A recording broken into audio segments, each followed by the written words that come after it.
Glad to have you with us this morning. We're got a lot of business to get through today, and I'm glad that you're all with us to be a part of it. Madam Clerk. Mr. Mayor, we have the invocation to be presented by Dr. Barbara Moore Austin of Mount Pleasant United Methodist Church. Welcome, part of the family. Come on up. Good morning. Good morning. It is a pleasure to stand before you this morning and offer this invocation. Take a deep breath in with me and blow it out.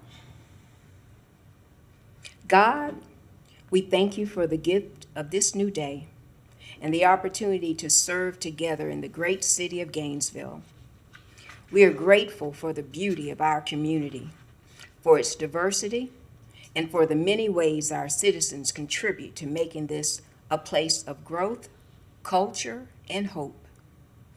This morning, we ask your blessings upon the members of this commission. Grant them clarity of mind, steadiness of purpose, and wisdom that breaks common ground, seeks common ground. May their discussions be guided by respect for one another, by fairness and judgment, and by compassion for those whose voices are often unheard. We pray for the well-being of all who call Gainesville home, our families, our neighborhoods, our schools, our businesses, and those in need of support.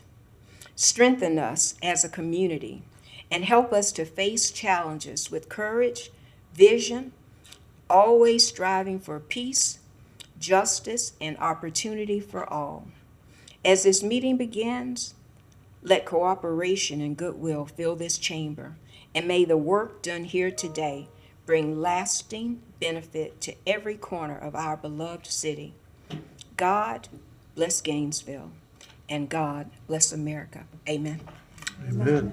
Thank you, Dr. Austin. And I'm not kidding when I said part of the family. She is Commissioner Chestnut's sister. So.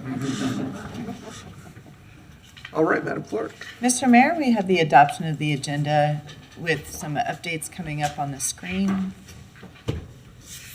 And we do have a couple speakers to the agenda. Okay. All right. All right, I move adoption of the agenda with the suggested updates. Commissioner Chestnut. Thank you, Mr. Mayor. I would like to, from the consent, pull item 2025736, West 10th Street and West 12th Street, one-way pairs for discussion. Okay. That's fine. Commissioner, you go with that. Is there a second? Did you want a second? Oh, second. Okay. All right. Second. All right. So we have a Sorry. motion and a second as printed, distributed, and amended, and we can move that to the first item, first regular business item in the morning, Madam Clerk. In the morning. Yes, Mr. Mayor. In the morning? Yeah, let's because I know we have somebody who wants to speak to that Oh, okay. with us, and I don't want to make those folks come back. Okay. And that, I think, will be a relatively simple thing Thank you. to walk through. So. Okay. All right, does anyone like to speak to the consent agenda? Yes, Mr. Mayor, we have Dottie Fabacy. She is speaking to 2025-757, the license agreement with Santa Fe College. Isn't that the one we just moved? That's the Okay. one. So, Ms. Fabacy, if you want to hold on 7:36. just a minute, we're going to hear that first in the morning, if that's all right with you. She said, I think she Wait. wanted to speak to the right-of-way along Fifth Avenue, and we just pulled the one-way pairs, right? So I think that is. I'm sorry. All right, yeah, that was a different item. Speak to 8. Ms. Fabacy, come on up, yeah. To 8. Good morning, Mayor, Well, Commissioners, City Manager, and everyone else.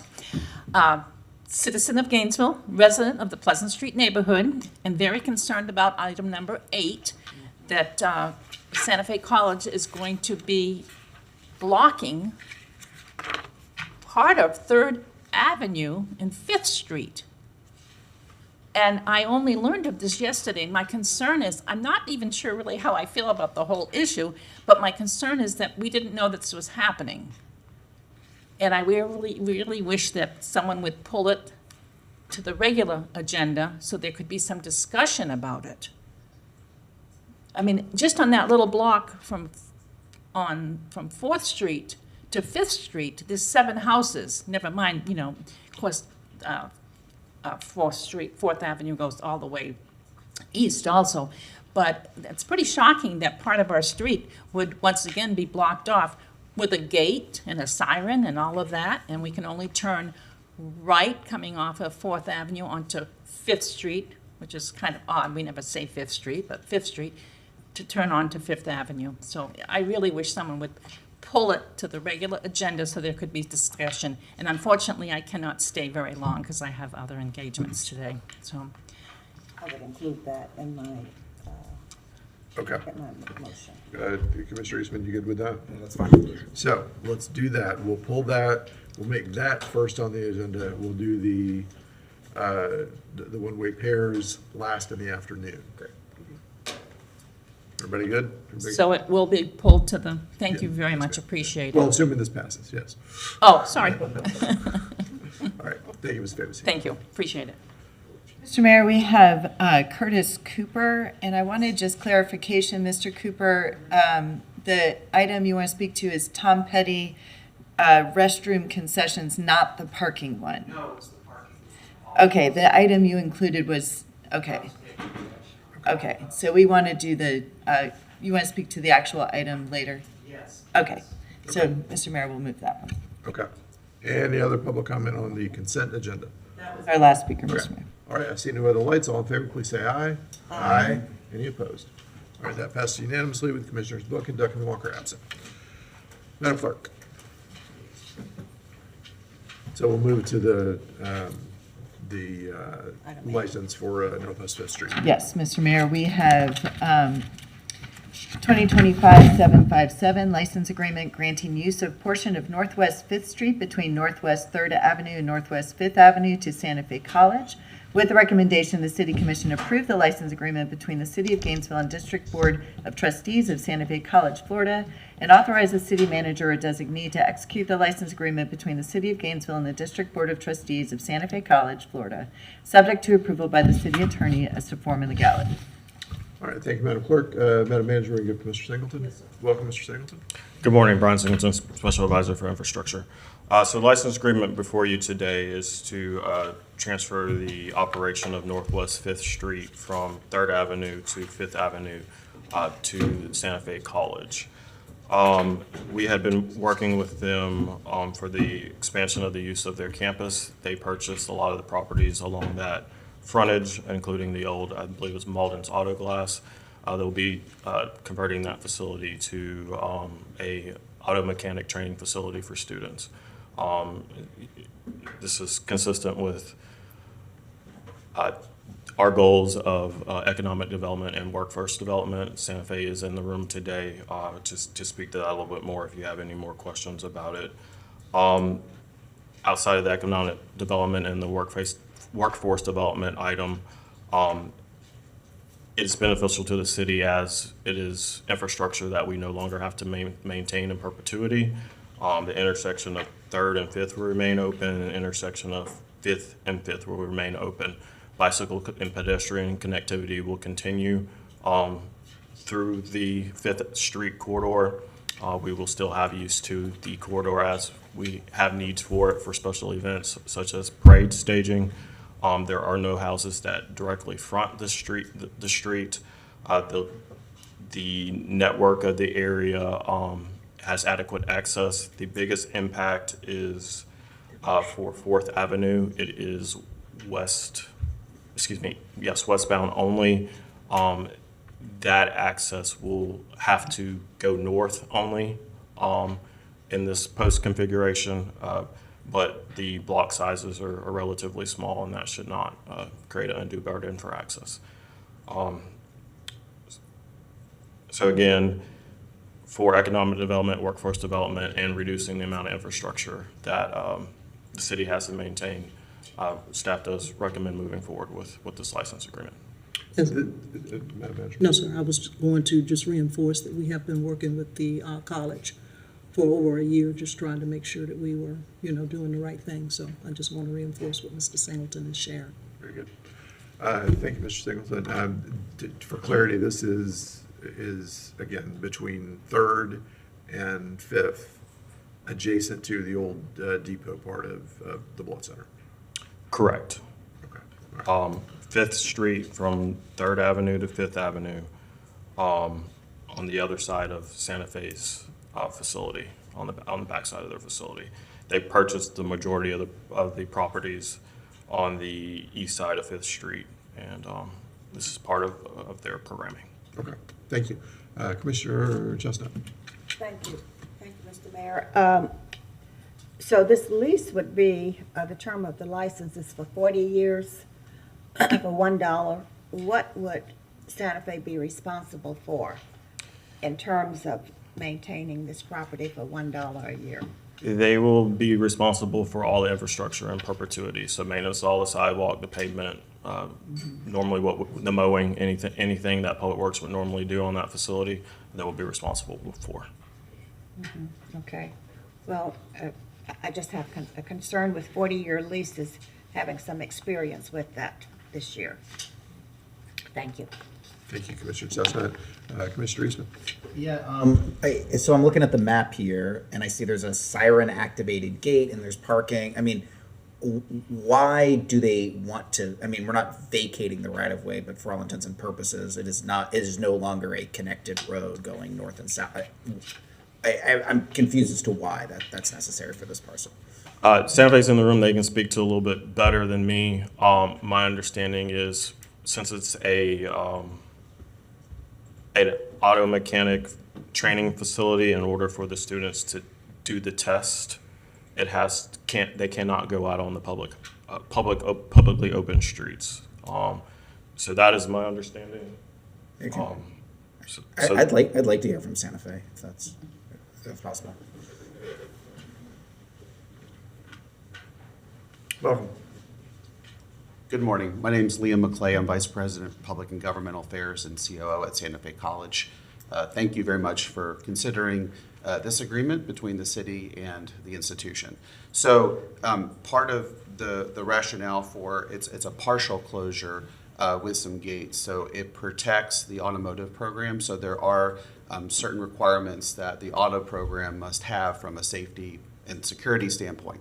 And so the gates don't close the entire road going north, but they partially, there's one gate where emergency services will still be able to access it. The gates can still open from time to time, but because of the activity that will be going into the automotive bays for students, for employees and staff, it creates a safety measure to ensure that, you know, the environment is secure. Additionally, without current sidewalks, we're expanding that. We want to make this a very pedestrian-friendly location so that if you're traversing the campus, you're able to get from one side to the other. And as indicated on the map, we do have a crosswalk, so there is accessibility to be able to access, to be able to move back and forth through the campus. Right. Just for safety reasons, it's required that you have it be that no outside vehicles be able to access that particular portion. Correct, as they are working in the program. Okay. All right. Thank you. I appreciate it. Thank you. Commissioner Willetts. All right. Just so I understand this, so Northwest 4th Ave already right now is a one-way westbound, so it's not that people could have accessed Northwest 4th from Northwest 5th Street. Correct. Is that right? All right. So it's not that the people who live on 4th Ave don't have that access to begin with from the west. They already have to, in essence, circle the block. correct. If they're following the posted signs, right?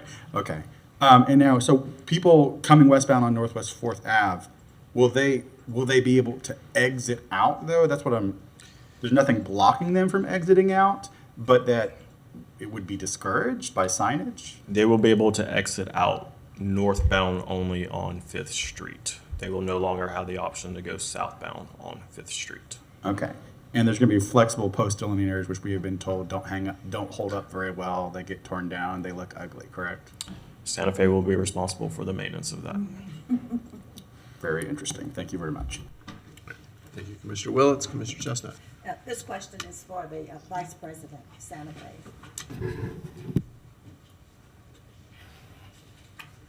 Welcome back. Thank you. All right, so is this program being done to accommodate your new diesel automotive program for the program at the fairgrounds. The, The reserve? yeah, out at the fairgrounds, that new area. I think you're doing something with diesel to train people to work out there. Is this part of it? Yes, Commissioner, that program is a standalone separately. Currently, we have the agreement with the county to run that as a startup, and as that progresses, we'll look at ways to make that more sustainable on a college campus. But that's to be determined depending on the need of the community. This is an expansion of the existing automotive program that's being relocated from the Northwest campus. I see. All right, thank you. Thank you. Commissioner Engel? Don't go too far, but Yeah. did have a question. So the idea is that you'd have access to the automotive tech building that's not just a regular public street. Is that why we're doing this? Did I understand that correctly? Please say that one more time. So the automotive tech building needs to have some access where they can drive without being on a regular public access street. Correct. So it looks like, looking at the map, that the entrance to the actual tech building there would be on 4th Ave, not on 5th Street. Is that right? Or is there going to be a... There will be walkable entrances that there will be frontage on 4th, but for pedestrians. Okay. Parking is at the other side in the DA building. And because the automotive program has vehicles, it will also be co-located between the front of the building, the existing parking lot, as well as on the college campus side. So people who come to the facility will be parking in the DA parking lot and then walking across to the building. So I guess the question I have is, how are the vehicles getting into the auto tech building there? Because it looks like they'd be coming off of 4th Street, or 4th Ave rather, if I'm looking at this correctly. So they will be housed in the DA parking lot as well as in front of the building. So we won't have college vehicles going on the 4th. Okay. Okay. So they will be literally parked just in the parking lot there and on 5th Street, not... Correct. So the automotive bays will be facing the depot building. So any access from the vehicles that need to go into the bays that are part of the program will be working in the area that will be on 5th, that is directly in front between the depot building and the new automotive shop. Gotcha. All right. That's all I had. Okay. Thank you, Commissioner Engel. You can go ahead and sit down now. Any public comment that we haven't already heard? I don't have any cards of anyone signed Okay. up unless, Right. yes. Sure, Ms. Favors, you can come back. Yeah. Question of the Vice President, I guess, or Mr. Singleton. How are the cars getting into this area? They'll be coming on 3rd Avenue, turning onto 5th Street, correct? I think they're primarily going to be turning off of 3rd into the existing parking area. Which is south Street. of the old Malden's Auto Glass Right. Parking area. Yeah. Is that accurate? Is that correct? I don't understand how they... So the automotive vehicles will not leave the campus. So they're not going to go onto the roads surrounding, like the streets surrounding the campus. They stay on the campus and will be accessible through the plan to just drive into the base. So they're not going to be driving around the college site.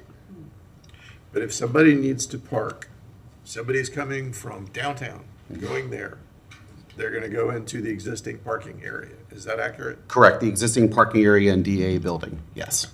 And they will get to the existing parking area off of 3rd Avenue? No. Correct, so there's an entryway if you pull into 3rd from 6th. There's a parking lot entrance there that you enter into. So there won't be a gate there? No. So where is the gate? But, okay. So let me do you a favor. There is going to be less traffic coming to this building than there was when Malden's Auto Glass was an open facility and there were actually people coming there to get their windshields replaced regularly. Does that sound pretty accurate to everybody? I mean, I know they haven't been open for a while, but there's going to be less auto traffic here than there used to be. More than there is today, but less than there was 5 years ago. And somebody correct me if that's not right. So primarily, the building will be accessed by students and faculty, and they will be parking, and the parking lot, as you can see on the map, is very close by. Nobody's bringing their car there to get fixed. Correct, Yes. They're working on test vehicles. correct. on That site. cannot leave the campus, correct. Right, That's an important point, yes. You're welcome. Thank you. very important. Okay. Any other, That was our last speaker, Mr. Mayor. okay, very good. All right, Alice, any other lights? All in favor, please. Well, we're gonna have a motion. Somebody make a motion. Or no? Oh, move that, we adopt. Staff recommendation. Staff recommendation, thank you, I was trying to find it. Is there a second? Second. We have a motion and a second. Commissioner Eastman. Geez, okay, so, I guess I will, I feel, connectivity is an important part of our comprehensive plan. I mean, I feel very uncomfortable with the idea of just vacating right-of-way, particularly. Fourth Avenue in particular is one that is, one of the, when I lived on Third Avenue right beside it, Fourth Avenue was the side that, because it was not connected to the rest of the grid, frankly, there was more crime on that street. There was less folks on that street. It was cut off from the whole rest of the community and from the neighborhood, which is just the way that it was designed. I thought it was a really good example of why SEPDET, I think, is it is accurate in a lot of ways. That when you have people out on streets, when you design them in specific ways, that's why I'm big on the connectivity of making sure that all of our streets are well connected in, that we keep that part of our comp plan going. I also think that one of the great unheralded partnerships that we've had in the city of Gainesville is with the Santa Fe Blunt Center, everything that we've done in downtown. That used to be a GRU natural gas facility that was taken down, that was donated to Santa Fe, that created the Blount Center that is there. It has been an incredible force for economic development and helping to build Santa Fe, not just from its campus in the Northwest, but into downtown. So anything we can do to build that partnership up is I love doing, and I think it's important that we continue to have that, even if I feel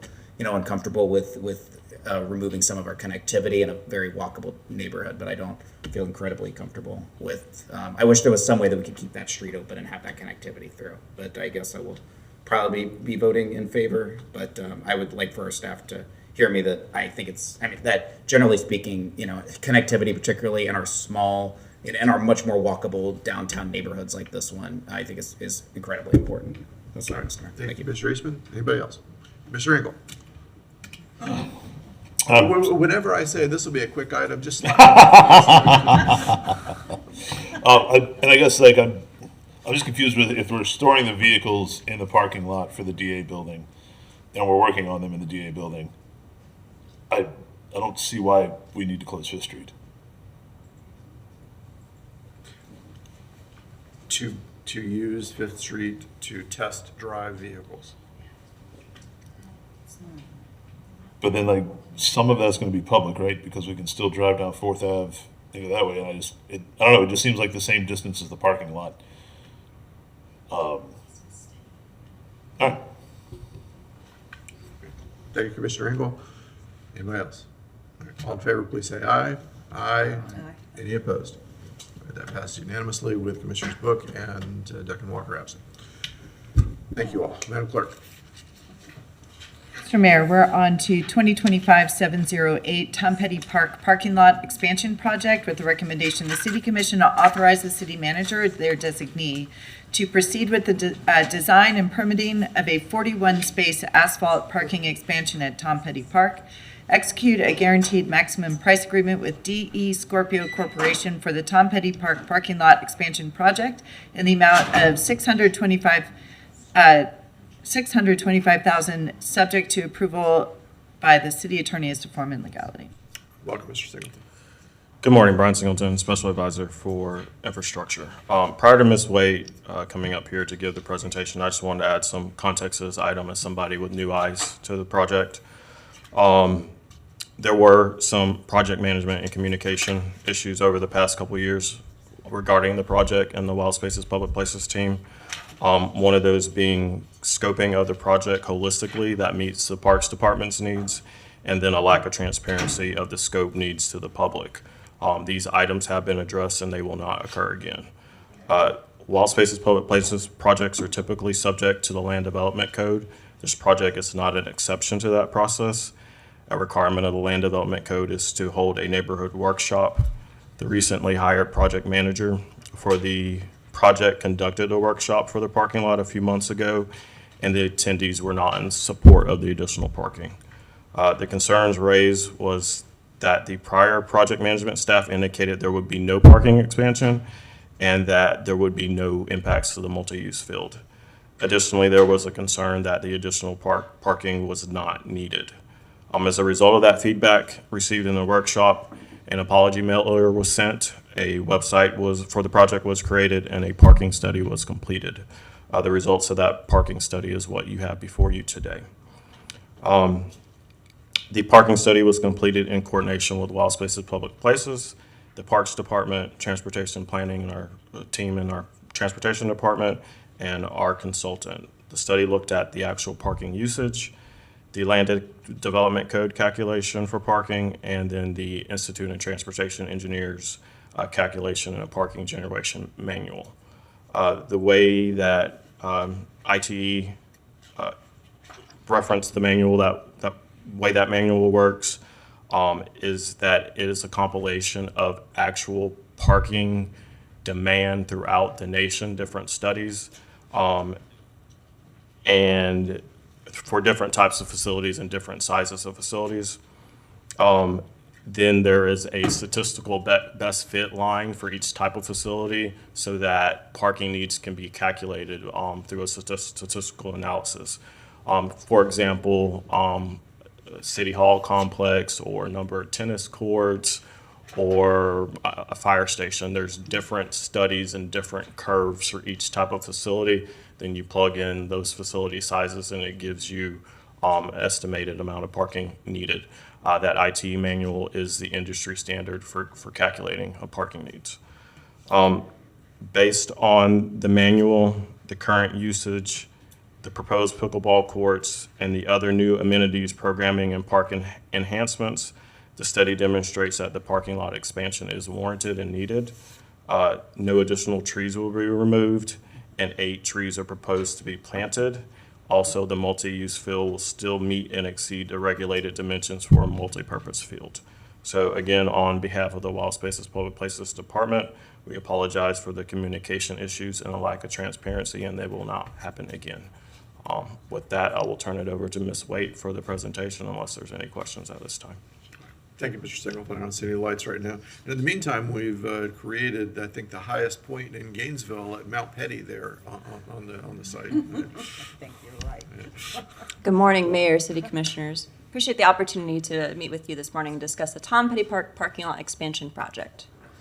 So this morning, I'm going to be providing you with a general overview of the project, discussing the parking study that Brian kind of gave you a summary of and actually went into quite a bit of detail this morning. And then I'll go over a detail of the parking lot expansion project itself.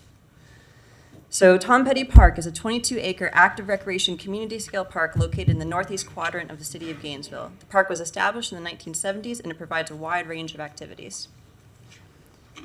So each park in the city is assigned a classification that helps guide its design and intended function. Tom Petty Park is designated as a community park. So this is defined as an intensive-use, activity-based recreational area serving the entire geographic quadrant of the city.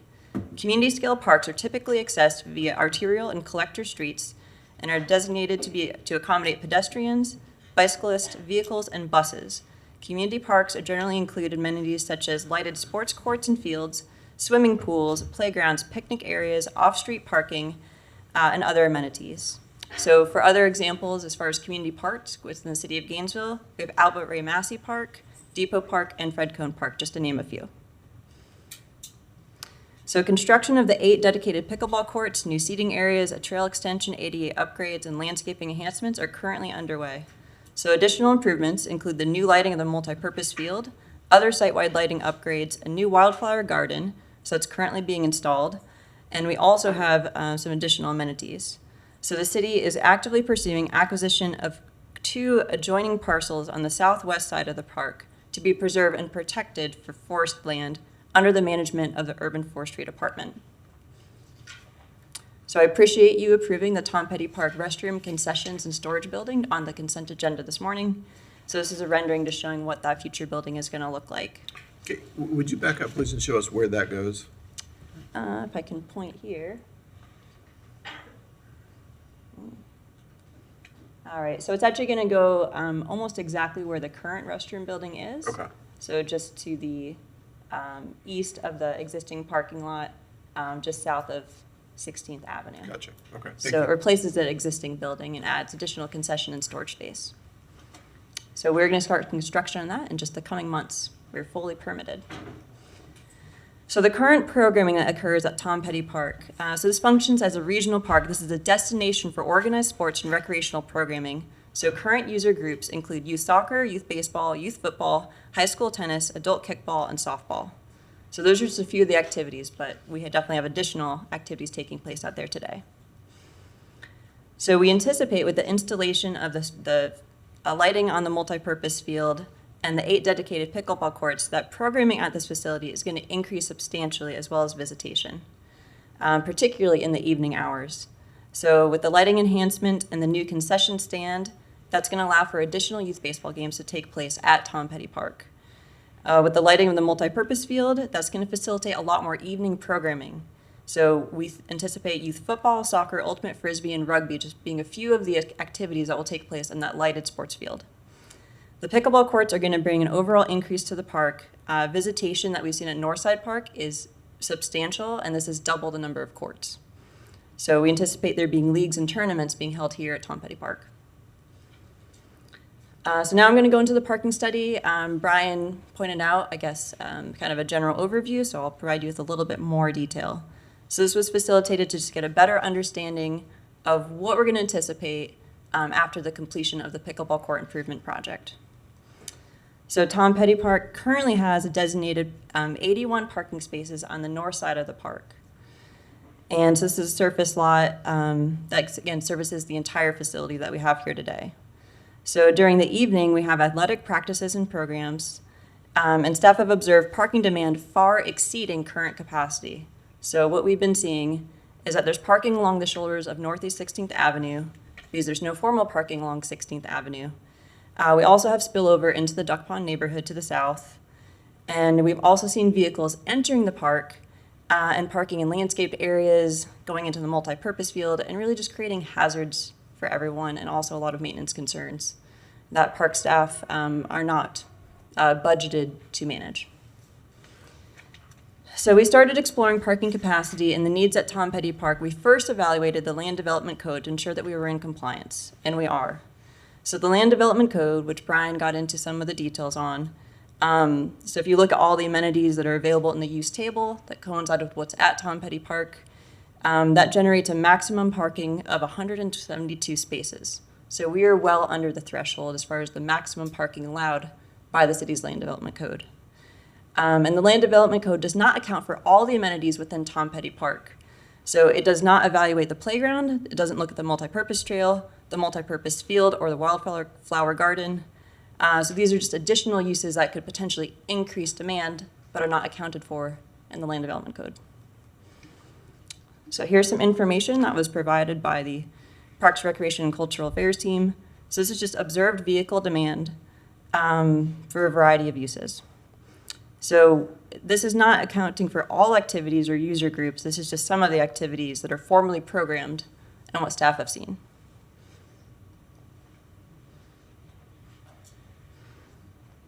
All right, there we go. So the anticipated parking demand. So we looked at the improvements at Tom Petty Park. Again, notably the multi-purpose field lighting and the 8 dedicated pickleball courts, which are going to generate a significant increase to parking demand, particularly during the evening hours. So these are staff's estimates based upon data collected at other city parks. And as I mentioned, if you go to Northside Park, especially in the evening, you'll see pickleball usage is quite significant. So they're averaging over 67 users a day. That's with only 4 courts, so this is going to be substantially larger. So the expected parking demand for Tom Petty Park, it was calculated using the Institute of Transportation Engineers, or the ITE, parking generation manual. So that shows that the peak demand in the afternoons and then on the weekends is going to far exceed 100 spaces. So with only 81 spaces available, people would likely be parking in the right-of-way or doing other unsafe activities. Sunday is going to be the busiest day, based on these projections, with estimated demand at 138 vehicles. So we did evaluate parking alternatives. So prior to entering into the design services contract with Kimley Horn for the parking lot expansion, we evaluated parking on, adding more on-street parking south of the park. We also looked at shared use agreements. So we reached out to leadership at St. Patrick's Parish and School, just north of the park. So they're currently having some changes in leadership, and they're also evaluating their programming and potentially expanding their own programming offered after school. So we haven't been able to enter into an agreement with them, but we have been in communications. So if that became available, we would definitely evaluate something like that. With all this with a caveat, we want to ensure public safety, and crossing 16th Avenue poses some challenges. So staff are recommending, well, again, no one is excited about losing green space. No one's excited about the increase of impervious area. Staff are recommending that we expand the parking at Tom Petty Park. So with scheduled programming anticipated to increase at the park, expected parking demand for Tom Petty Park is far going to exceed what we have that's available today. In the essence of public safety, we feel that the parking expansion is necessary. So now I'm going to go into a little more detail on the proposed parking lot. So the expansion extends on the north side of the park. So it goes west, just north of the multi-purpose field, and it provides 41 spaces. So we worked closely with the Earth City's urban forestry team. So our design minimizes impacts to those existing heritage oak trees that run along the north side of that multi-purpose field as much as possible. So again, no trees will be removed during this process. And we also wanted to maximize the amount of multi-purpose field space as much as we could. So we're projecting that their field size would be about 180 feet by 160 feet. And so that's about the size of a youth soccer field, just for perspective. So this graphic shows the location of the proposed parking lot expansion. Again, several potential locations were explored during the feasibility phase. And that included, again, looking at the south side of the park, the north side. And because that feasibility study took quite some time, the Tom Petty Park Pickleball Court project advanced while we waited on this feasibility study for the parking lot expansion, and then the restroom project was on its own timeline. I'd like to pause you for just a second. Commissioner Engel, did you want to ask there? Or? Yeah, back up one slide, please. So looking at the new parking lot, it looks like it goes north of the property line. What is that situation? Mayor, City Commissioner, we are within the park property boundaries. So the property line is outlined here in this dark. Right. And then the proposed parking lot goes considerably outside that, is what it looks like. I think that the yellow square. Yeah, the yellow square is the new parking lot. No, I guess that's just like a bigger bubble, but no, our parking lot is within the park boundaries. Oh, okay. All right, I got you. Sorry. So no, there's no construction into the right of way here. So what is that big yellow square? I believe the intent of the design team was just showing kind of conceptually within the larger overall park property where the parking lot's located. It's just a bubble letting you focus, but okay. Just a general area. It's not the specific boundary. All right, so the entire expansion will be going south from where the parking lot is now then? So we have the right-of-way line here outlined in the black dotted line. Mm-hmm. So the parking lot is within the park boundary. Right, and the expansion will be pushing south from where the current parking is. The current parking lot is this. Oh, So I'm sorry. So we're due west. Gotcha. Yeah, but I'm we with line you. up those entrances. It's still early for me, sorry. Nope, great questions. So our next slides, we're gonna get into the location. So there's a good caveat. So these are images of the proposed parking lot expansion area. So the photo to the left, so this is as you're looking west at that future parking lot expansion. And then this slide on the right is looking east into the parking lot expansion. And then these photos are looking north. So we're standing in the multi-purpose field, we're looking north to where the parking would occur, again, just south of those heritage live oak trees. So we did evaluate 3 different surface types for what this future parking lot could look like. We evaluated asphalt, stabilized grass, and crushed stone. For each option, we looked at several different factors. So we looked at how we could best preserve the life of the heritage live oaks. We looked at ADA compliance and then ongoing maintenance and costs. And this slide provides a summary of that information. So ultimately, asphalt is the preferred option. It has the least impact to the root zone as far as how deep you have to excavate for the installation of that surfacing. Again, it's firm and stable. It does really well for ADA compliance, and long-term maintenance is quite low. So the overall cost during the lifetime of that material is the lowest. So if approved by the City Commission today, we'll submit for development review before the end of the month and begin construction lot in the spring. With DE Scorpio already performing work on site, we do have the potential to realize some savings.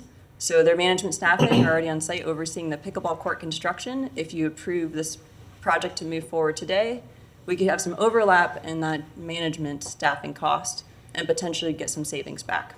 So we would potentially see a deduct within the GMP. All right, and staff's recommendation that the City Commission authorizes the city manager to proceed with the design and permitting of a 41-acre asphalt parking expansion at Tom Petty Park and execute a guaranteed maximum price agreement with DE Scorpio Corporation for the Tom Petty Park parking lot expansion project in the amount of $625,000, subject to approval by the city attorney as to form and legality.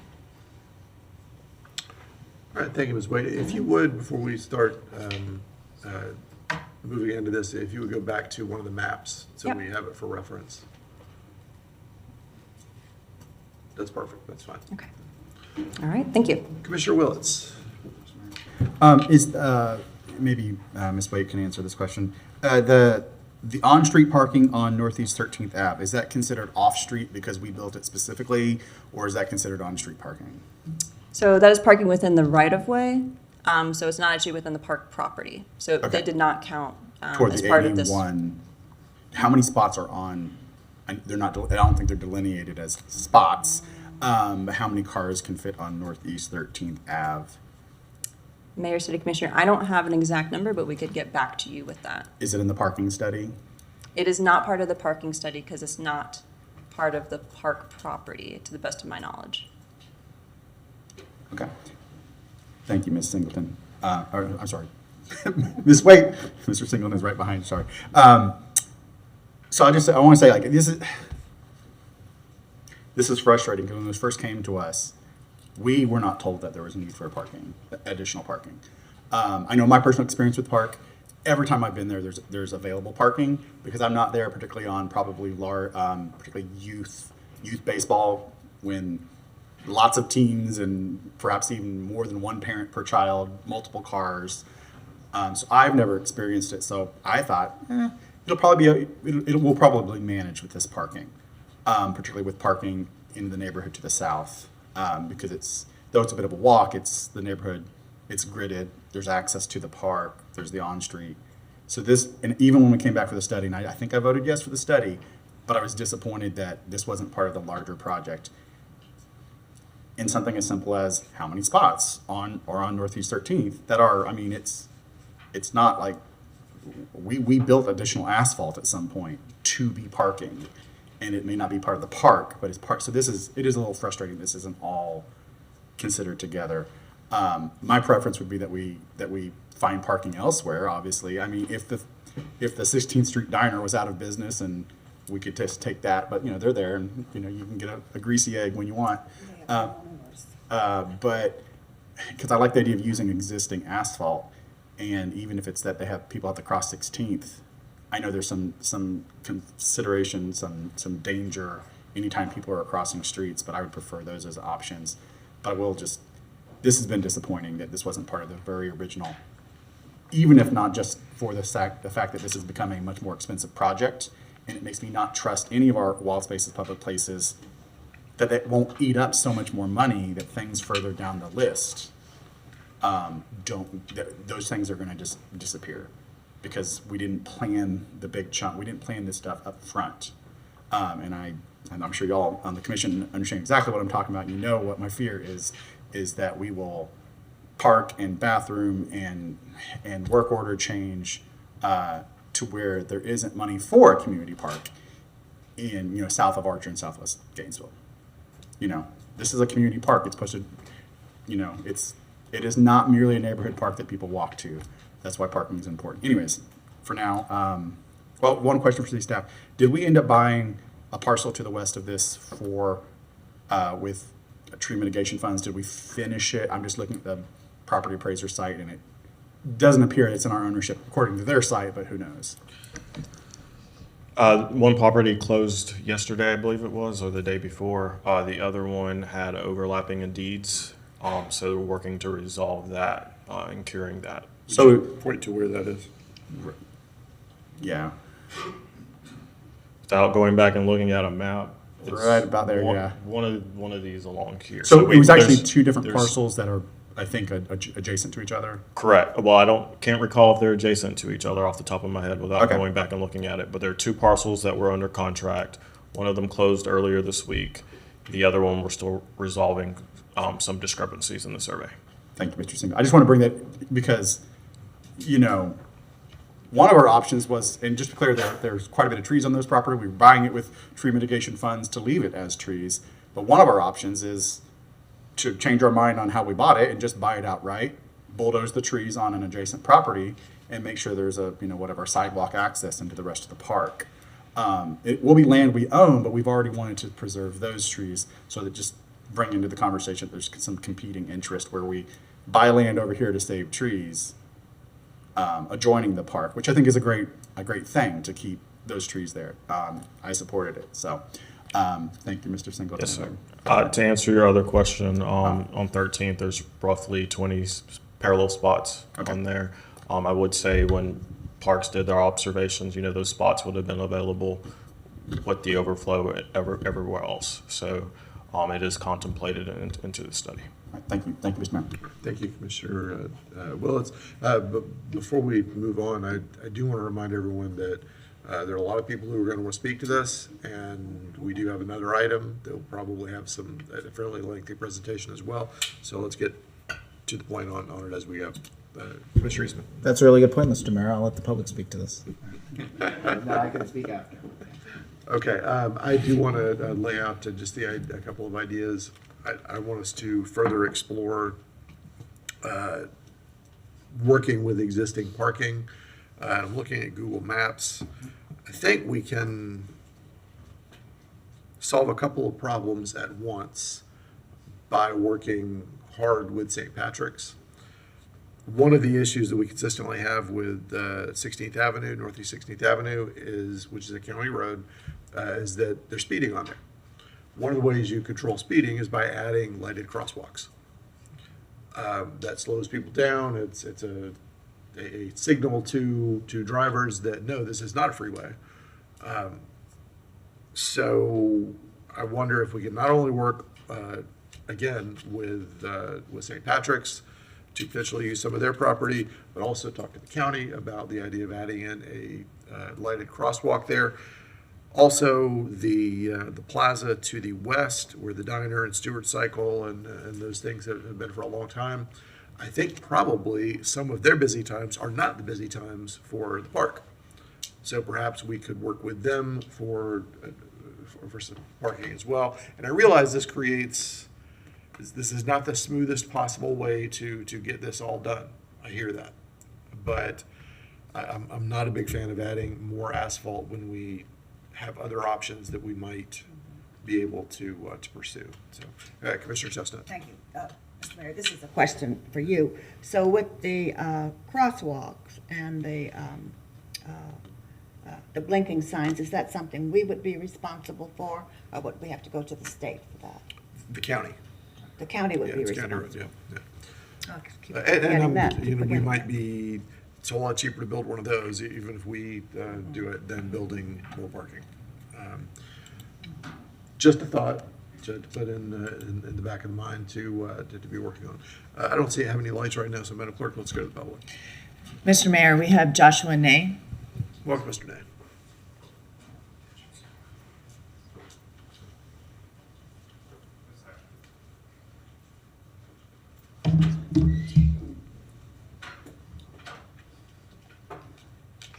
Glasses out. Good afternoon, Mayor, Manager, and Commissioners. My name is Joshua Nay, and I've lived in East Gainesville, I said afternoon, it should be morning, for 31 years. First, I want to thank staff and the city for the great work you've done with our park system. Gainesville is fortunate to have such extensive green space, and I appreciate the commitment you've shown to maintaining it.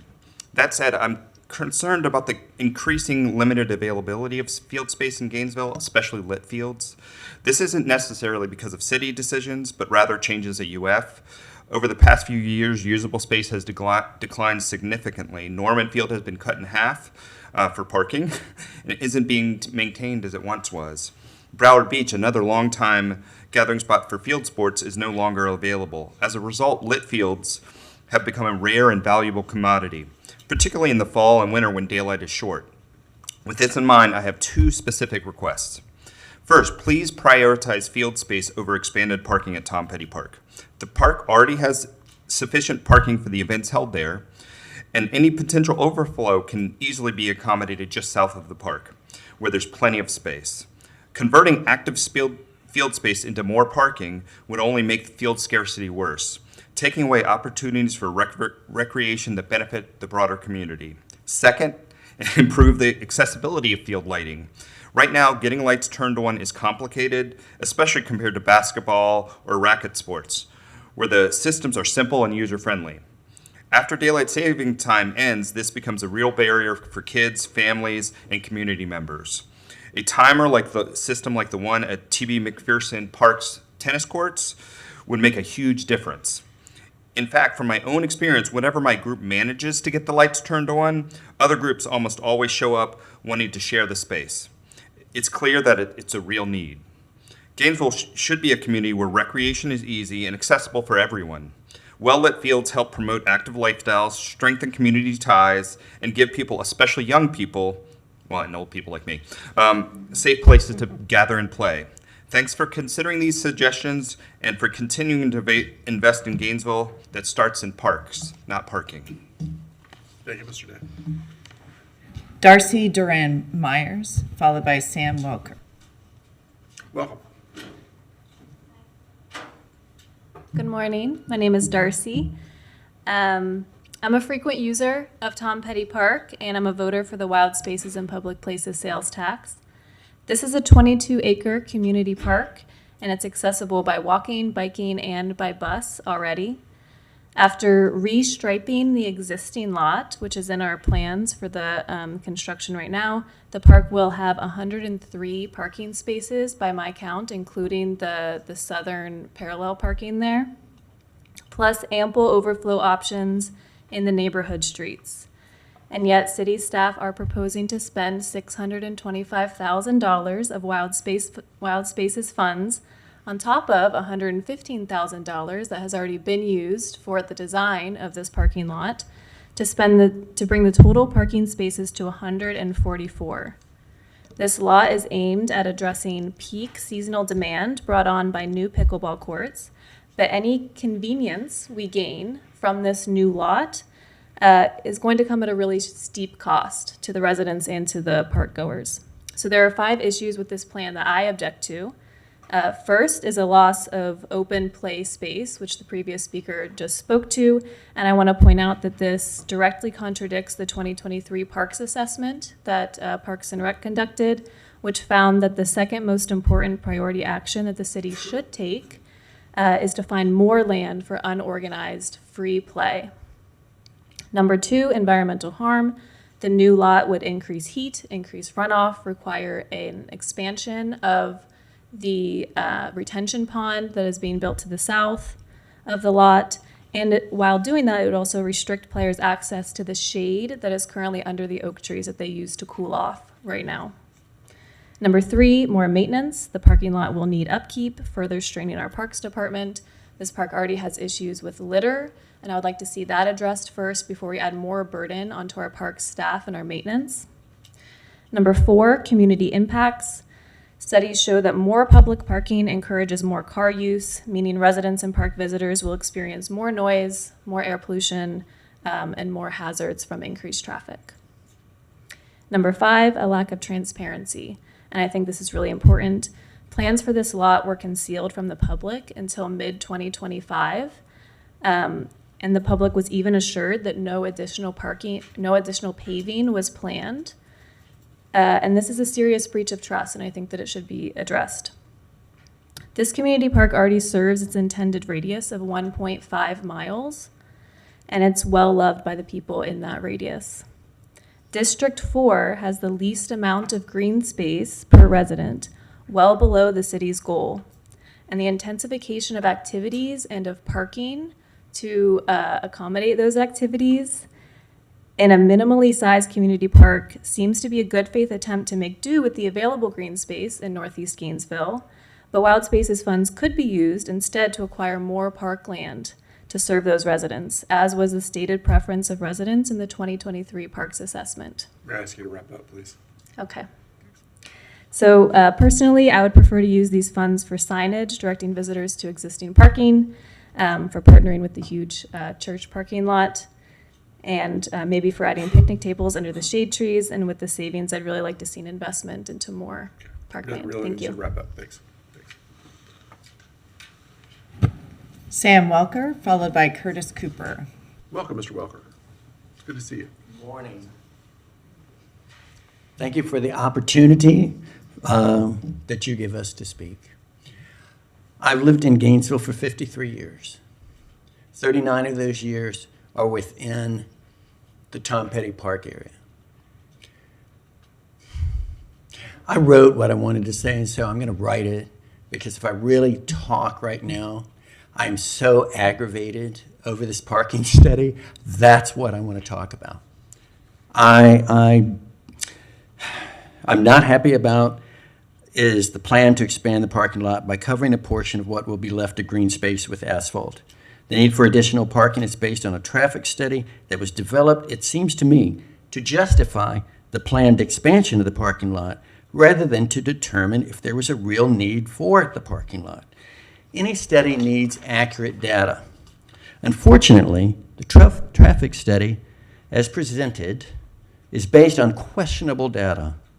On page 3 of the study, the following inaccurate statement is made. During evening athletic practices and games, parking demand frequently exceeds existing supply.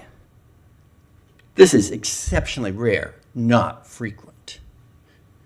That statement is followed by a summary of present use of the park prepared by the Parks, Recreation, and Cultural Affairs based on attendance. I don't know who looked at these numbers. I don't know who looks at that park, but they're inaccurate. A note states, data is not available for all activities and user groups. I can only assume these are good faith guesstimates, as they are not even close to what we in the neighborhood have observed. Based on the chart, there should be 25 to 55 cars in the parking lot Monday through Thursday nights just for those sports listed. Over the past 2 months, the largest number of vehicles I have counted in the parking lot during prime time is 28. Most evenings, it is fewer than 10. Last night, 17 spots were used. The parking generation suggested in Table 3 is based on the premise that all available fields and courts will be used. That may be more aspirational than realistic. Even so, it appears to expect that everyone coming to the park drives. Actually, most people that go to the park walk. That they would require 32 spaces of parking lot is doubtful for just the people who aren't playing sports. My goodness. 32 parking spaces for people who go to walk their dogs? By imagining a realistic number of cars for each category rather than using a formula that may or may not work for Tom Petty Park, one can quickly determine that the 81 current spaces are adequate for parking, even with the addition of pickleball courts. I do not mind spending money on something that's necessary. This is not necessary. Please vote against having this parking. Thank you for listening. Thank you, Mr. Walker. We have Curtis Cooper, followed by Jonathan Barrow. Welcome, Mr. Cooper. Thank you all. My name is Curtis Cooper. I'm a resident of the Duck Pond area. I'm also a member of the board. I was on the Board of Adjustment for 7 years. I've been a coach for 15 years at GHS, recently retired. I'm also a developer, and I want to speak to you on the development side of things. One of the first things that I do is I have an engineer and I have an architect, and we come in and we look at available parking for my proposed plan. Number one, very first thing,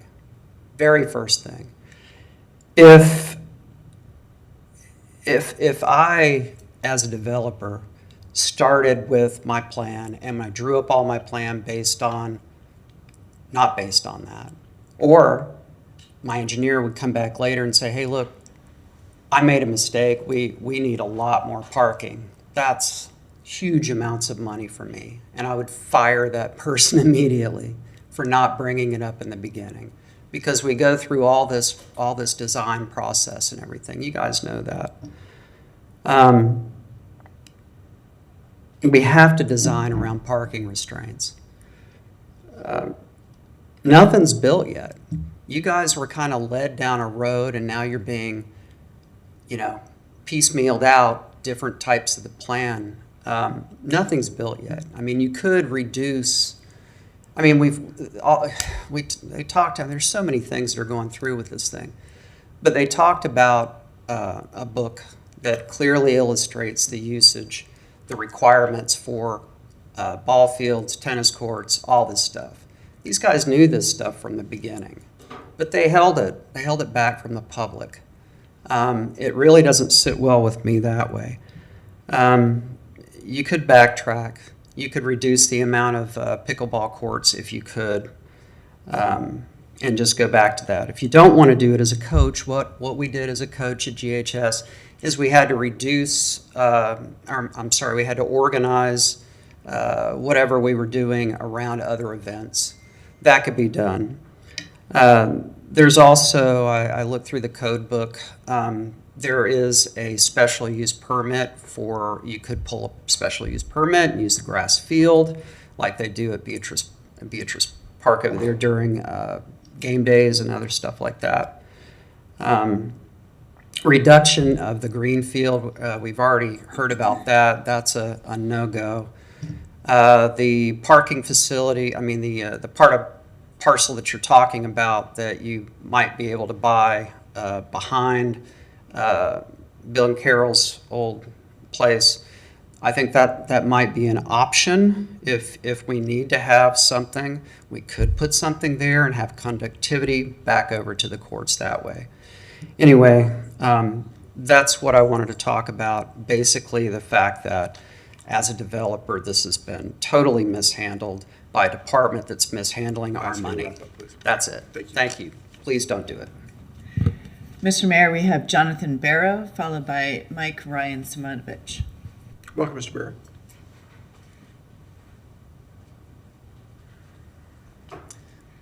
I wanted to start off by thanking you all for your time and having this hearing. My name is Jonathan Barrow. I'm a lifelong resident of Gainesville, Florida, and I am speaking on behalf of a handful of friends who regularly engage in field sports in that park. I am hesitant in believing that many spots are available. When I look at the parking study, I have some questions about how that was organized. The parking study is talking about the total number of vehicles that would be used throughout a day, and that's assuming that someone is parking, I think, for the entire time. When people go to the park, oftentimes it's just for a short time period, maybe 30 minutes to go for a quick walk. To assume that those people will be there for very long amounts of time, or at least just to see like a game for their kids who are participating in maybe tennis or baseball. But to assume that those people will be there for the entire day would be an incorrect assumption, I believe. I also believe that paving over this parking space will create additional problems. It'll increase the scope and increase the amount of wetlands management and the water runoff that we'll have to do. And I know that we have a lot of people to speak, so I will probably not use all of my time today reiterating points that other people have said better than I. But I just would like my voice to be heard, and the voice of my friends who are not able to make it today, that we don't believe the parking is either necessary or a good idea for the park. So thank you so much. Thank you, Mr. Barrett. Thank you for continuing a multi-generational approach to speaking in this room. Yeah, this is my first time speaking here, but we appreciate what you do. So thank you. Mike Ryan Simonovich. Welcome. Good morning, Mr. Mayor, Ms. Manager, and Commissioners. I want to thank you very much for providing this venue, and wanted to introduce myself. I'm Mike Ryan Simonovich. I have lived in East Gainesville for 11 years. I live in the Duck Pond neighborhood. I'm a member of the board of the Duck Pond Neighborhood Association for the last 8 years, I believe, although I'm speaking not as a representative of that organization, but just as a neighbor. As I said, I've lived in the neighborhood for 11 years.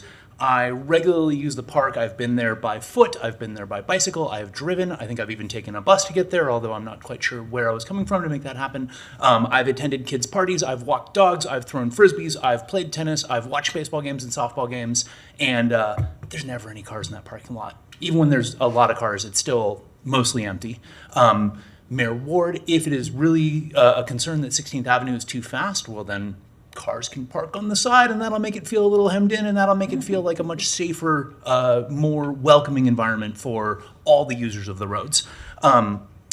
If in case not clear, I'm opposed to any additional parking on this project at this time. There's ample parking day and night all over the neighborhood, and this is a solution hunting for a problem that does not exist. When I voted to support wild spaces and wild places and public spaces, or whichever way around it is, I can tell you that the public spaces I had in mind were not publicly funded storage facilities for private property. I would really rather not have more parking installed in our city that is full of parking. Everywhere I look, there's cars, and there's ample places for more cars. Ultimately, this money would be wasted to put in a parking lot, whether it be fully paved or gravel or even just stabilized grass. It's a big expense that could be used for better things. And if it's a good idea now, it'll still be a good idea in 4 or 5 years when we actually see how people really use it. I firmly believe that if you keep the existing 85 or so parking spaces, plus the 20 or so on 13th, plus all the other parking in neighboring streets, even on the busiest pickleball day, we will not see that parking lot full. And if it is full, that's the time to say, oh, maybe we need to build a parking lot, but not right now. Thank you very much for your time. I really appreciate your good stewardship. Thank you. That was our last speaker, Mr. Mayor. All right, thank you, Madam Clerk. Commissioner Eastman.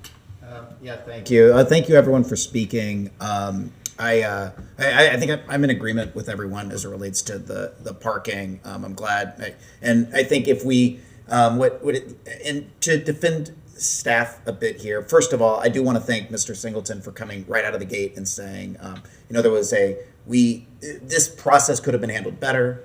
We're going to do better going forward. That to me showcases folks that are doing their job well. We don't always do things right, but if we are committed to doing better and we generally do things right, which I have all the respect in the world for Betsy Waite, for Roxy, for Brian Singleton, for everyone on our staff. When we come up short, we just say it, we move forward. And so I won't get into any of the transparency stuff. I think, I have wanted to see this process move forward in a different way, but, I really appreciate you coming out of the gate with that.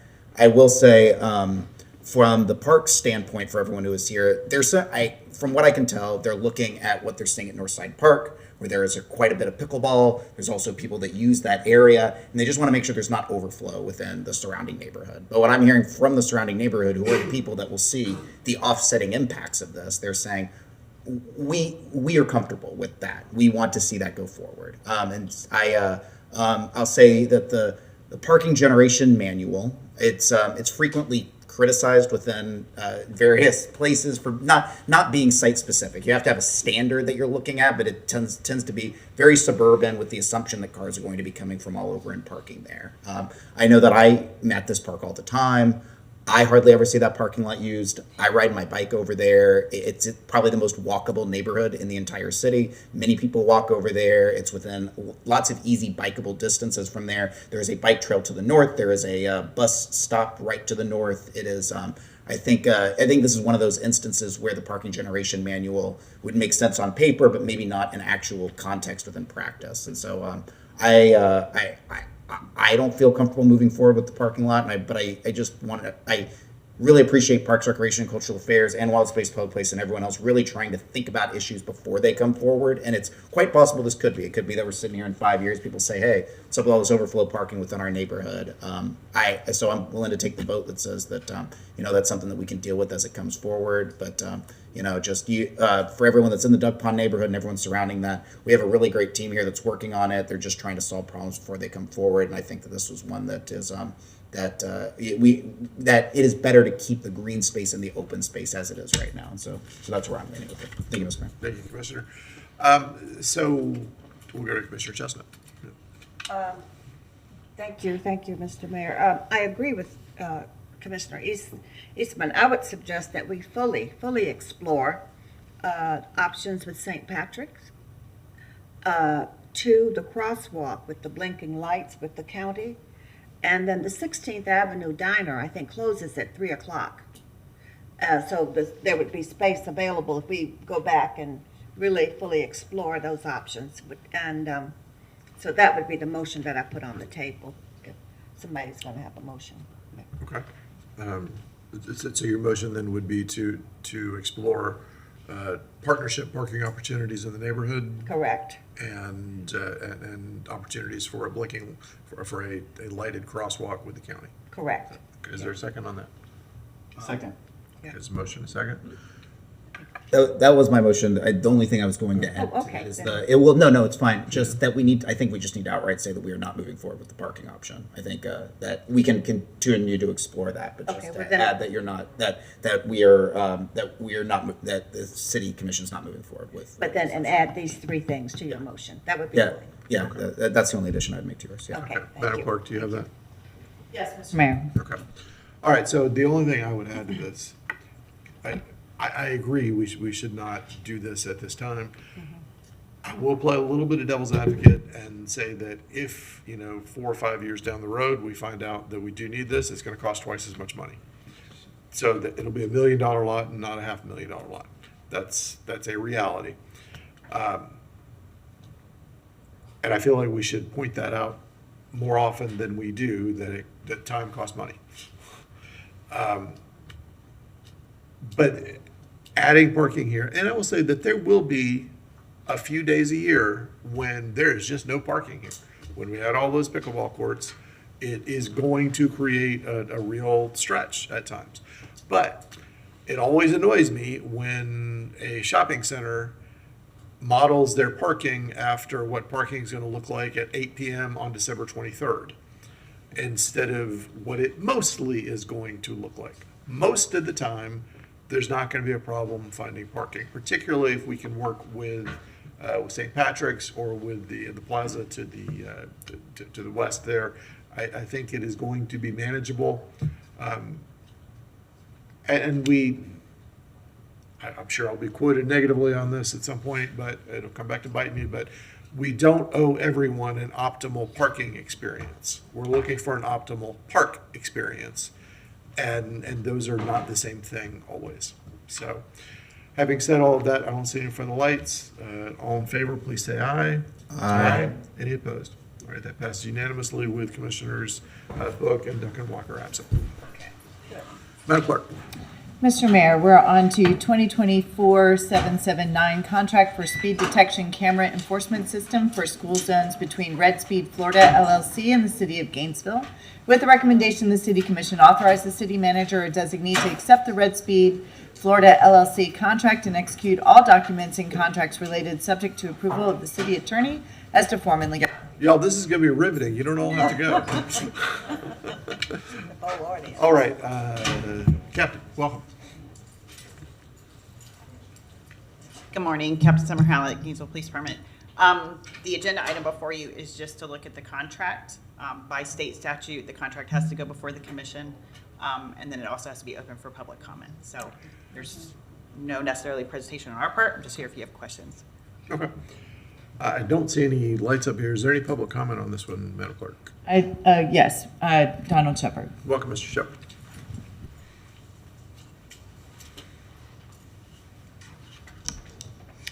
Yes, my name's Donald Shepard, People's Representative, and as that, I would like to say that anytime you have cameras, you have safety. Anytime you have our officers having the tools to take and do their job easier is a plus, is a cut in our budget. And I think that this is a need. Otherwise, it wouldn't be on our budget or on our agenda. And so that's my opinion. Thank you, sir. Very good. Thank you. Speaker, Mr. Mayor. Okay, thank you, Madam Clerk. I'll talk for a little while somebody lets we do a not have couple of quorum. commissioners know that they could really be useful right now.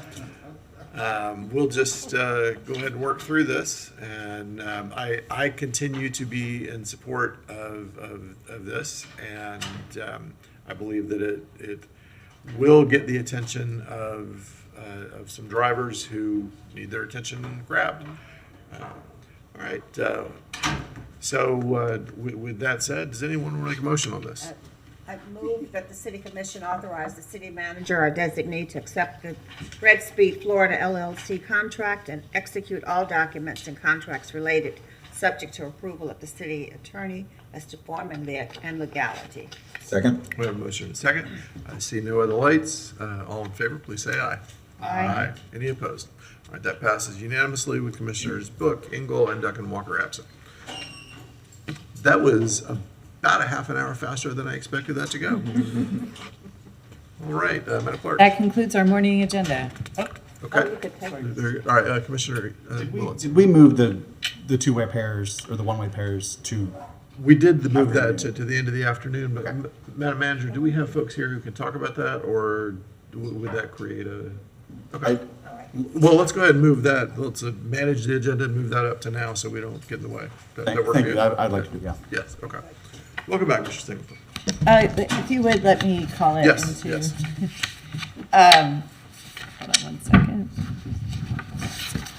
So we have 2025-736 West 10th Street and West 12th Street one-way pairs guaranteed maximum price agreement with a recommendation the city commission authorize the city manager or designee to enter into a guaranteed maximum price agreement with Ulrich Construction, Inc. in the amount of $1,191,732 for West 10th Street and West 12th Street one-way pairs project, subject to approval by the city attorney as to form and legality. Thank you, Madam Clerk. Mr. Singleton. Good morning again. This project is one of the Vision Zero projects that was identified in the ARPA funds. The project is West 10th Street and West 12th Street from Southwest 8th Avenue to Northwest 8th Avenue. In these more urbanized areas closer to the campus, we are adding bicycle infrastructure, in-street bicycle infrastructure. Switching the roadways to one-way allows us to add that bicycle infrastructure. We do need to expend the ARPA funds by the end of next calendar year. So this contract is moving forward, or we're requesting this contract to move forward so we can deliver this project. This project is funded by ARPA, partially by gas tax, and partially by the College Heights CRA, Old TIF district. Work will commence, I believe, in the March timeframe and will be done within 6 months. So with that, I'll yield to any questions. Very good. Thank you. Commissioner Chestnut. Thank you, Mr. Mayor. The reason I wanted this pulled, and I apologize for not getting with staff before, do you have a map that shows where exactly this is going to occur? The plans are in the backup. I didn't see it in mine. It's, for some reason, it's not loading for me at this point in time. Tough to see. Okay. Because it's 16 blocks? No, it's Yeah, 16 blocks times south, two streets? yes, south 8th to north 8th, so 16 blocks. Okay. Did we meet with the residents and talk about the impact this would have on, will there be an impact on the neighborhood? Or neighborhoods, rather? The streets will be one-way instead of two-way at this point in time. There will be adequate access for everybody. Anytime there's a street reconfiguration, there are impacts, but in the trade-off is safety for the bicycle and the vulnerable roadway users. So we do feel like this project is justified as a Vision Zero project in our most urbanized area in the city. Are you looking at 11-foot bike pathways here? No, they are not 11-foot wide on this particular corridor. Okay. And did you meet with the neighborhood? Was that done earlier? I would have to get with our transportation team. I do not know. I do not know off the top of my head the full public engagement process for this particular project, as the design was led by that transportation department. I see. Okay. Well, I'm just concerned with the residents and the impact, or what they had to say for the engagement process was held with them. So maybe we could get some information on it, but for now, those are my questions. All right, thank you, Commissioner Chestnut. Commissioner Eastman. Yeah, thank you. I think, well, I guess, a couple things on the one-way pairs. One, I mean, I think this was predating us even coming in. We've been talking about this as one of our main Vision Zero projects for quite a while. I remember there's been some, I distinctly remember there being some public participation process in the same way that, but it was right there along with the 8th Avenue process and a number of other things that were going on. I'll point out that this is a street, and I don't know when exactly this started, that Sabrina Bondo was walking just south on 12th from my neighborhood, or she was walking north, either from my neighborhood into my neighborhood in Oakview, and was hit by a car that was turning left coming out of there and was killed right on 12th. It is right along our bicycle boulevard that has been, and so it's been kind of a long-term plan to connect it down to 2nd and into the University of Florida from there and going down south. I think it's a good project. I think it's out of ARPA funds, which have already been allocated right to transportation.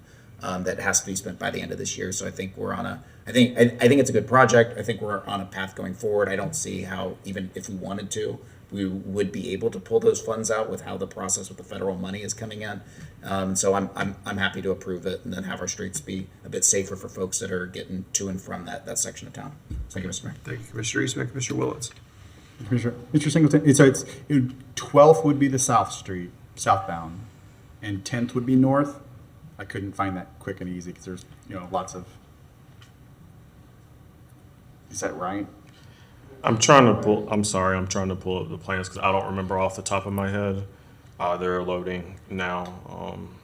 Give me 1 second.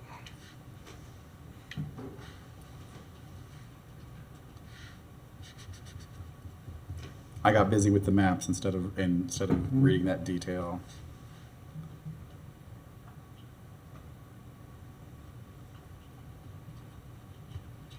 '12th would be southbound.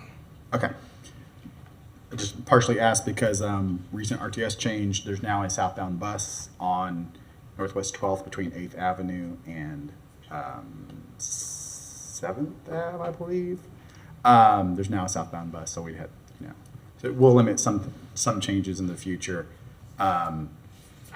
Normally, one-way pairs, I would say, are bad in downtown areas with lots of commerce because it just makes people go fast. But this is not like a downtown commerce area. Most of this is residential, with just a few exceptions at some cross streets. Most of it's residential. Most of this is, particularly south of University, it's almost all students. So the neighborhood south of it their concerns are gonna be a little different than the neighborhoods north of University. I think this is good. We should go forward with it. In those I mean, the biggest concern I have is some things have changed in this neighborhood. Speaking of commercial, the swamp is now in between 12th and 10th. And so, of course, I don't know where their patrons park and how they get there. But any of the future, there was an approved large-scale development at the corner of 10th and 2nd, and I didn't know whether they were aware of potentially one-waying northbound of 12th, or excuse me, 10th, whether it still worked with their plans. But that's the only thing that comes to mind. But I don't know if they had seen that, because that was going to be a large, like, I don't know, 800 beds or something, bedrooms. Yes, that development. I know it's kind of currently held up. I want to say it was fully permitted. I want to say it was, but it's actually going back through a different developer, is my understanding. We were working with that previous developer on this, and as that reapplication comes through, so they would be continue to do aware. so. Okay. Again, I said, like, sometimes one-way pairs traditionally in downtowns, my experience or knowledge is that sometimes it lends to people going much faster and not stopping for business, and it's often to take out parking sometimes and make it a 2-lane one-way, but these are 1 lane, correct? Except at perhaps some intersections? 1 vehicle lane, except perhaps at the major intersection would be University Avenue. And there would be in the opposite direction the vehicles are traveling, there'll be a dedicated bike lane. Okay. I think I'm fine with this. I just want to make sure I got out the whole, like, 2-way pairs sometimes are bad in downtowns where you have 2 lanes going one way and it becomes this, like, drag strip, as opposed to this 1 lane 2-way pairs in a more dense residential, as opposed to a downtown commercial. So sometimes they're good, sometimes they're bad. I just wanted to kind of put that out there. Thank you, Mr. Mayor. Thank you, Mr. Singleton. Thank you, Mr. Willits. So I want to talk about just briefly about the point behind bike lanes for a minute. We've been in a good place with that for going on years now. But I want to remind everybody that in addition to safety, we're not going to force anybody to ride a bike. We're not. That's not the point. But we do want to offer a safe opportunity for anybody who does want to ride a bike to commute on a bike, because we are growing. More people are moving to our community.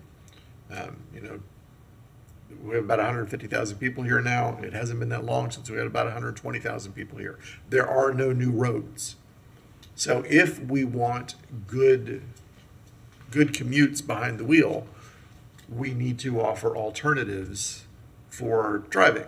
If everybody's in a car, we're all going to be stuck in traffic. We need to make sure that we offer infrastructure for cycling as a real alternative, and it is for many folks, particularly folks who live in a lot of these neighborhoods that we're talking about with this. That is the point behind providing good bicycle infrastructure. A, safety. B, making the commute, keeping the commute as easy as it can be for people who choose to drive. We've cut bus service, so we're in danger of creating gridlock in the not too distant future for drivers. We're trying to avoid that by offering alternatives. That's part of what this is about. It is a shame that there's so much time between when we initially talked about this to letting the contract, because we forget some of what we had initially worked on. So at any rate, I've said plenty. Is there any public comment on this? No public comment, Okay. Mr. Mayor. Commissioner Eastman. Yeah, I'd like to move 2025-736 West 10th Street and West 12th Street one-way pairs, the guaranteed maximum price agreement. Second. We have a motion to second. See no for the lights. All in favor, please say aye. Aye. Any opposed? All right, that passes unanimously with Commissioners Book and Duck and Walker absent. Madam Clerk. Now we concluded the morning agenda. Okay. Very good. I will see you all at 1 o'clock.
Welcome back for the afternoon session of this meeting of the Gainesville City Commission. Glad to have you with us this afternoon. Madam Clerk. Mr. Mayor, we have the Gainesville History Moment with Monye Vivian Filer. Welcome. It's good to see you.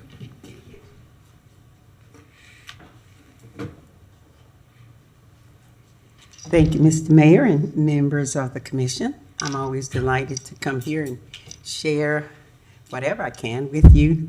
Today, I decided that I would choose some information from women who lived in Gainesville a long time ago.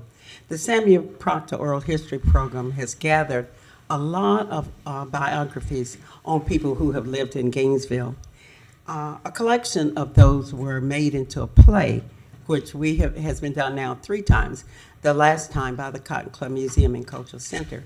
But what the person, Elizabeth Hurd, is the person who drew from those biographies of the information for the play. So I want to tell you a little bit about these women. There were 8 women, 6 black women and 2 white women, whose work we're going to hear about today. I think as we hear these names, sometimes we can associate them with our heritage in terms of who had a store or who did what, even about the way we lived, about the way we worked, what jobs were available. I can't do all of that for you today, but I think I may come back another day and approach this subject again, because the thing that I'm learning is that we're losing our history. I think history is important. I am history. I am 87 years old. So when I talk to the young people, I said, I am not telling you what I read, I lived it. And therefore, for you to go forward, you must know what's behind you. We know that Dr. Patricia Hilliard Nunn, the Sankofa bird from Ghana, is the bird that epitomizes a Patricia, because it stands forward and looks backward, saying, you must bring your past with you. Well, if the children don't know their past, they cannot bring it with them. So I feel as if it's important that we go that route. I'm not a historian, as you all know. I'm many things, but I wasn't a historian. But I'm learning, and I've lived it, as I said. But I share it because I love to hear what other people tell me, and then I like to combine that with what I know. So there are women that I mentioned earlier. I'm going to name them for you. Ms. Cora Roberson was a teacher. Ms. Roberson played a pivotal part when schools were integrated. She talked about being one of the first women, first teachers to go into integrated school. And the whole paradigm around the integration of schools in Gainesville is really worth reading about, because, of course, Alachua County tried to circumvent the law saying they had to integrate by laying out a paradigm that said if a few families want to choose to send their black kids to white school, they can. Then they chose the kids from teachers and those, and finally they got a decree, as you may put it, that they had to integrate all the schools, and they had to stop playing around. We're talking from like 62 to 70 when they finally did get the integration of school, desegregation. Integration is not a word we should use widely and loosely. You know why? Because we haven't achieved it. Desegregation is the word for where we are now. I'm hoping we move forward, but I want to be careful in using desegregation, because we have schools now that are almost back to where they were when I was in school. I digress, but I'm an old lady, that's what we do. So you invited me here, I apologize for that. But actually, Ms. Roberson was very busy at the school. She taught at A. Quinn Jones and Kirby Smith, and she was an active person with the NAACP, as well as the Gainesville Women for Equal Rights. As you know, we were the first integrated group of women in Gainesville. Did a lot of work for the integration of Gainesville. Miss Janie Roberts. Miss Roberts' father was a sharecropper. Her mother was a midwife. Miss Florence Woods was a nurse. I remember Miss Florence very vividly. She worked at Alachua General Hospital. When African Americans were placed, they built a special wing on the 2nd floor, a long hall for black men, long hall for black women, and black nurses worked there. And Dr. Banks, he was the first black doctor to get rights in the hospital as far as surgery and those things go. And he was excellent, by the way. But one of the things that we learned through that era, and I lived that era, as I said, is that they were not placed in the hospital according to their illness. It didn't matter if your medical problem or surgical or your pediatrics or orthopedic, you went in that room. There was no isolation in that room from diseases, because when I delivered my first child in 58, my bed was here and the lady behind me had a very bad infection, and I shouldn't have been in that room. They took me out of that room to sit in the hallway to feed my child. So this is the history that we're talking about, and this was old Alachua General Hospital, where Mrs. Woods worked. She was an RN, and she was very good. Miss Mabel Dorsey. Miss Dorsey taught in Levy County and in Alachua County. She was my mentor, my idol. I tried to pattern my life after her because she was very active in the school, but she believed in getting into the community and helping in whatever way that she could. So I wanted to emulate her. She was, I think, the second African-American woman to hold the Extension Nutrition Educator's position in Alachua County, and that was through the Florida Division of Extension Division. So she would travel to extensive areas around the county and help them with nutrition and whatever other things. And sometimes she took me with her, and that was very educational as well. Miss Gussie Rudderman was a Jewish woman who had a store downtown. If you look back, you'll see where the Rudderman had a store. And Miss Rudderman was very involved in telling the things that brought her life together in Gainesville, Florida. Miss Savannah Williams, a very, very, very, very colorful lady who really told you exactly how it was. Didn't matter whether you wanted to hear it or not. She was a very avid civil rights worker. She did a lot for Gainesville. At one point, when Alachua General existed, I hate to talk about it because I'm sorry it's gone, but behind Alachua General, there were a row of houses. They came all the way from the corner down what's now 4th Avenue until about where Wise's drugstore has that little, well, Miss Savannah's house was there. She was very influential in helping young people, buying shoes for people, but she marched.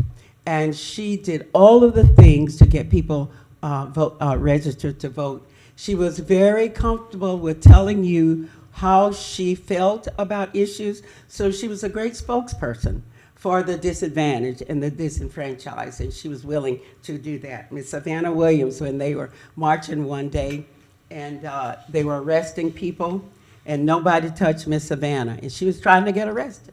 And they asked him later on, why didn't they arrest Miss Savannah? And they said there wasn't a police officer out there brave enough to touch Miss Savannah Williams, so she did not get arrested. I'm just telling you. Mrs. Mary Aarons was a seamstress, and she talks about making clothing for us, African Americans, but a lot of white families, especially women, came to her because she was so good. And she made these tailor-made clothes, and they would come to her for fittings, and she would make their clothes. Miss Mabel Voyle, I don't know if you remember that name, they owned a business. I'm trying to remember what kind of business. Maybe it was something like electrician or something, but the Voiles were very prominent in Gainesville as well. And of course, Miss Voyle was a Caucasian woman. Well, when Miss Janey talked about her home, she talked about being born in Hague, Florida, and then moving to Gainesville. And she wasn't very sure of how long they lived in Hague before she moved to Gainesville, but she knew that at some point they did. She said, my father was half Indian, and half Yankee. Her words, not mine now. His father was a Yankee, and his mother was a full-blooded Indian. Her mother died at the age of 35. She had 8 children, but she remembers her granddaddy's side of the family, and their original home was in Asheville, North Carolina. Now, Miss Mabel Dorsey was from Greensboro, North Carolina, before she moved. Miss Cora Robertson was from Edgerton, Florida, before she moved here. And she talked about her mother being a midwife. Babies were not delivered if there were black babies in the hospital. They were delivered by midwives. probably the best deliveries ever. And then following the delivery, the nurses who would go out and visit the babies afterwards, and I'm talking about this, is not in here because on Sunday, the Greater Gainesville Black Nursing Association will be celebrating their 23rd anniversary. We're recognizing the first 2 African-American public health nurses in Gainesville, Florida, Mrs. Rosa Lundy and Mrs. Floxy Maxey. So they would have their nurse's bag filled with the things that they needed to visit the mother, probably something for the baby to wear, and all of the things they needed to give the visits to the babies for their first postpartum visit. There is a lot to be said about these women, so I hope you will grant me permission. I'm going to do it whether you grant it or not, let me just say that, to come. I'm telling you, I just tell it like it is. That you invited me here. I wish I could edit these things, but I know I can't, and I cannot make my mouth not say these things. I try. But what I want to say and end with is the fact that Gainesville has a rich history. It's just not rich enough because everybody doesn't know it. So the more we teach, the more we enable those who learn to teach. And if those who know don't teach, we stand to lose a big part. It's not in history books. In fact, there's some things online that I've got to correct that are incorrect that I read on one of the city's websites. So that's what I wanted to present to you today. I hope you will remember some of those names. If you want to Google them and see if you can find out anything, but be sure that I will tell you more on my next visit. And I thank you for this great opportunity. Thank you, and I'm glad you don't edit. Always good to hear from you. All right. Madam Clerk. Mr. Mayor, we're on to early public comment, but we don't have anyone signed up, so we're moving on to general public comment. Okay. Donald Shepard. Welcome, Mr. Shepard.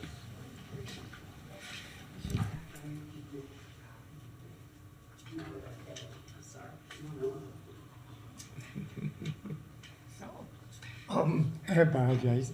I'm like lost now, thinking about the history. So, could you remind me what we're talking about? It's general public comment. Okay. In general public comment, I would like to mention that there's too many elderly people that are being made homeless, and it is by trailer parks, apartment houses. This happened within the last 2 months. There's over 47 elderly people, including myself, that have been made homeless over falsification of rent. They're saying that the people didn't pay the rent, and when some people don't keep receipts, but I kept my receipt, and I tend to have it brought to court for elder abuse and for recognition of this to be an option that we need to take a step forward and help elderly people that are becoming homeless. They're showing up at the St. Francis House, showing up at the Grace Marketplace, showing up on the streets, mostly campers in parking lots. This is something that we need to really step into and help these people. And the sheets that they give out at these helpful places like CIL and so on, you call those places and there's no help. And so these people do remain homeless and do remain out there on the streets or in parking lots. So that's what I wanted to bring up. One of the items, city of INVOCATION, I think we need more of that. When you drive around town, you're seeing the curbs that are not uncurbed, lawns unmowed. I think, as I said prior, is that our codes department should be given the alternative to take and go ahead and issue these people citations for not keeping their lawn up, or stop and say, why is your lawn the way it is? And help the city and mayors and commissioners to be proud of their city by upkeeping your properties. And that's all I have, sir. Thank you very much for this opportunity. Thank you. Those are all good comments. Thank you. Jim Conish. Welcome, Mr. Conish. Mr. Mayor, it's Jim Conish. I'm trying to help the public understand the truth during the crossfire of misinformation. So anyone like to go to my website, I've got everything I'm saying is documented with your own documentation, sir. As I've told you many times at the Conish Thomas House across from Thomas Center, I take off from $119.07, and half of that is a garbage cart and stormwater. And because GRU, keeping in place the rates you handed them, are disconnecting 3,421 meters in 1 month. These are meters. These aren't people, these are meters. And they're writing off $10.3 million in uncollectible bills. This policy of bundling stormwater and garbage in with the electric meter, first of all, stormwater has no logical connection to the electric meter. So if I have a master meter, I evade the charge, and I do. When you write this money off, you never see it. They're charging you $800,000 a year. They're collecting significantly less than the tax collector would collect. And the reason you guys do this is to put it on the tenant instead of the landlord, because you shine the shoes of the big landlords. Now, this makes absolutely no sense.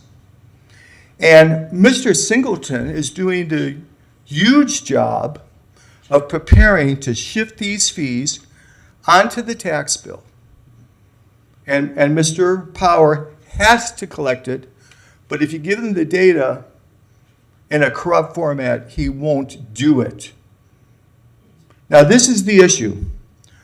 Ad valorem taxes are paid in arrears. Generally, these assessments are paid in advance.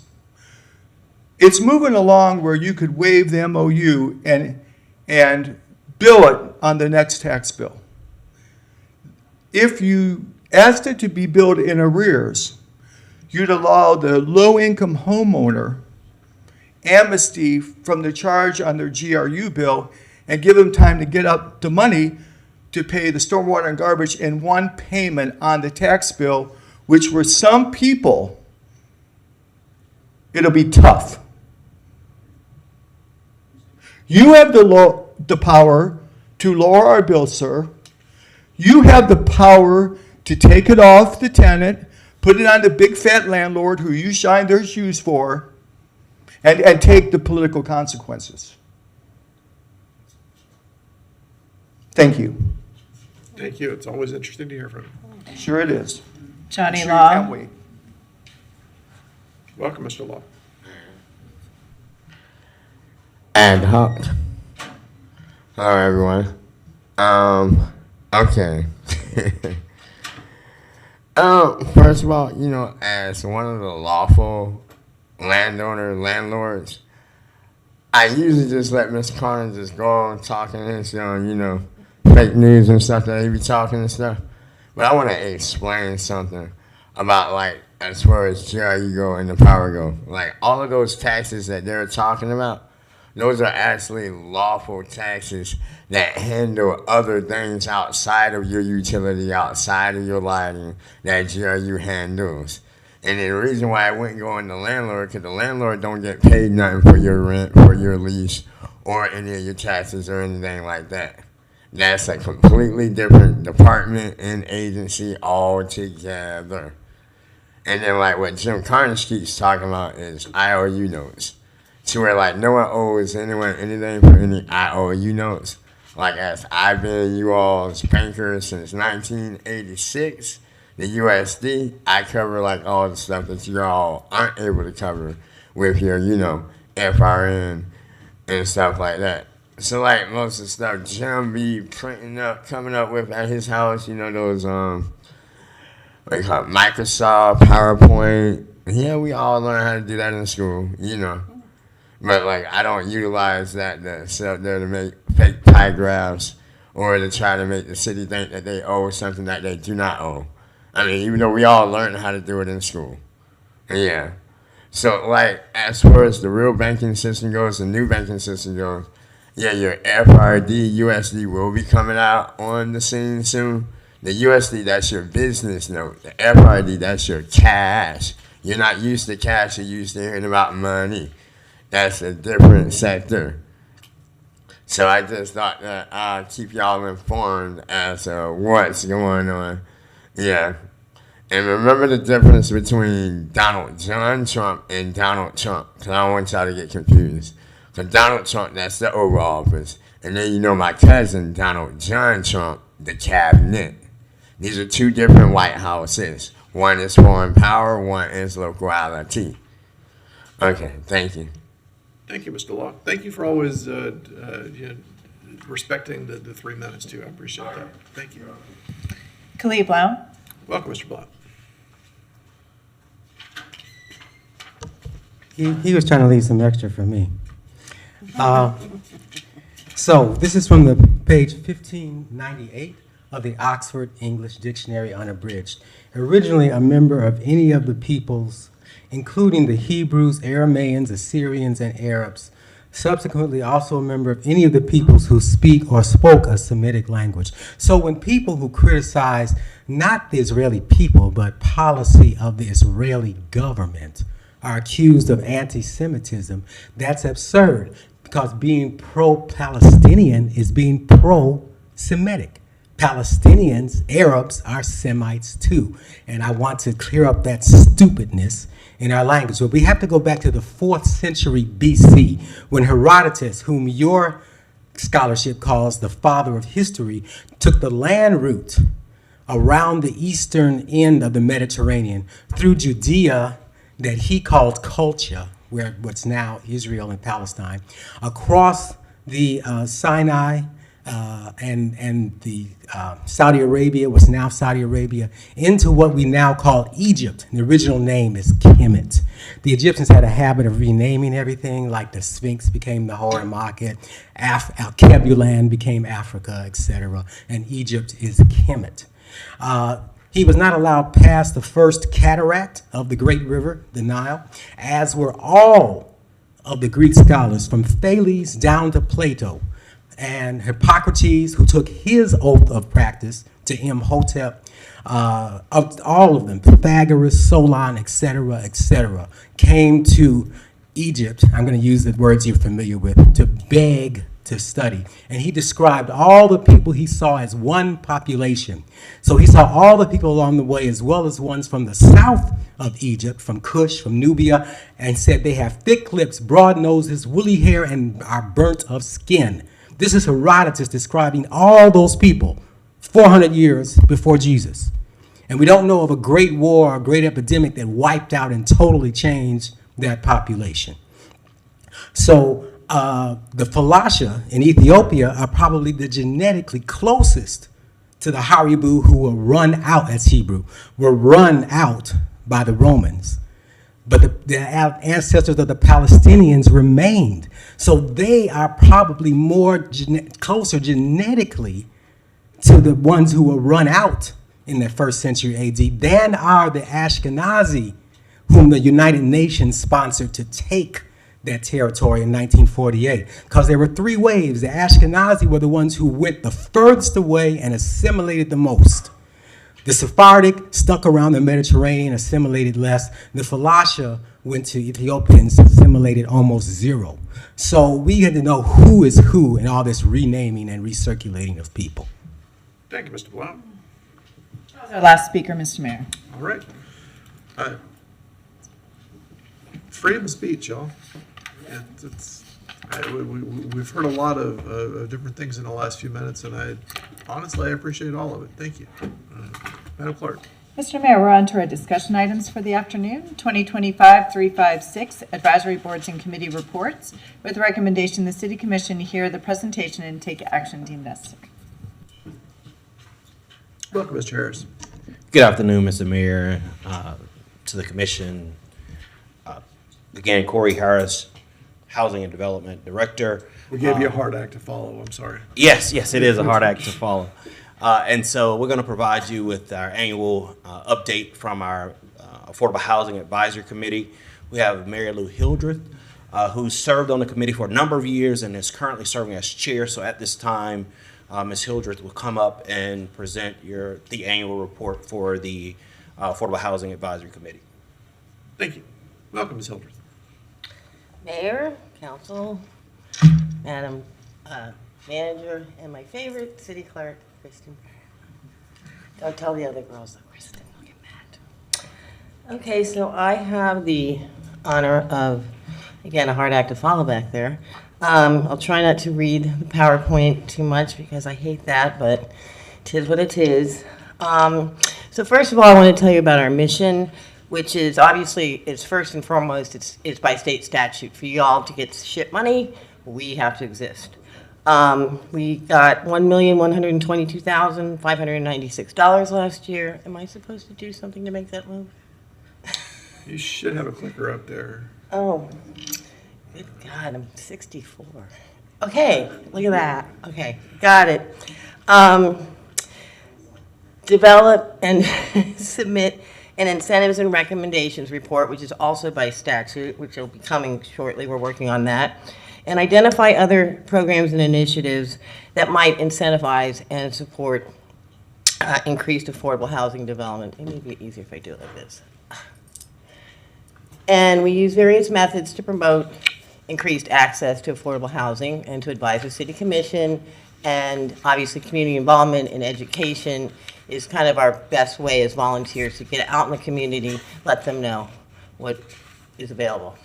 The most important things we did in 2024, obviously the IRR.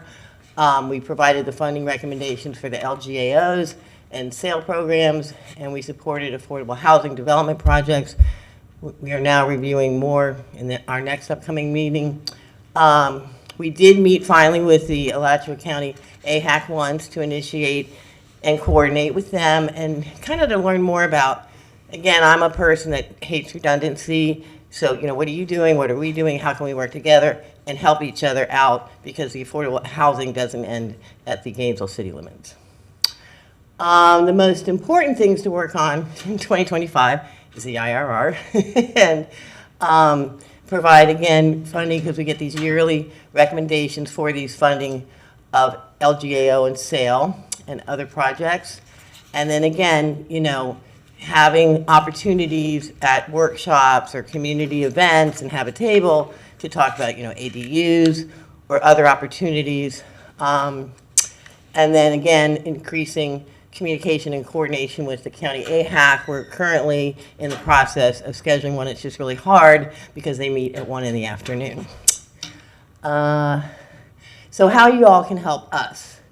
So again, provide support for us, opportunities, because we did it before and we had different things around. We had one, I was at the one at the senior center. There was one in another district so that we can provide, give us some technical assistance and basically educational materials handouts so we can be your voice in the community when people are coming to speak or ask questions about opportunities for affordable housing. And then continue to seek our input because, again, when I first got on this board, it was like you do the IRR and that's it. And our board is very actively wanting to be a part of that process. So, let us know if there's stuff coming up with housing projects or of more than 10 units so that we can, decide whether we want to comment. We might not want to be involved, but at least give us that opportunity.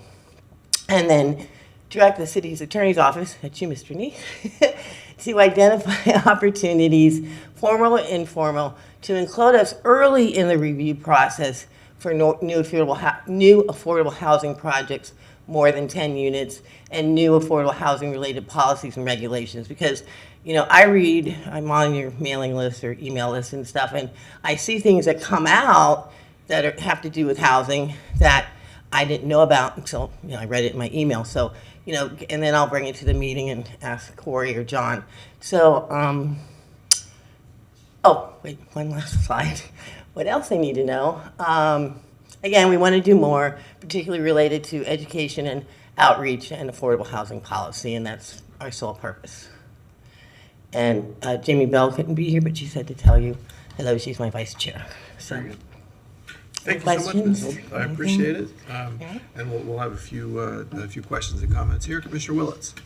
Mr. Mayor, thank you, Chair Hildreth. It's a pleasure to serve with you on AHAC. One of the things that had been, as I remember, discussed was lots of different housing things that are going on, and sometimes it feels like we learn about it afterwards. The committee learns about it afterwards and not earlier in the process, even if it's not something that, just the kind of knowledge flow, so we know how it fits into the larger ecosystem. And one of the examples that happened very recently is Lot 10. Even though that's a long-term project in the past, but a sudden change of potentially how that will work and who will potentially even own some of those affordable housing units. I can't remember if we said we were going to own 10 or 12 or 7, I forget how many, but the city. So I think that was one of the examples most recently. So to my colleagues, that's one of the things that it came up before us pretty short-term, but AHAC works on, a month, at least a month notice almost to really be able to put stuff before them. So I just thought I would remind the commission that that's one of the things that, even since I remember sitting, I think that was just about 4 or 5 weeks ago? Yeah.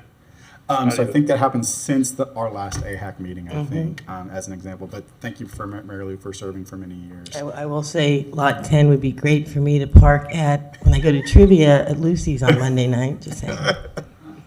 Well, there'll also be some more space in that garage once the county builds their garage. But thank you so much for serving. Thank you, Mr. Mayor. Thank you, Commissioner Willets. So I want to thank AHAC for being one of the more active, in the community active advisory boards that we have, if not the most active. You all are out there tabling and listening to people and sharing information, and however we can support you through Mr. Harris's office. I absolutely want us to be able to do that. The way we approach housing the last 3 years is entirely different than the way we approached housing at any given period before that. And part of that is because we actually had money to spend from President Biden's American Rescue Plan. Part of it is that we made a commitment to doing things differently. We have somewhere between 750 and 800 homes. I don't want to call them housing units, but homes, whether those are single-family homes that the city of Gainesville has very directly built or are building, or as a backstop to loans or tax credit programs.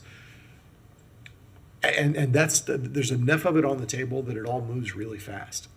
Each individual project doesn't feel like it moves fast, but all together we have so much of it flowing at any given time, so much more than we ever did in previous modern history, that it's hard to keep everybody in the loop. But I appreciate you all trying to be in the loop. And I don't want to slow any projects down and say, wait, we're going to have to wait a couple months to get you back to AHAC.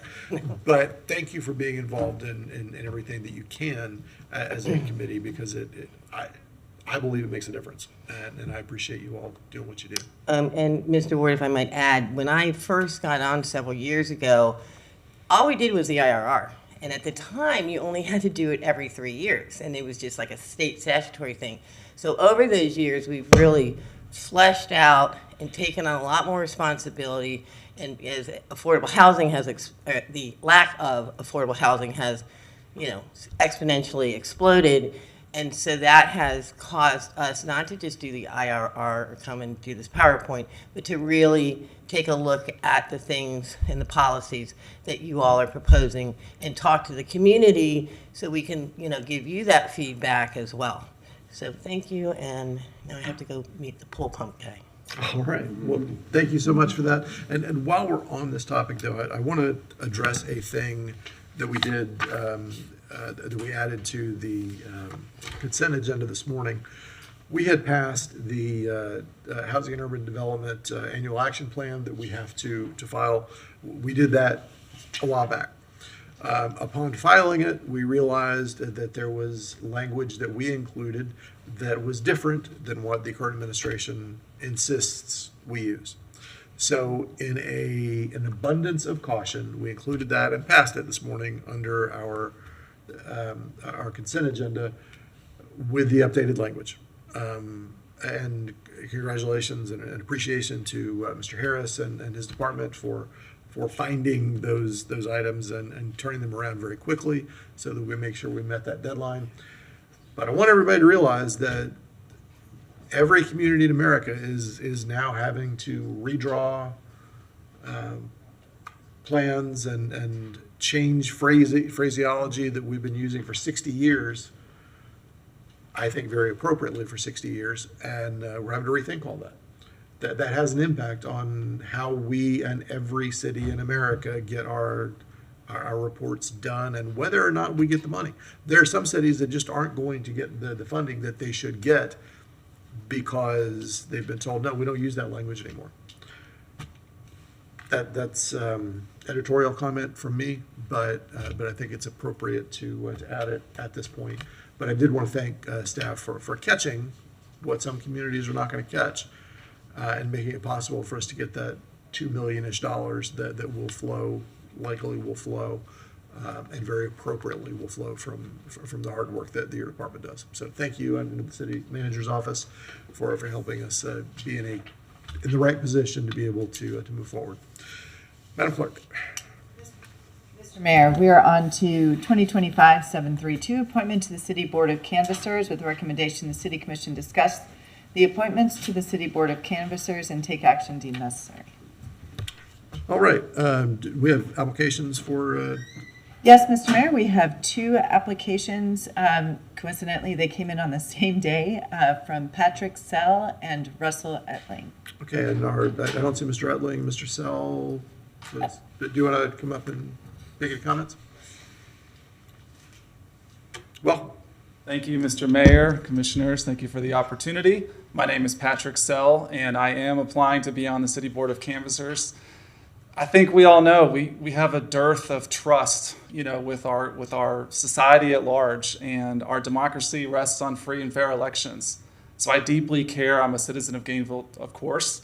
I deeply care that this is done well, that we work together, that the results of this election are trusted by the citizenry, and I would love to be a part of that. I like to think that I'm pretty decent to work with. I previously served on the Alachua City Soil and Water Conservation District, so I know what it's like to be an elected official. I know what transparency is like. I know what reporting and being accountable to citizenry, just as you.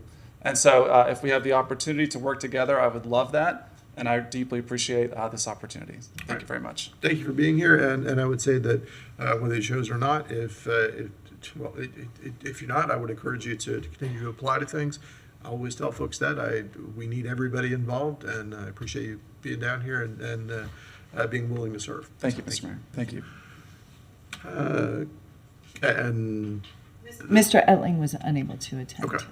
All right. And Mr. Etling had reached out to speak a couple weeks ago as well, and talked to him. Commissioner Chesta. Thank you, Mr. Mayor.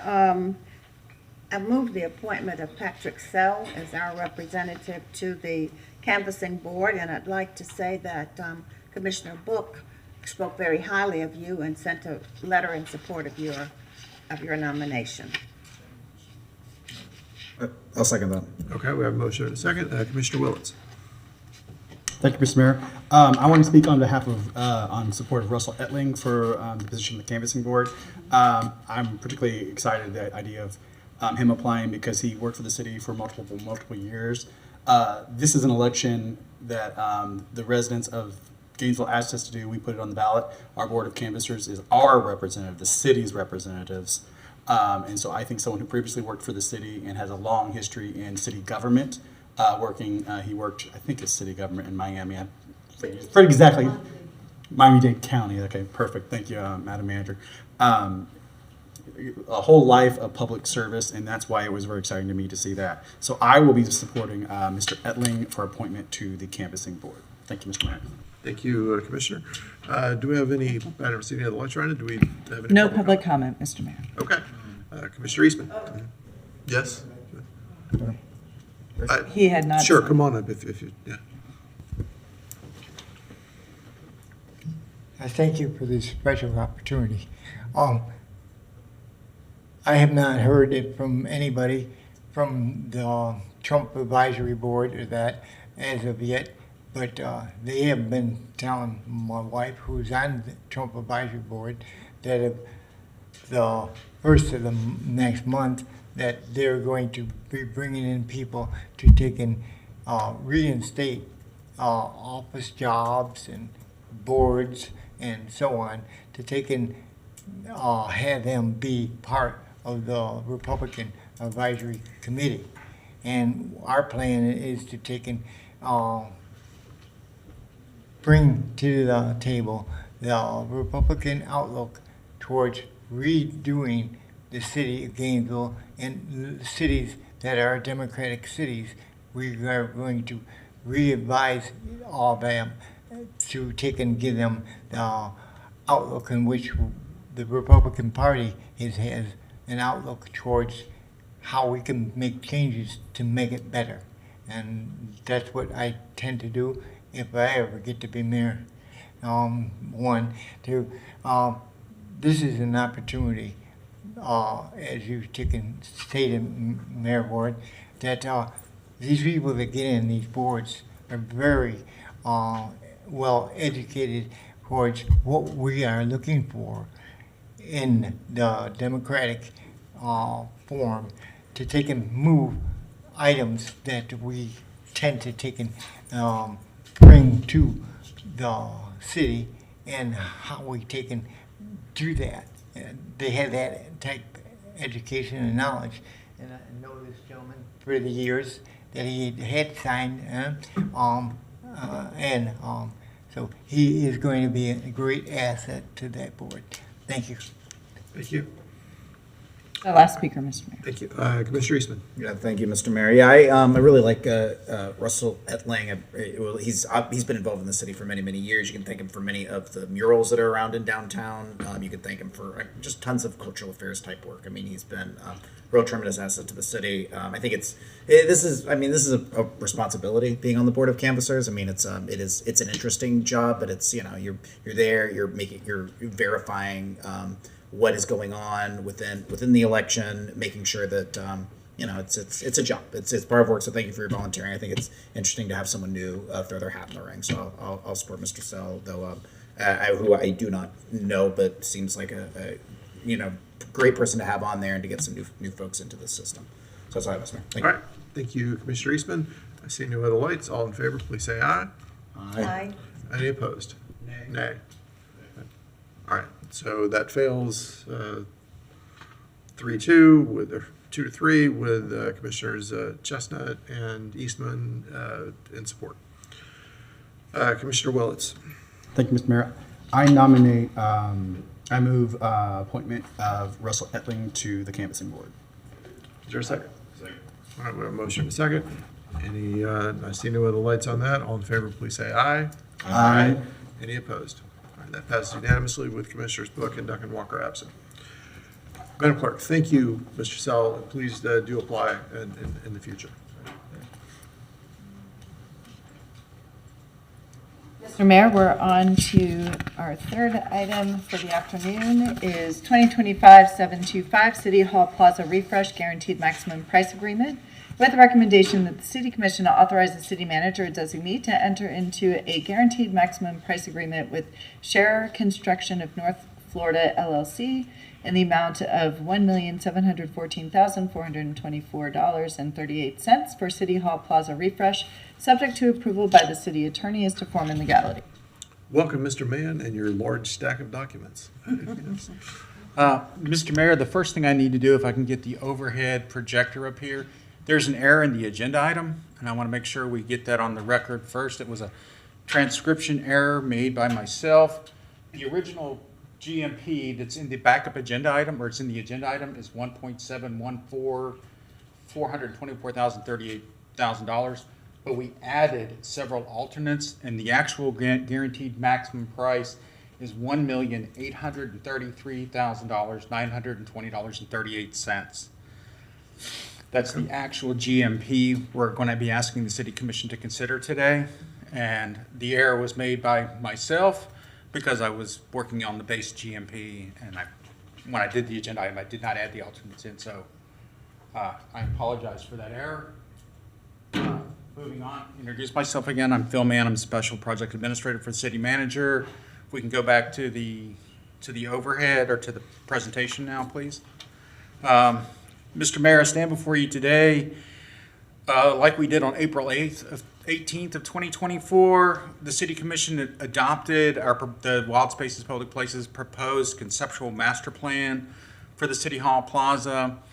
At that time, we only had $154,000 programmed for it, and that was strictly to remove the ponds and replace them with basically concrete. At that meeting, there was a discussion back and forth between the commission and staff, and the city manager asked staff, or this commission asked the city manager and staff to look for other opportunities to fund the full project instead of piecemealing it. Staff went back and we found a $1.3 million CRN note that we were going to pay arbitrage on anyway. So the commission then directed us to move forward and use that money. So on September 24th, just under a year ago, we kicked off a 12-month design phase, which culminates hopefully today.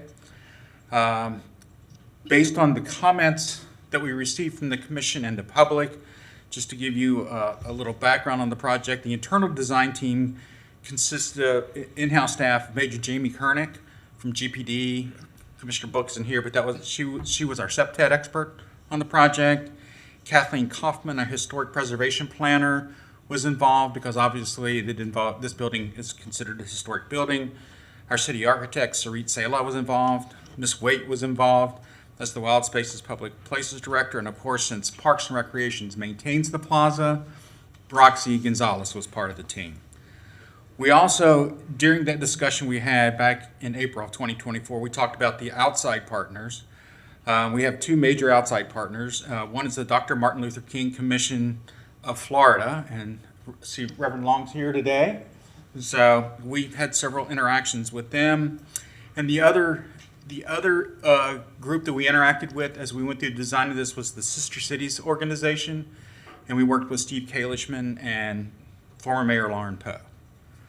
Now I'm going to jump into, and I almost missed our head designers here today, Mr. Jay Brown of JB Pro.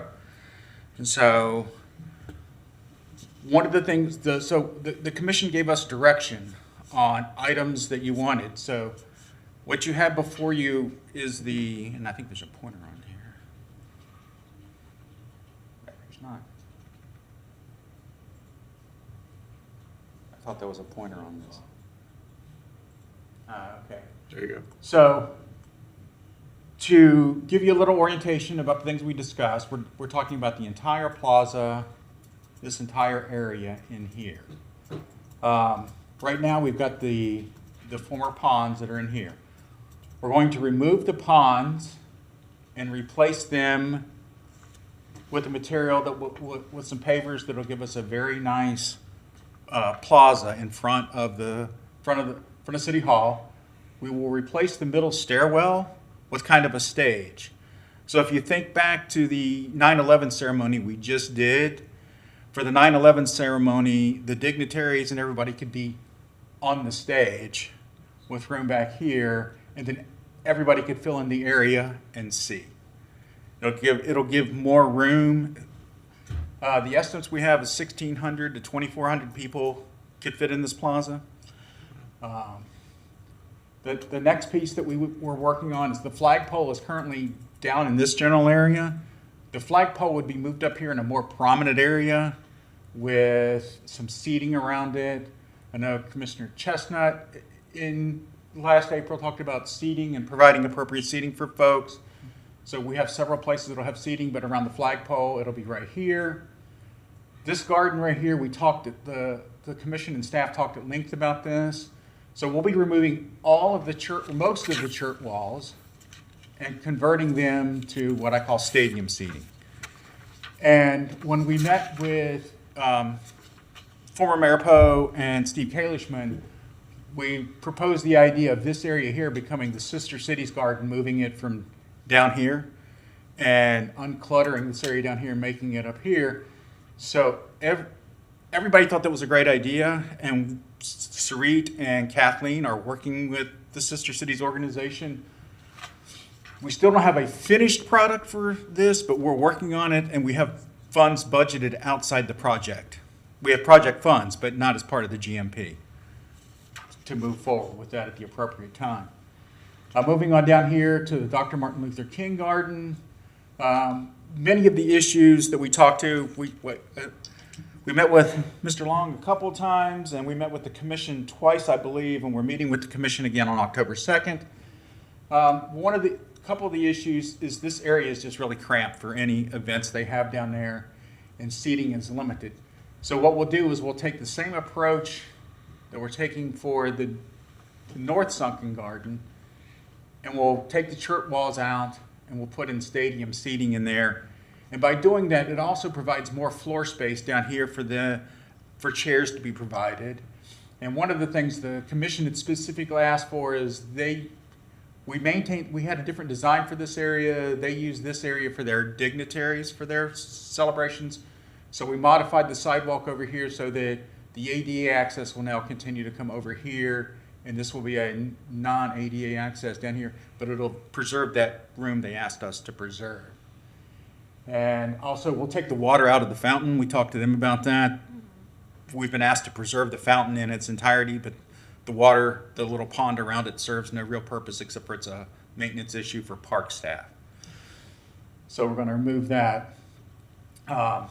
Over here will just be a nice treed area. The darker tree, the lighter trees that you see in these areas are ones or existing trees we're keeping.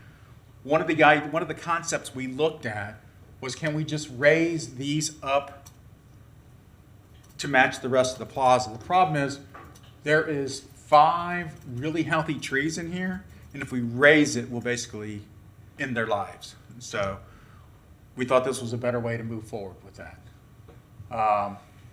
Another one of the things that we liked that came out of our design process was making this a nice landscaped area. There's some seat wall, 3x3 block seating under the trees.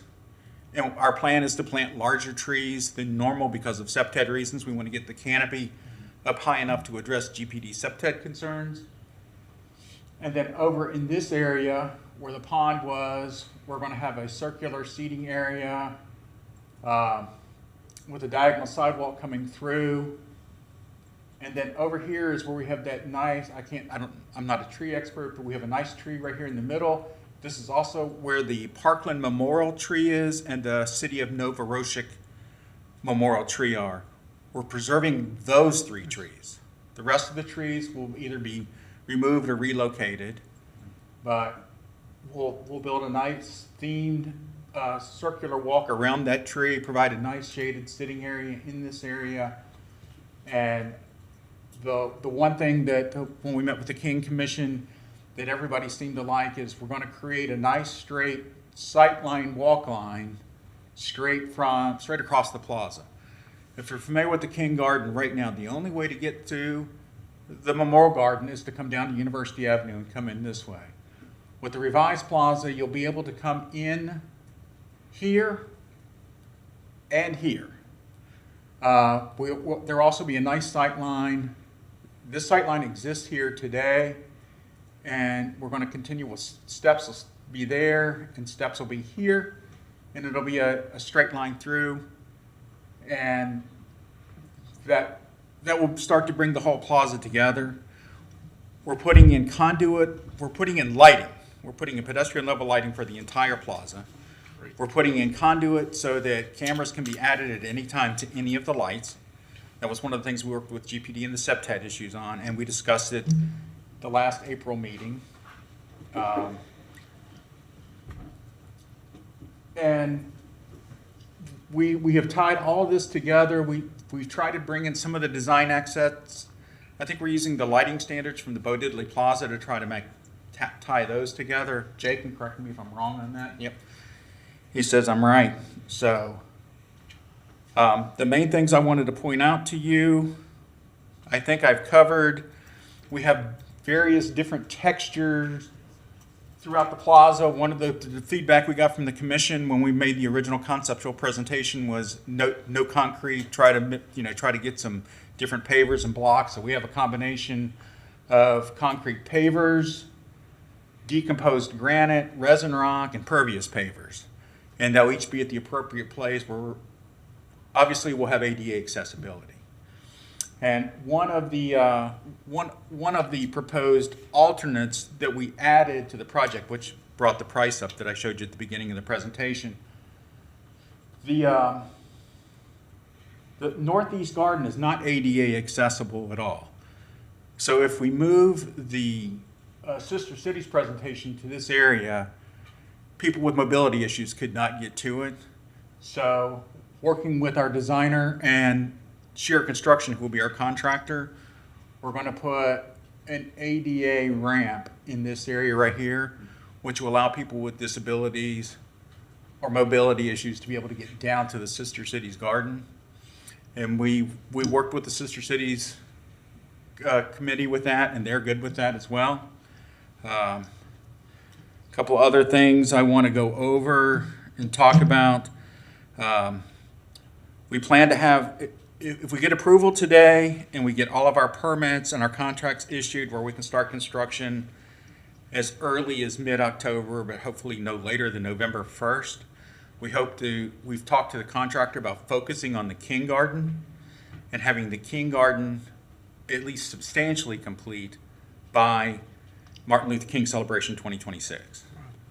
And then the rest of the plaza would follow sometime late March or early April. That sounds ambitious, but I love it.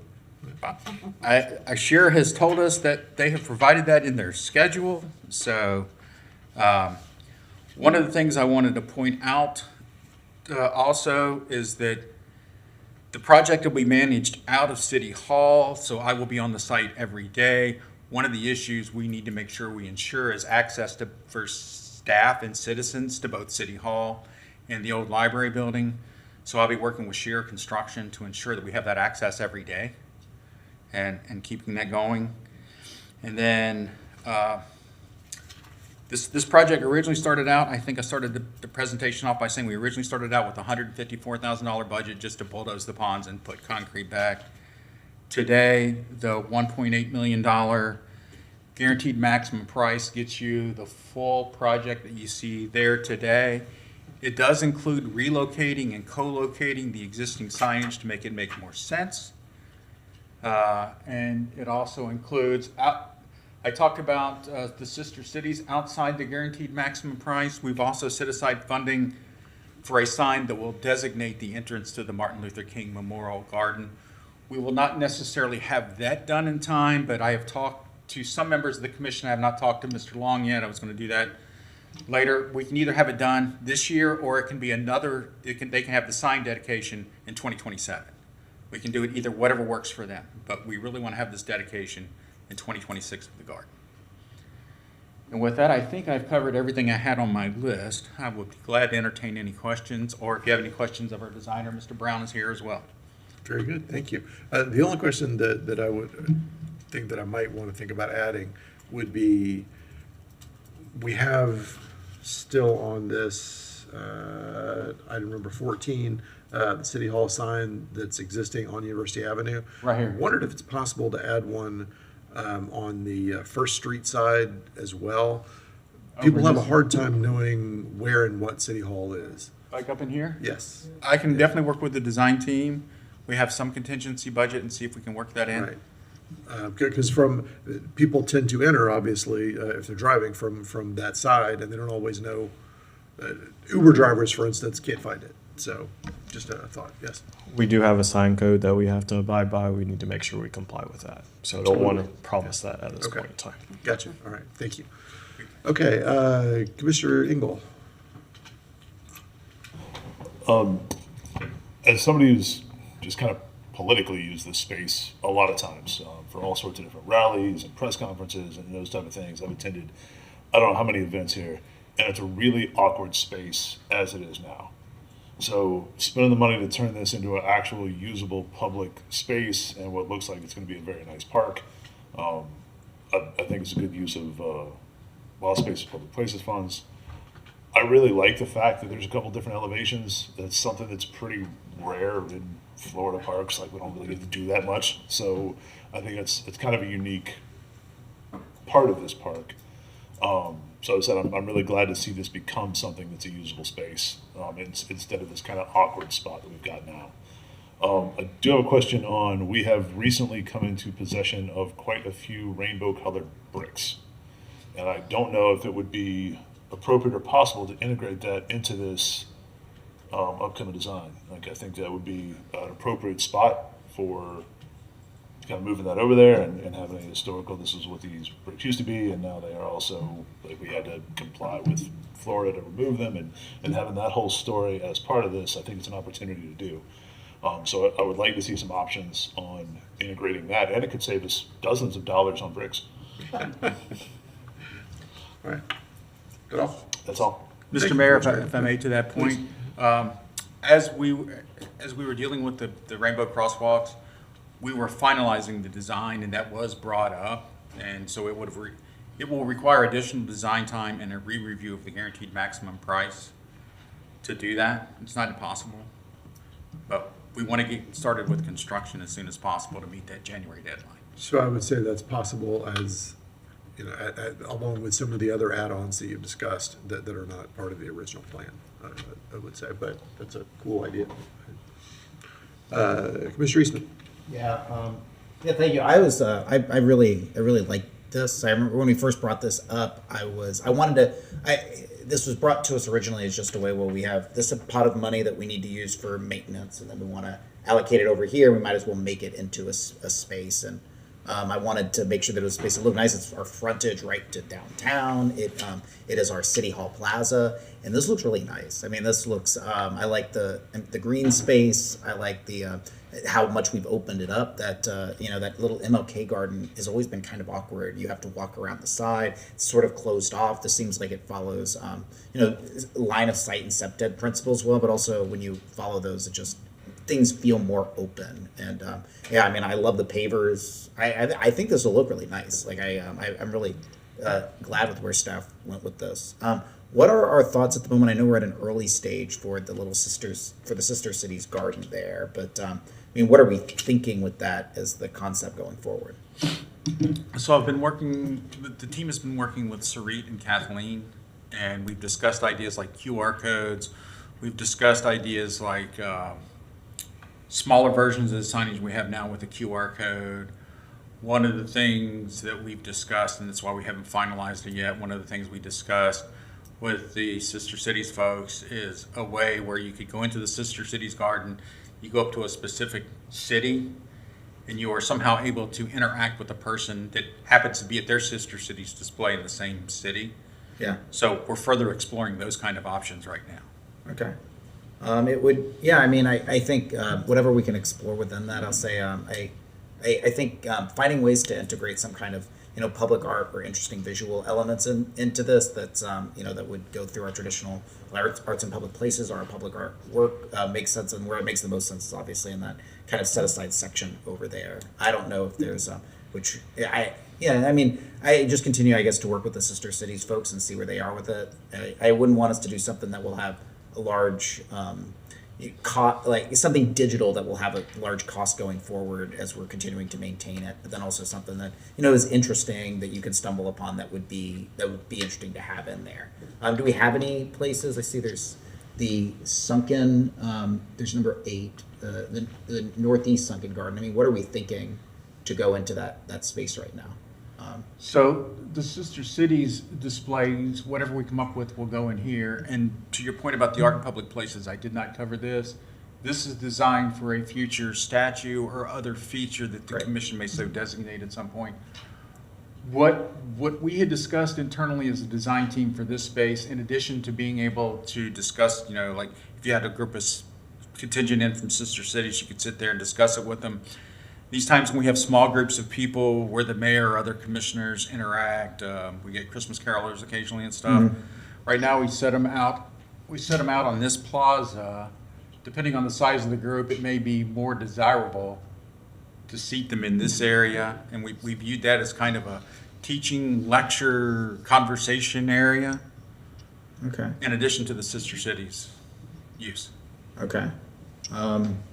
All right, great. Yeah, I mean, I will say that I think plazas in particular, they'll have kind of uses every once in a while, but they tend to be very passive places. That's why I like the seating that's there. It seems like there's enough seating that, if people were to sit there for long periods of time, it wouldn't be. It's not like how it is now where there's 4 seats, and so anyone who's sitting in our plaza, they're very visible. Like it's now spread up on there. We're also putting seating over at the streetery. I feel like the more seating we are putting in downtown, the more there's less focus on any seating that might have people that are there more long term, to put it kindly. I think it's good to have this much seating in there. I think it's a good place for people to hang out. You'll see people eating lunch over here, right behind us in the plaza. I think so. I'm glad we put that in there. And I'm satisfied with this. Can I get more information on the lighting accents? We do some cool stuff with the on Pride Month, we'll put up the rainbows, or on Christmas, we'll put up Christmas lights, things like that. What kind of lighting accents are we looking at here that you said is going to match what we're doing at Bo Diddley? I'll ask Jay Brown, our designer, to discuss that if he has any details on that. Welcome, Mr. Brown. Good afternoon, Mayor, Commissioners. Currently, it's proposed to be pedestrian scale LED lighting, similar to what's, as Mr. Mann mentioned, at Bo Diddley Plaza. So there isn't a plan at this point to have different colored lights in the plaza. So it is a warm lighting environment. That's kind of what we were trying to accomplish. So. Right, but at Bo Diddley, they're changeable lights, right? We're able to put different colored lights up depending on the time of year. If they are, I was not aware, but we haven't introduced that as an option that I know of. I'm not saying that it's not possible if that's the direction we want to go, but at this point, that isn't the direction that we've gone. Okay, I might be misremembering, but I do think I remember, like, during Christmas it's blue and yet white. Though we do put up lights there as well. Yeah, because there's we electrical hang lights, outlets. yeah. All right, so We would continue to put lights into trees. Yeah. For the holidays. Right. That is planned for the streetery lighting. Right. For sure, so, yeah. Right. Thank you. Okay. Yeah. Thank you. I think it looks great. I'm happy to support this, and I appreciate the effort that's gone into trying to make this look nice. This is the plaza in front of City Hall, and I think it'll be a good addition. So thank you, Mr. Mayor. Thank you, Commissioner Eastman. Commissioner Willets. Thank you, Mr. Mayor. Thank you, staff, for all the work on this. I think you really listened to the community and commission's concerns about this. I'm really glad to see all the seating, different types, particularly the circle, the wheel circle gardens. Like, I feel like that's more and more common, and I really like that. Spreading the seating around, hopefully under some trees. And I think it does clear up the confusion of the southwest corner where the current Sister Cities is. It is, if you're on the street, you almost can't see through to the City Hall to understand that this is where City Hall is.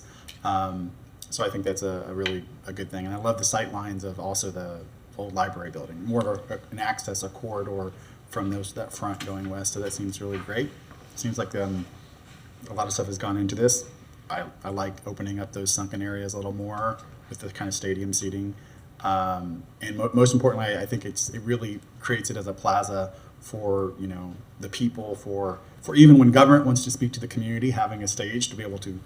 I mean, we speak from here, but outdoors to the larger community, for government bill to speak to the community, but also we invite the community to come use that as a location where they talk to the community and talk back to government.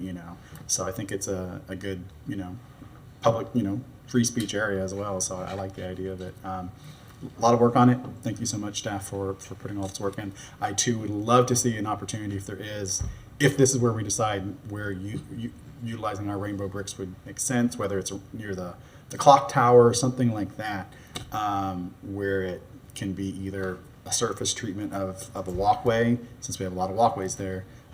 If that's an opportunity, I look forward to it. But otherwise, I did have one specific question. The bike racks right in front of City Hall. Here it looks like they move over one. I don't know how to describe it. Right now they're one section. It looks like they're going to move over one section away from the stairs. Currently, right now, I think they're in the section that's right by the stairs. I think it probably stays exactly where it is, and what's between that and the yellow portion is the covered walkway, I think. Right, I don't think but I think right now they're one section further to the east. So I just didn't know if that's just the approximation or they're going to actually move. Currently, they're right here, and we're going to move new ones over here. Right, okay. Perfect. All right, thank you, Mr. Mayor. Thank you, Commissioner Willets. So I like this a lot. I made a few notes about it, but I specifically, we talked about, when we first started these conversations, about this being available to people to gather. It is the People's Plaza, and the people need a place to gather. I don't know this to be true, but it has always felt to me like it was originally designed to keep people from gathering in front of City Hall, and I always found like that was wrong. So I really like this opportunity for people to be able to gather and speak and be heard and to hear. I think that's it very much, this design is very much in the nature of what we talked about at the last meeting where we really discussed this. And I appreciate the effort that's gone into it. I like this design. I will have tremendous nostalgia for the ponds. That was absolutely a part of my childhood, looking at the fish on the way to the library. It was really cool, but I'll live. This is. I know that I'm not the only one who feels that way. I've had other people reach out and tell me, "Oh, we can't get rid of the ponds." And I always say, well, the ponds haven't ever worked right. And I think after nearly 60 years, we're probably not going to be able to make them work right. So let's live with that and create a City Hall Plaza that is what City Hall Plazas are supposed to be. And I think this achieves that. And I really like it. And Mr. Mayor, one of the points that you just made about the nostalgia, I showed you the alternates that the city opted to implement, which changed the GMP. One of the alternates that was proposed by the contractor was to remove all of the chert walls in these areas. And when we talked with our historic preservation planner, we're maintaining some of those chert walls to maintain that historicalness. We're maintaining them where we can instead of just removing them all just to remove them. Yes. No, thank you for that. I think this really achieves the things that we asked you to achieve. I had a conversation with Mr. Folston a week or two ago about the phrase "the old library building," and it occurred to me then, and I did a little research on it, that just to make sure, the old library actually only operated as a library for less time than the new library has already operated. Just for a little perspective there, the old library worked from 1967, 1968 through about 1989, maybe 1990, and the new library has been there since 1990, which seems like yesterday, but was not. So, I don't know, just interesting little point to me. Thank you for this. I'm very, very pleased with this. Not that there aren't details to be worked through, and I really would like. I think it'd be wonderful if we could find a way to build in public art using the crosswalk bricks as part of this. Not to slow this down, but I'm sure that there is opportunity to work through that. Madam Clerk, do we have any public comment? Yes, Donald Shepard. Welcome, Mr. Shepard. It's your turn. Okay, thank you. I'm somewhat impressed about this, but I want to give a footnote to the public and to the commission that Arthur Luther King was a Republican. And if a lot of people think that Arthur Luther King is a symbol of the Democratic Party, which is not. Mr. Shepard, I want to stop you from getting into politics up here. This is really not the place for that. But it's just not. It is because of the format of what you're creating here. This has nothing to do, for the public, let's be clear that this is not a political party expression. This is an opportunity for people to gather. That's how and you're this is seeing not it. an appropriate place to do campaigning. It's not. Okay. Okay, that's how you're seeing it, sir. I apologize for bringing that to be, but I liked the layout of this, but I would like a map of this or a copy of this. Also, I'm asking, what are we going to do with the what's it called over here? The equity and quality building that's The old library human resource building. That's the old library building, yeah. Where is that on this? That's that big yellow thing on the right. On the right, it's top? To the right. Yeah.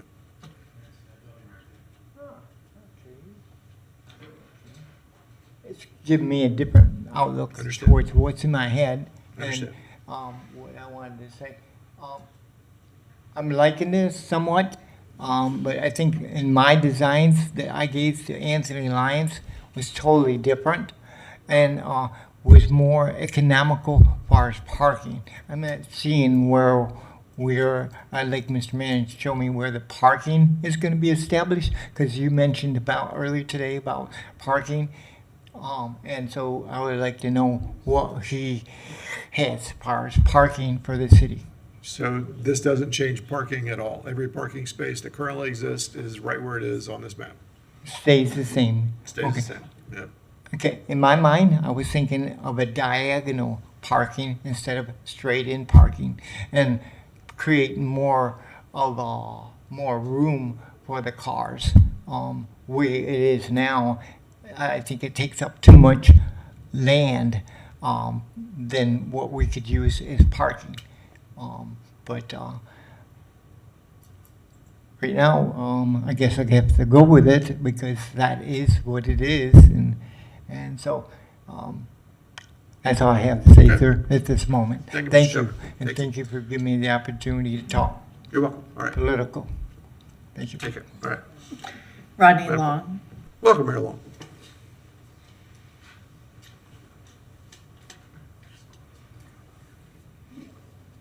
Mr. Mayor and Commissioners, hi, I'm Rodney Long, President Martin Luther King Jr. Commission of Florida. First, I want to thank the manager for extending the opportunity for us over a year or so ago to participate in this redesign process. She understood that the Martin Luther King Commission was an important partner and that we'll be a part of that process. So I really appreciate that. I want to say hats off to Mr. Mann and his staff, and to Jay Brown and their staff for actually engaging us and allowing us to give our thoughts and comments on the redesign. One, I think the redesign of the entire plaza is going to be great for the public. This would definitely be an improvement of the current public space we have there now. It's like a jungle if you go out there right now. You try to figure out where things are. And I'm familiar with the pool, and its days it was great, and we tried to keep the goldfish alive. The birds would come get it. The homeless people would get it out. So it's a great change from where we used to be to where we're going. I think the openness now of the plaza, the seating in the plaza is going to be certainly appreciated. I like the fact that not only the Martin Luther King Memorial Garden is going to now be more elevated so you can see. It's going to be many ways to get to the plaza, and it's going to be seating there, so we really appreciate that. Also, we're going to be planning, and I appreciate Mr. Mann letting you know that the urgency for us is to work on the gardens first, because we want to make sure that it's a part of our King Celebration activities in January. So we want to have a ribbon cutting of this and invite the city to be a part of that. The signage we can probably have in April, sometime for our April 4th event. If not, we can have it in 2027. One thing Mr. Mann did not mention is we're concerned that there's no bus stop for the people by the clock tower. I mean, people are there every day, all day, and there's nothing there for the weather, for people to get out of the weather. So we brought that to Mr. Mann's attention. I didn't hear that today being discussed, but that's important that you have something there. I mean, you're creating all these beautiful spaces, but the people who are waiting on the bus, they're not taken care of. So we ask that you all look into that. But other than that, we really appreciate that, and we thank the manager for reaching out to us and being a part of this. And I want to say again to Mr. Mann and to Jay and those, they did a great job. Thank you, Mayor Long. Thank you. Anyone else? That was our last speaker. All right, very good. Commissioner Eastman. Yeah, I was going to make the motion with the updated numbers before we jumped into that, but I do think this is a good point. What are the thoughts about the bus stop that is there currently? Mr. Mayor, the bus stop would be something for us to work with RTS on. It was outside the scope of our project because transit handles their facilities, so I will work with Mr. Gomez on that, and that's what I had committed to do. Mr. Gomez.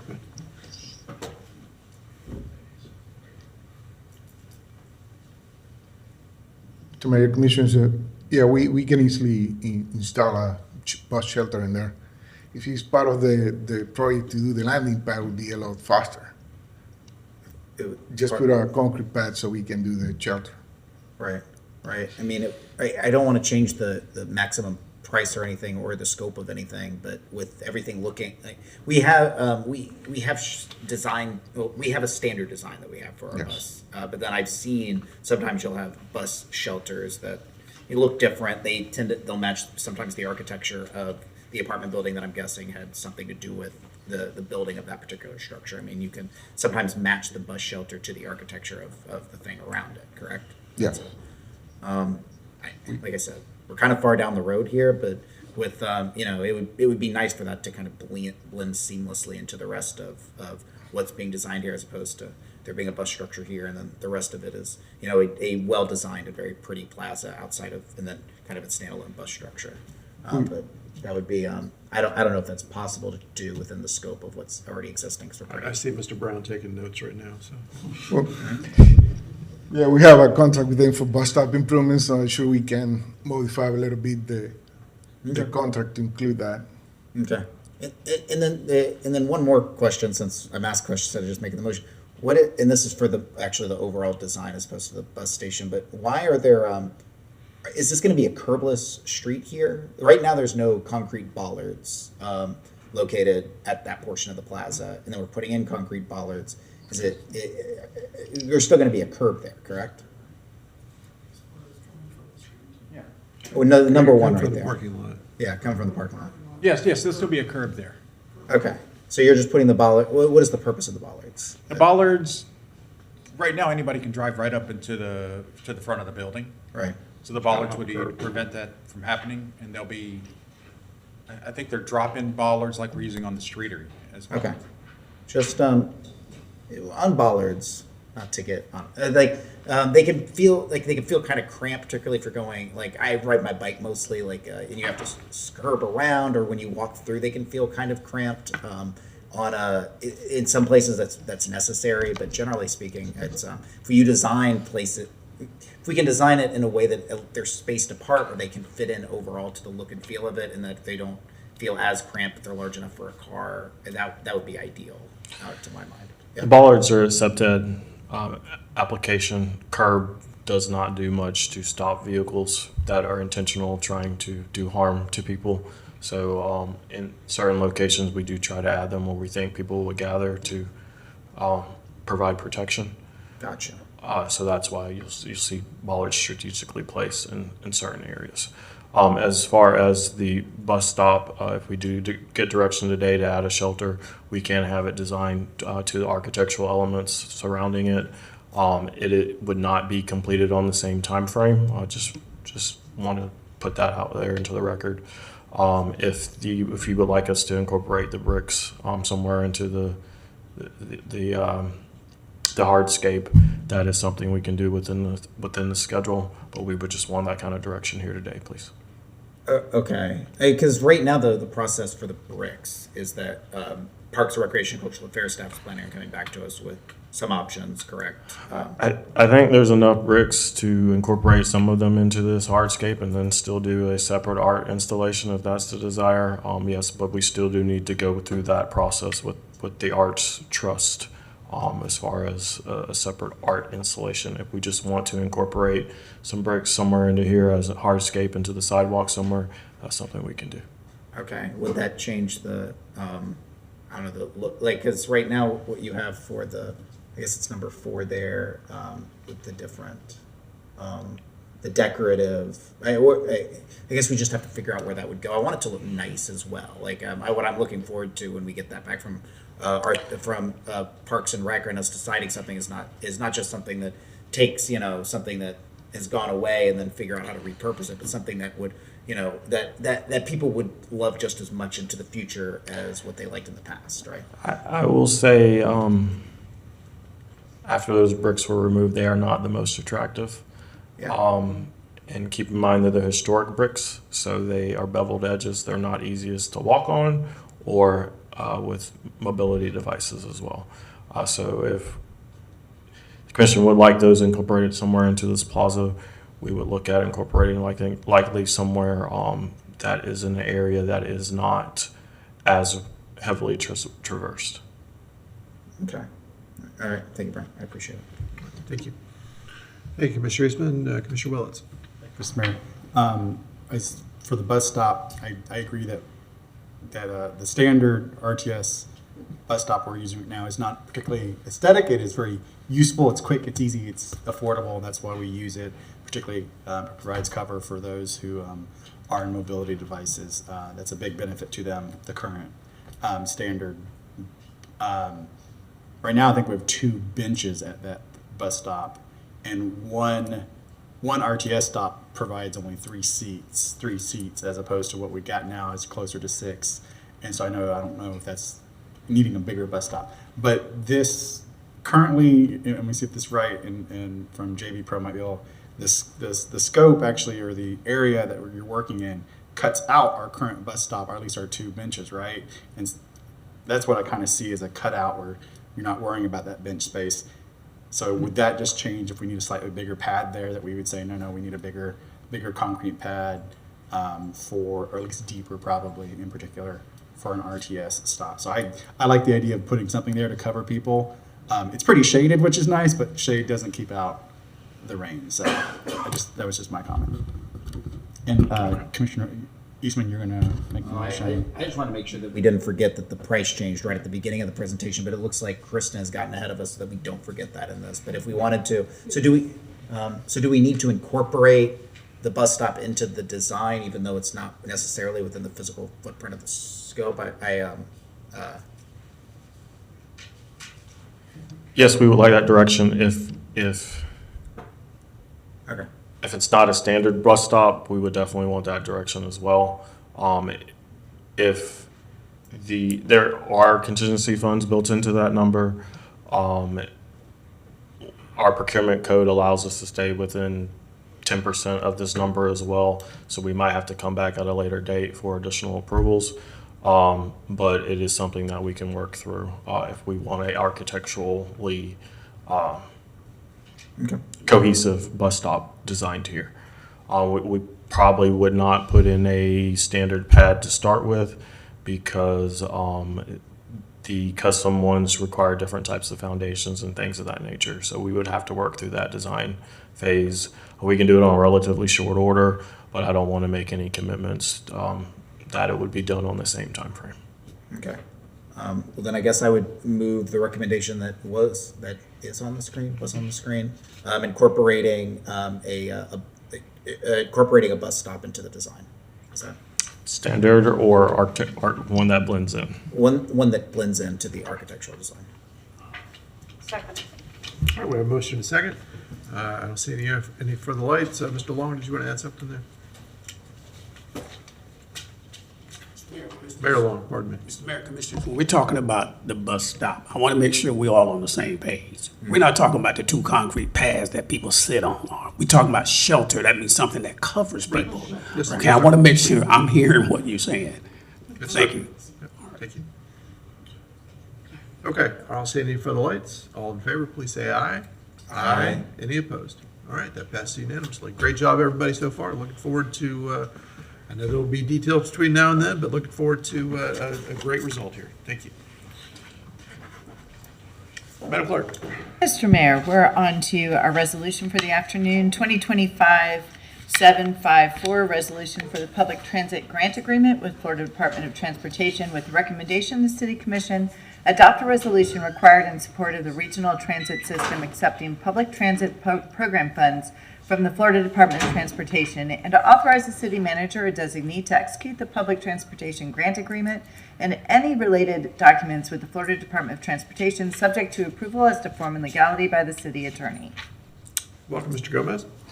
Mr. Mayor, Commissioners, this is one operating grant that we get every single year.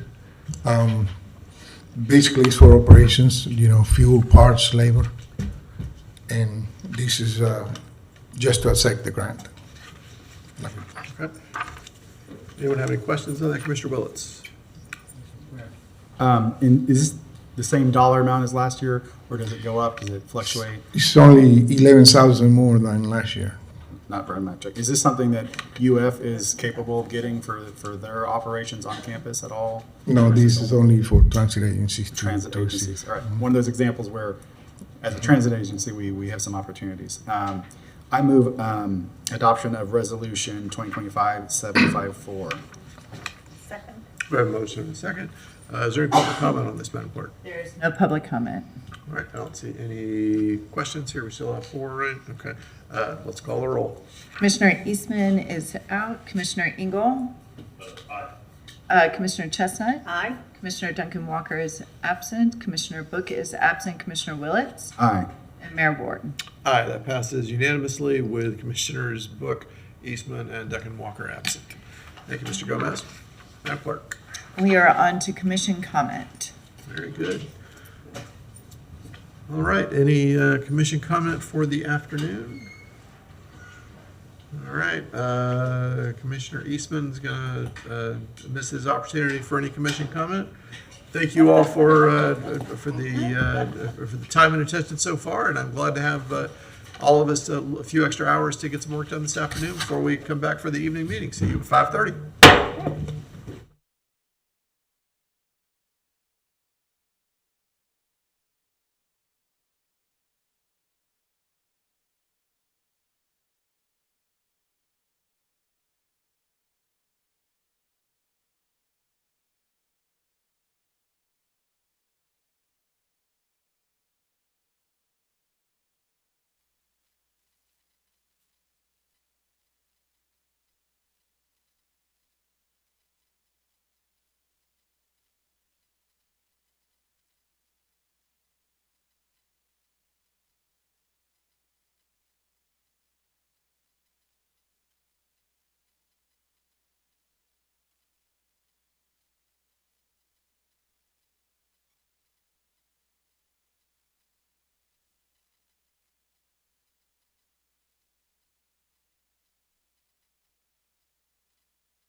To the evening session of this meeting of the Gainesville City Commission. I'm glad that you all are here with us.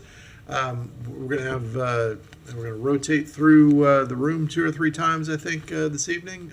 We've got lots of special and good things to do, and I'm glad that you're here to share them with us. So, I welcome the Eastside High School and JROTC to lead us in the pledge this evening. You ready? Yep.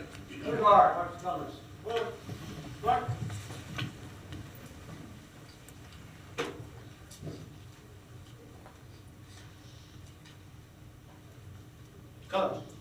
Part-time. March. Colors. March. Colors. Vote. Present. Colors. I pledge allegiance to the flag of the United States of America and to the republic for which it stands, one nation, under God, indivisible, with liberty and justice for all. Forward. Colors. Colors turn. March. Forward. March.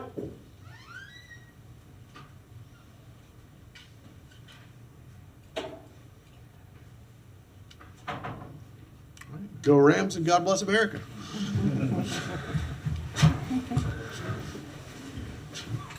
All right, Madam Clerk.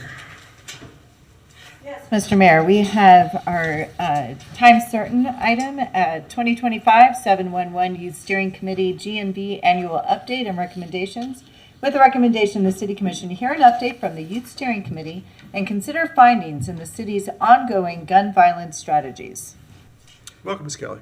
Thank you, and good evening. I'm Cherie Kelly, the Youth Services and Education Programs Manager with the Department of Park, Recreation, and Cultural Affairs. Tonight you will hear a presentation from our Youth Steering Committee, GNV. We have added the tagline GNV to our Youth Steering Committee name as there are others being formed throughout our county, so we want to make sure that we distinguish ourselves as representative of the City of Gainesville. Our Youth Steering Committee meets monthly, and we work in collaboration to advise the city on youth gun violence from a youth perspective. Our youth have lived experience, they have a passion for change, and they are also very close to the issue. The YSC GNV was initially formed under One Nation, One Project in January 2023. What you'll hear today is an annual update of our activities, our accomplishments, our operational updates, and our recommendations. You'll hear about solutions and influences of youth gun violence based on an arts and public health perspective.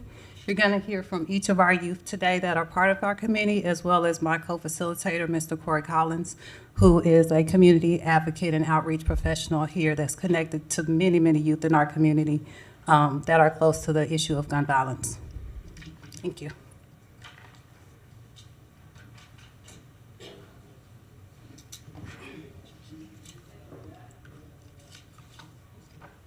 Good evening, everyone. Good evening. A little too close, my bad. It's our pleasure to be here. We are the City of Gainesville Youth Steering Committee. Our purpose here is to be the voice of those who have experienced or has been involved with gun violence and raise awareness to prevent more occurrences from happening in the near future within our own city, neighborhoods, and surrounding communities. Today, we will share with you details about our mission with a presentation.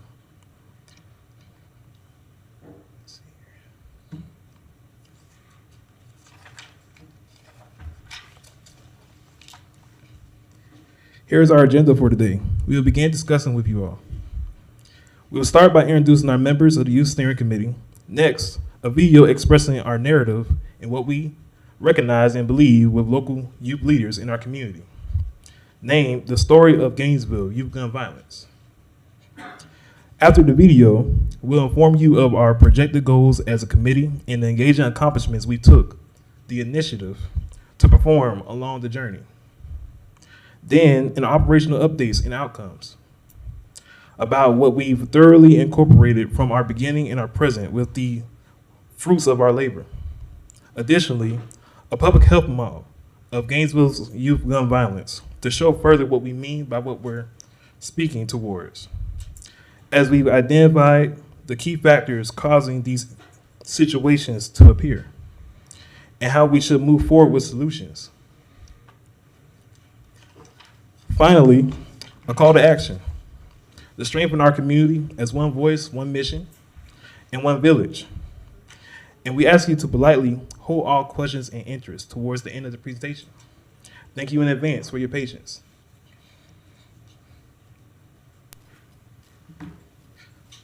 All right, let's get the show on the road. All right, my name is Marlon J. Perry Jr. I'm one of the original members of the Youth Steering Committee, along with my colleagues Ebony Shepherd, Keo Forrest, Christopher C.J. Suarez,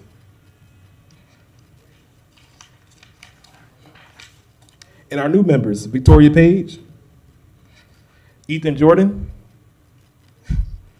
Sinatra Shaw, Journey Anderson, Angela Footman, and Kamani Smith.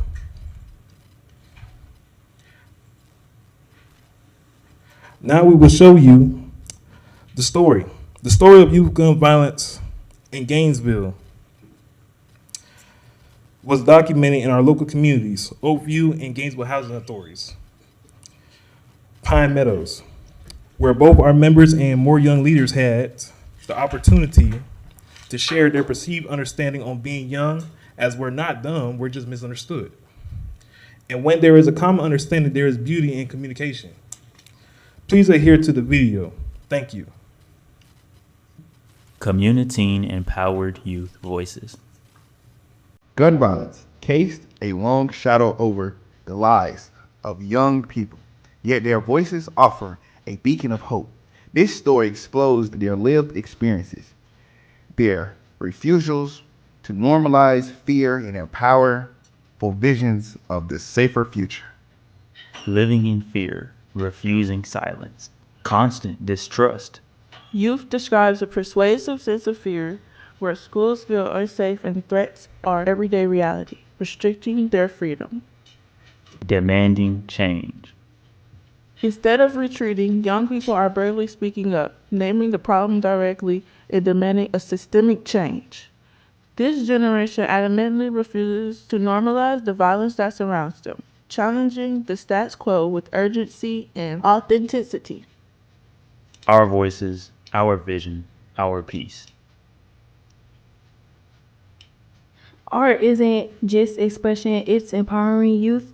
Are using music, painting, poetry, and performance to process trauma, challenge harmful narratives, inspire others. They want artists to lead with purpose, not profit. They want creativity to be a tool for healing. Guns fill the gaps left by neglect. When emotional support, safe spaces, and positive role models are missing, guns fills the void. Youth turn to violence not because they want to, but because they feel like they have to. This is a story of survival in the absence of systems and communities that should protect them. It's all of us.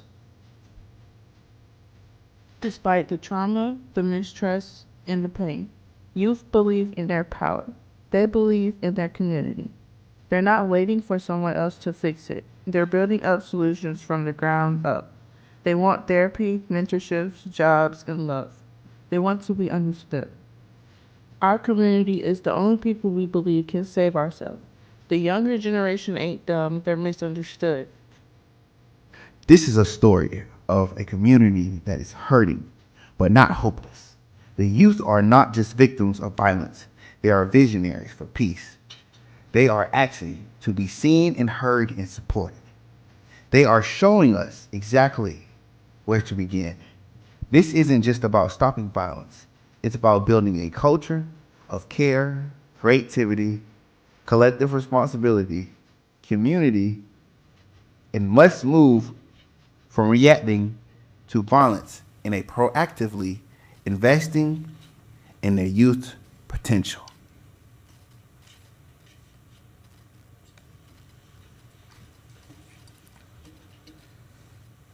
We're more than just an age or a Community-empowered. We're more than just an age or a stigma. We're a next generation, and for change to prevail, we must all move as a unit to foster new methods of communication for the entirety of our city's youth. I will now turn over the presentation to our member, Journey Anderson.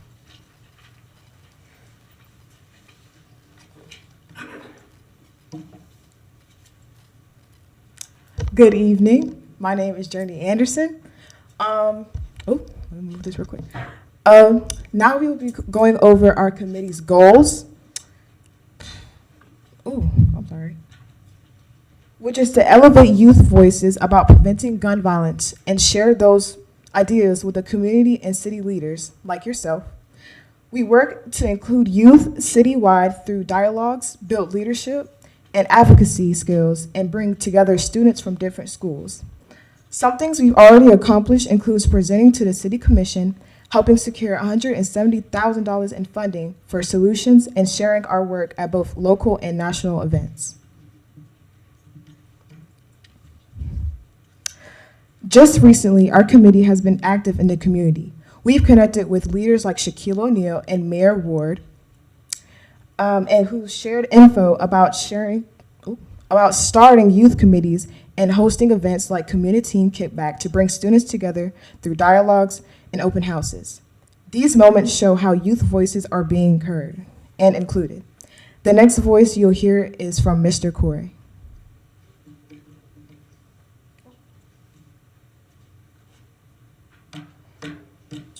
Good evening, Corey Collins. So this is just a snapshot of what we've done this year operationally. We were able to fill in September our youth liaison role by Christopher Suarez he's one of our existing YSC members. Also in October, we formalized our partnership with Impact GNV, and we had a presence on the Alachua County Gun Violence Prevention Alliance. In October also of that year, we contracted myself as an additional facilitator to help with member supports and recruitment in partnership with the Alliance through the Children's Trust. In November, we really aligned our recruitment strategy with feedback regarding representation right from our school members and also through some community-based outreach. In February, we conducted 11 interviews and gained 4 new members to our YSC. Also in February, we developed a community engagement plan to elevate more youth voices from impacted communities and increase YSC GNV visibility. In April, I'm proud to say we hosted our first Community Teen Kickback, which is a peer-to-peer dialogue event at the residences at Oakview. And then in the summer of 25, we have been analyzing our data from that kickback, and we've been sharing and onboarding new members and doing some event planning.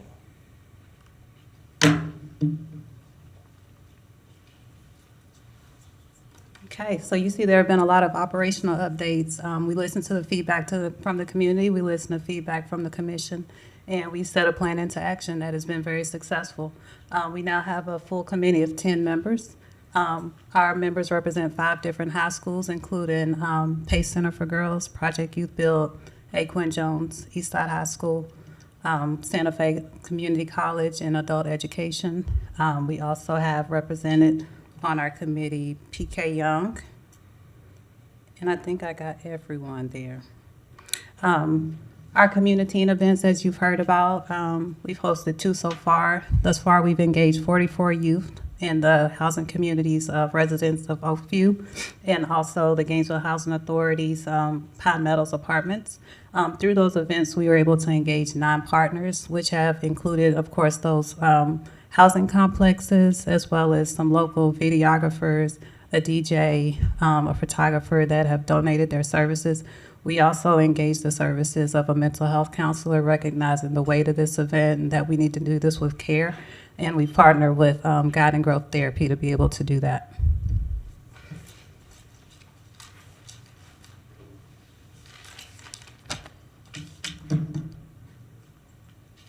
What you see here is information about our Community Teen Kickbacks, which is a peer-to-peer confidential meetup. During April and July of this year, around 44 people, ages 14 to 24, came together to talk openly about youth gun violence. We discussed the issues and causes of it, the impact it has on our youth, and what we can do to solve and or suppress it. Each and every one of these meetings are crucial at making Gainesville a safe space for our youth. To help better understand the importance of Community Teen Kickbacks and gun violence, let's take a look at it through a public view. I'd like to give you Kim.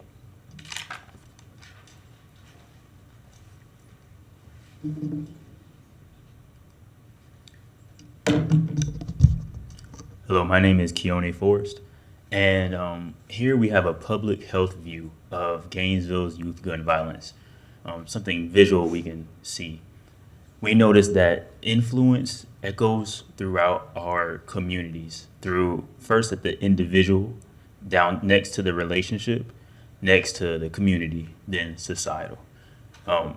I can say that California knows about the Florida man, right? You hear about the crazy Florida man trope. That is something that's societal. In the community, you may know someone named Jack down the road who may be doing things that aren't right. Then in the relationship, that Jack may be an uncle or a friend you know. But as an individual, Jack has problems. And we recognize that no matter what scale that problems are existing in our world, that we want to help find solutions to address each one, from societal down to the individual. Thank you. Good afternoon. My name is Ebony Shepherd. Thank you for having us. So I'll be discussing the influences of youth gun violence on an individual level, and then I'll also be speaking from a relationship level. And this information is coming from the youth that we met with at our community and kickback events that was discussed on the previous slide. So to begin with, I'll start. Some of the youth stated some of the influence on an individual level. Some of the youth live in a constant state of fear and anxiety. Some youth have adult responsibilities. They also mentioned identity struggles, emotional suppression, detachment, lack of coping skills and support, results from traumatic experience, unaddressed emotional wounds. Some of the solutions that the youth mentioned was they would like to channel their anger and emotions into physical outlets and productive activities, having art programs for therapy and expression, learning alternatives for emotional release. I'm a firm believer that our youth are crying out for help, but because no one sees their tears, they are not heard.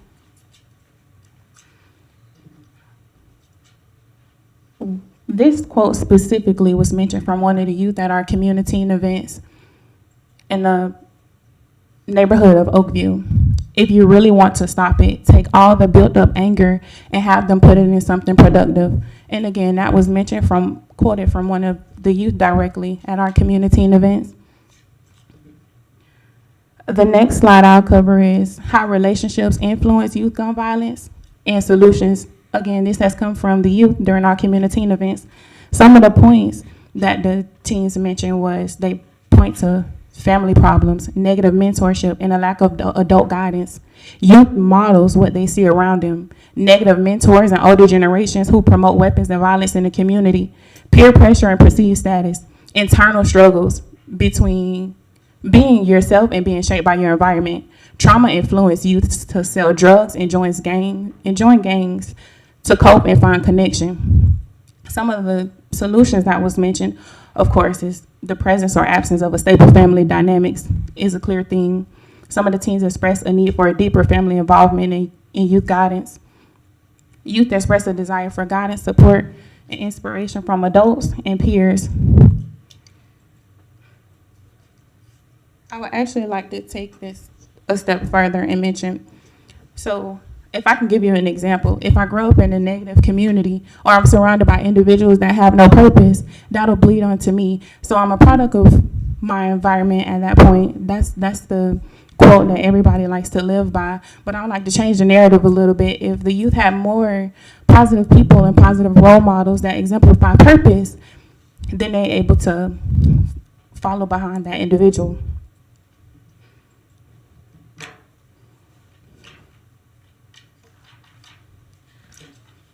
So I'm going to go back to the slide my colleague mentioned.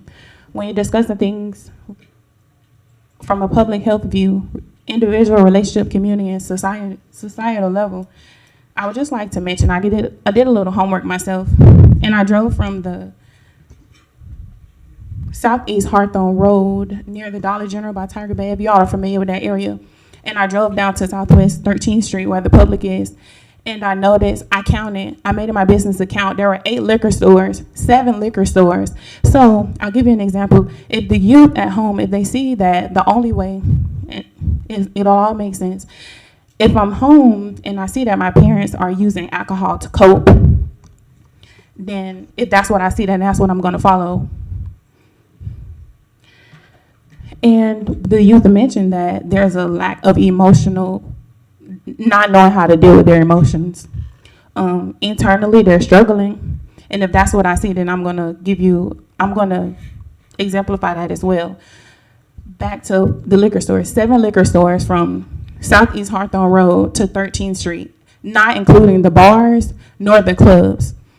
Again, if I see my parents drinking to cope, then that's the first thing that I'm run to. And because in the community it's so convenient and it's so near, that's the first thing that I'm going to think about, and that's the first thing I'm going to go to.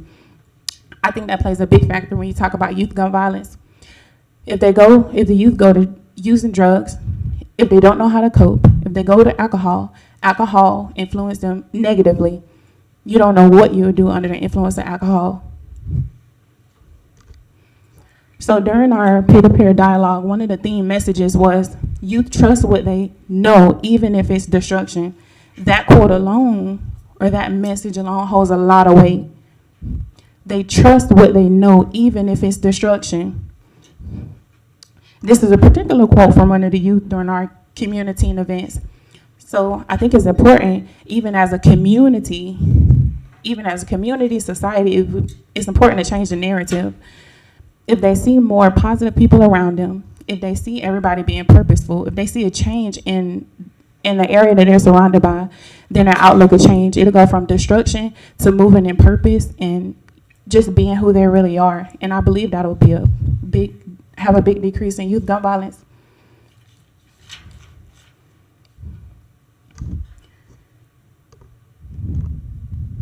So that's all I have, and I thank you all.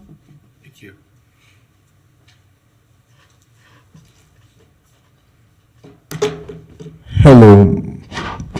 Hello, my name is Anachit Shaw. I'll go over the power of the community. Community environment and the easy availability of guns contribute to youth exposure. Kids are often mentored or influenced by people who sell, promote, or glorify weapons. Violence and trauma persists in middle and high school. Kanapaha Middle School, Gainesville High School, Westwood Middle School, Santa Fe High School, and Eastside High School, due to weak or inconsistent protective measures. Large-scale community violence, such as the Easter event, normalize aggression and fear. Violence tends to escalate without early intervention or positive role models. Boredom and lack of engaging programs cause kids to seek meaning throughout risky behaviors like guns and violence. Social media and peer pressure amplify unhealthy norms and make violent content and more accessible. Limited family and community support systems reduce positive guidance for youth. Solutions. Schools should act as safe havens of belonging, trust, and emotional support for students. Police and educational alternative programs must balance environment without opportunities, prevention, prevention, and rehabilitation. Provide structure, applying activities such as sports, music, art.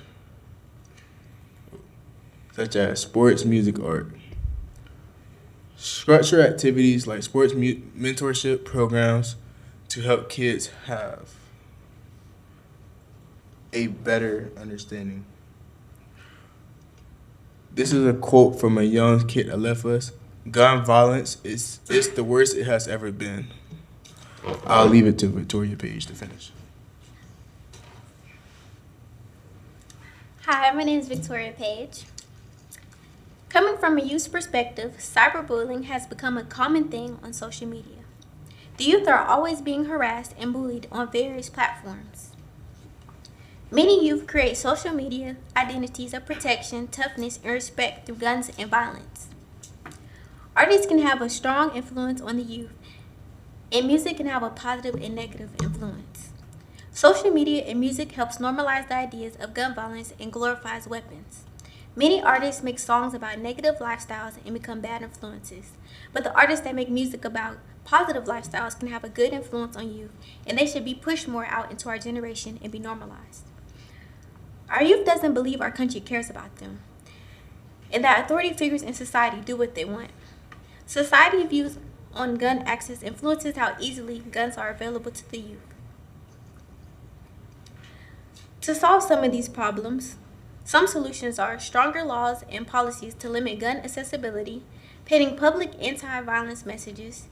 Youth want artists to be role models and speak to youth. Laws that balance artistic freedom and social responsibility, and using social media to inspire change.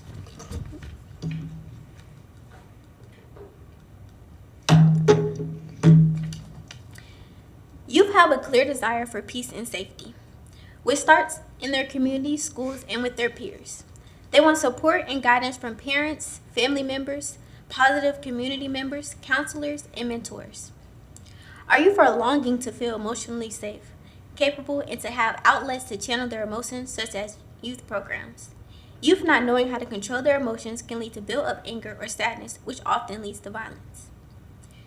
Youth want their own communities to be a part of the changes needed to stop youth gun violence. Negative societal pressures such as social media, music influencers, and individuals in positions of power are part of shaping the norm of nonviolence, and youth are asking them to be a part of this change. Policy reforms are needed to change gun laws. Our youth urgently need practical solutions to complex issues at all levels. Youth gun violence has impacted and shaped them far greater than they ever imagined. Thank you for listening.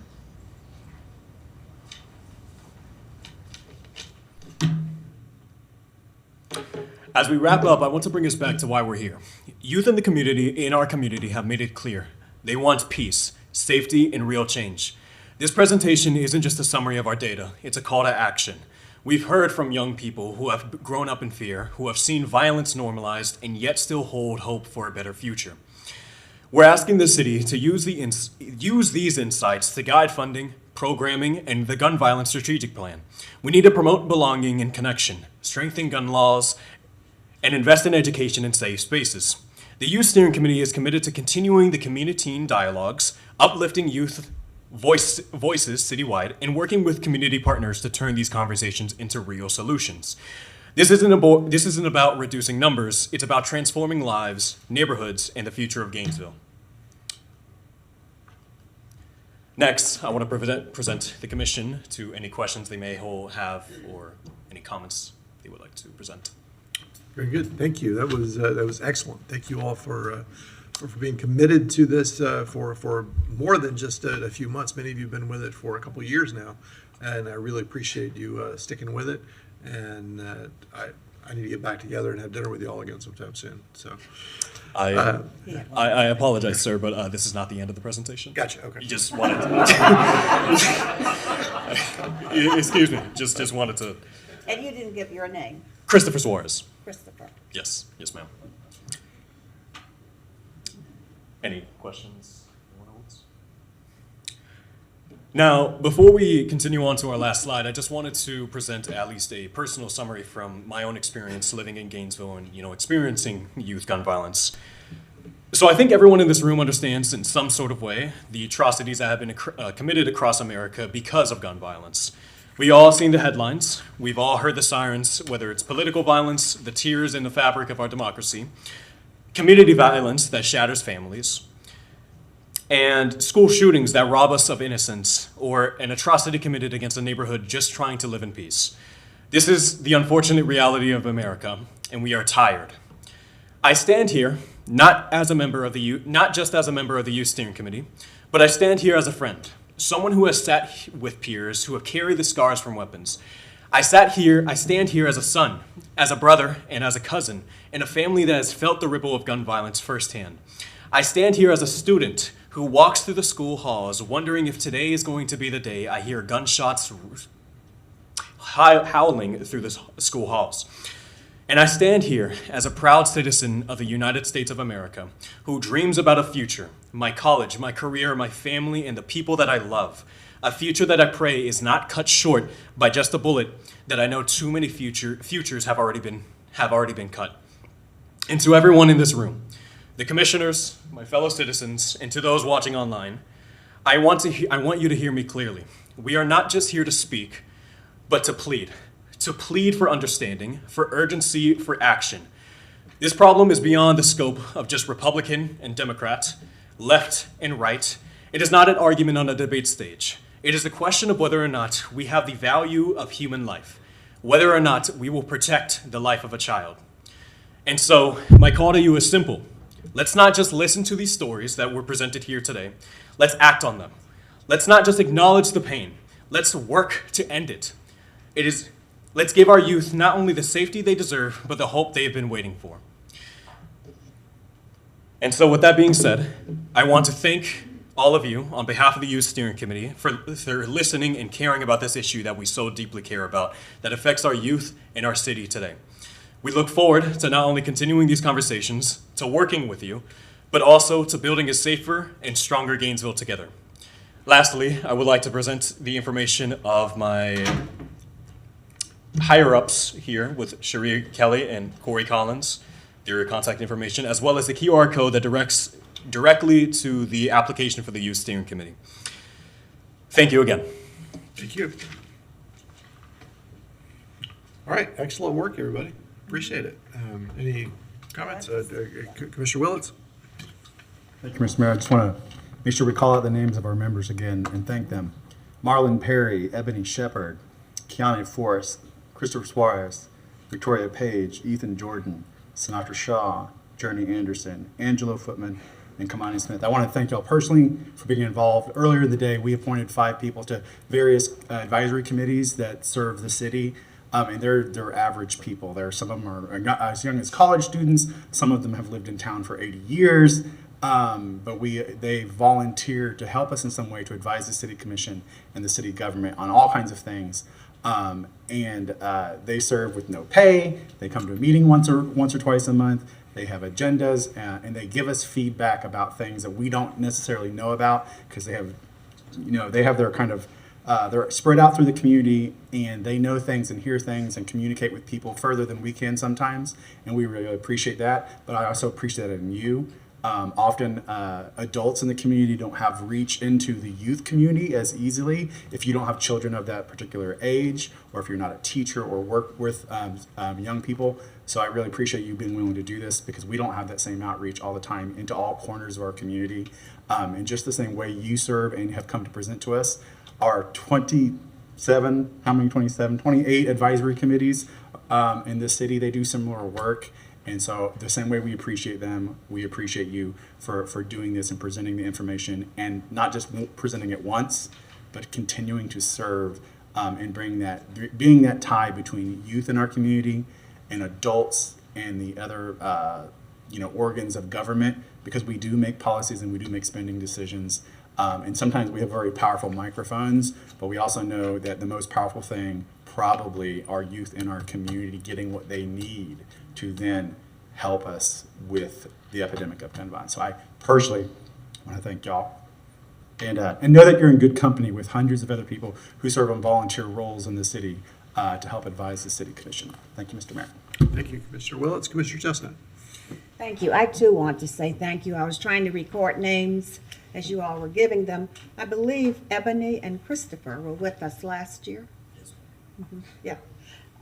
So it's great to see you grow and be a role model for other students. But to have all of you here today and to see you present very, very professionally, you're so well prepared, and so we really appreciate that.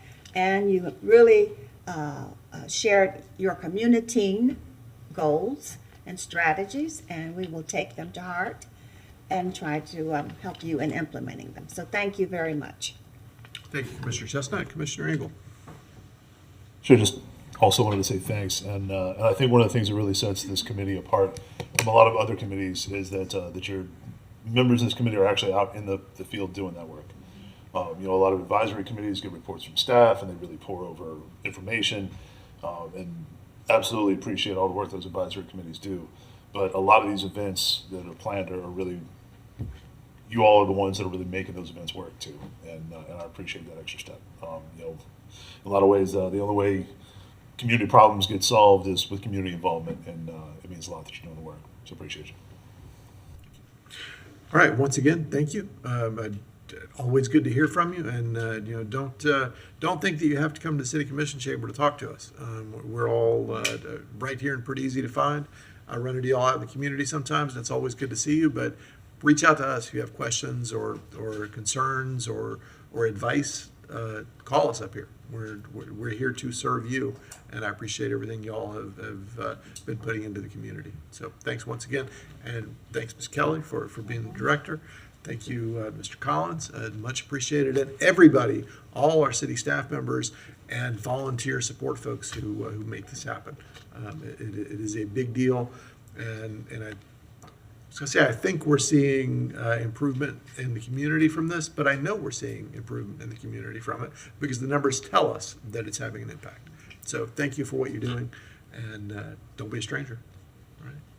Madam Clerk.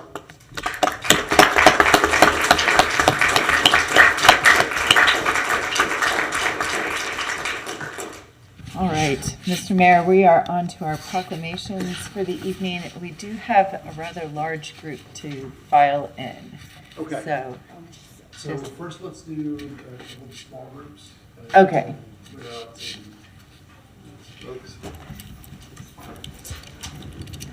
Okay. So the first one is yes, Sunday first. Right. So we have Sunday, Central Florida Community Action Agency, and then Fire Prevention Week. And then we'll bring in Matthew Milton. Okay. All right, so our first proclamation is 2025-694 Sunday, with the recommendation to be presented to Bob Tansig, Ellen Siegel, and Bob Norbert. Ellen couldn't be here tonight. All right. Two Bobs. Excellent. Francisco. Shall I hold this while I read it?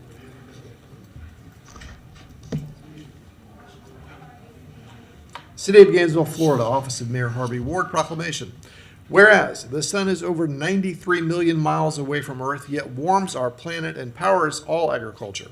Scientists and engineers can harness the solar energy to produce electricity, and people love power from the sun because it's clean, they can control it, and it saves money. And whereas the price for clean energy has fallen 90% in the last decade, we now live on a planet where the cheapest way to produce energy is to point a sheet of glass at the sun, and the second cheapest is to catch the breeze in those majestic turbines.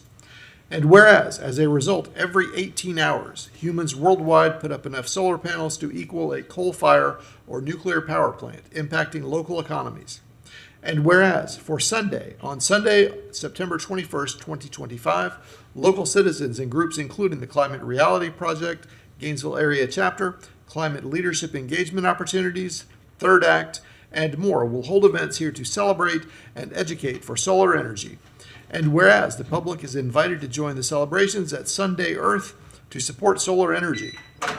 Now therefore, I, Harvey L. Ward Jr., by the authority vested in me as mayor of the city of Gainesville, do hereby proclaim September 21st, 2025 as Sun Day in the city of Gainesville, and invite all our neighbors to join me in recognition of this special event, in witness whereof I have hereunto set my hand and caused to be affixed the official seal of the city of Gainesville, Florida, this third day of September 2025.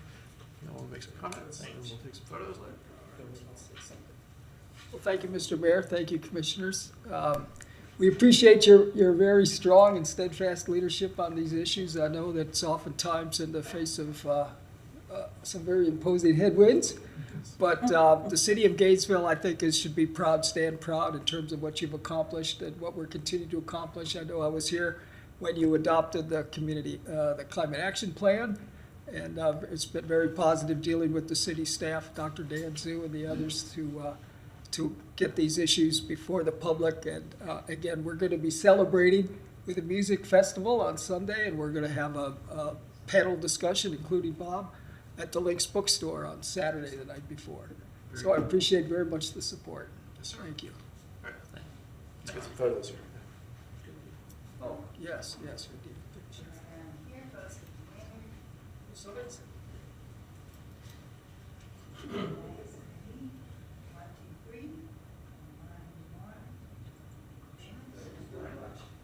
Thank you.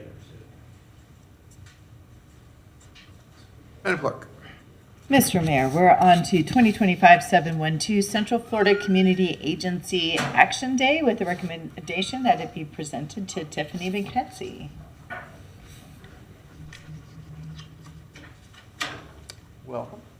I'll ask you to hold that while we read through it.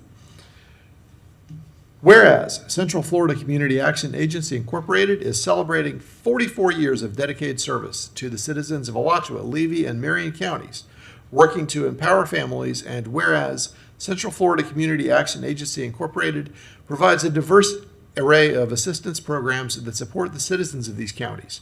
And whereas through essential programs such as Low-Income Home Energy Assistance Program, LIHEAP, Weatherization Assistance Program, Raising and Improving Self-Sufficiency Expectations Program, Hurricane Emergency Leadership and Preparedness Program, and other comprehensive wraparound services, Central Florida Community Action Agency Incorporated delivers vital support which fosters hope, strengthens resilience, and improves the well-being of our communities. And whereas Central Florida Community Action Agency Incorporated remains a strong voice for change and an advocate for individuals and families with low income, and those facing economic hardship, championing dignity and self-sufficiency. And whereas Central Florida Community Action Agency will host its annual meeting of the Board of Directors and Partner of the Year event on October 16th, 2025 at the Best Western Grand Hotel, Gateway Grand Hotel and Conference Center in Gainesville, celebrating its continued impact and community partnerships. Now therefore, I, Harvey L. Ward Jr., by the authority vested in me as Mayor of the City of Gainesville, do hereby proclaim October 16th, 2025 as Central Florida Community Action Agency Day in the City of Gainesville, and invite all our neighbors to join me in recognizing Central Florida Community Action Agency's 44 years of dedicated service to the community. And witness whereof I have hereunto set my hand and caused to be affixed the official seal of the City of Gainesville, Florida, the second day of September, 2025. Thank you. You want to say a few words? Woo, that was a mouthful. Thank you, Mayor and Commissioners, for this recognition of Central Florida Community Action Day on October the 16th. We are having our annual meeting, and we invite all of you all and anyone that you would like to share the information with. Our website is cfcaa.org. You can find information about our programs and services, as well as the link to the event page to get more information about that. Again, thank you so much on behalf of our CEO and Board of Directors. Thank you so much. Very good. Thank you. Let's get a photo. Oh.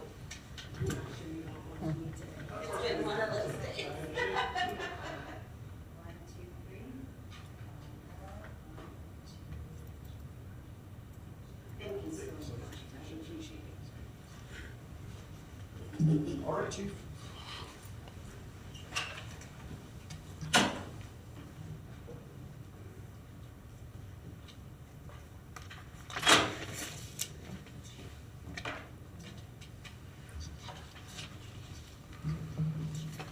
Whereas the City of Gainesville, Florida is committed to ensuring the safety of all those living in and visiting our city, recognizing that home fires continue to pose a leading public safety threat, placing residents at the greatest risk of fire-related injury in their own homes.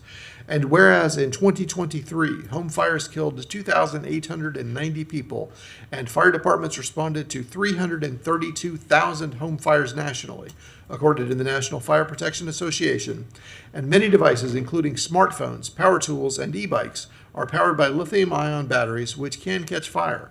And whereas the 2025 Fire Prevention Week theme, Charge Into Fire Safety, Lithium-Ion Batteries in Your Home, aims to raise public awareness on how to safely select, use, and dispose of lithium-ion batteries to reduce the risk of battery-related fires in residential settings. And whereas neighbors are encouraged to buy only battery-powered products approved by a nationally recognized laboratory, charge devices using approved equipment in accordance with safety guidelines, and recycle lithium-ion batteries at designated recycling locations. And whereas first responders are dedicated to reducing home fires and injuries through education and prevention, and neighbors are encouraged to use fire-safe behaviors, stay informed about risks like lithium-ion battery-related fires, and to take personal responsibility for maintaining safe homes. Now, therefore, I, Harvey L. Ward Jr., by the authority vested in me as mayor of the city of Gainesville, do hereby proclaim October 5th through October 11th, 2025 as Fire Prevention Week in the city of Gainesville, and urge all neighbors to charge into fire safety by learning about lithium-ion battery fire prevention and by supporting Gainesville Fire Rescue's efforts to create safer homes through education and preparedness.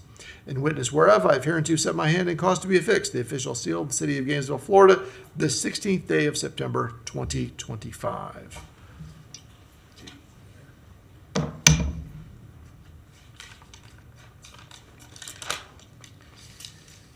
Mayor and Commissioners, thank you for this proclamation recognizing Fire Safety Week.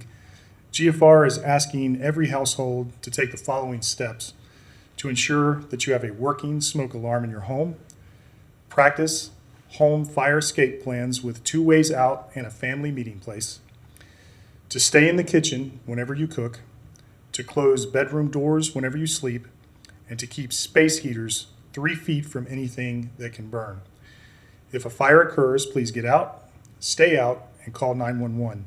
And together, we can prevent fires and keep every neighborhood safe. Thank you very much. Let's get a photo.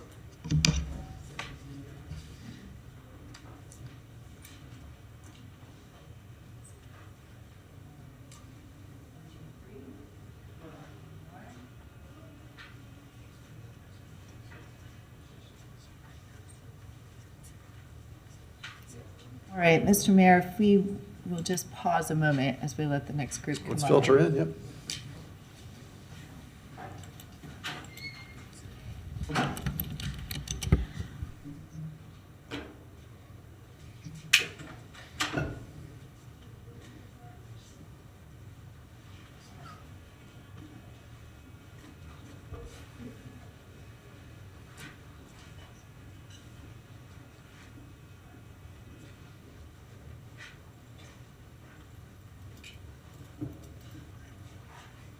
Who's minding the campus? If you fill in all the chairs, and then for the folks coming in that don't have chairs, you can kind of come over to the side and be along the wall.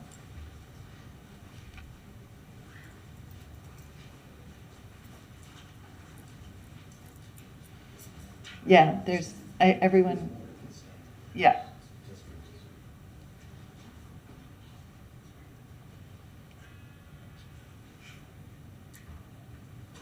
You good? Okay.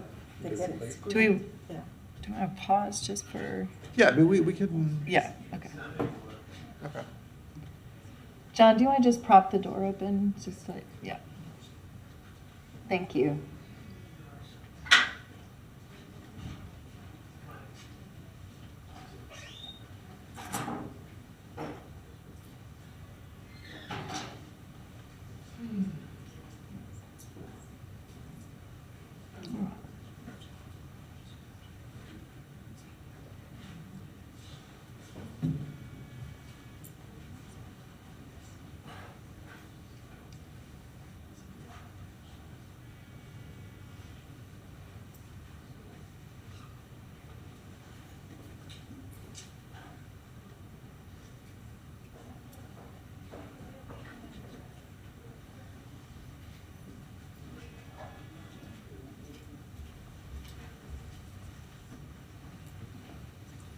We'll have to give security some, coffee or a gift bag. She's working overtime out there. We're grateful to her. There are no students on campus.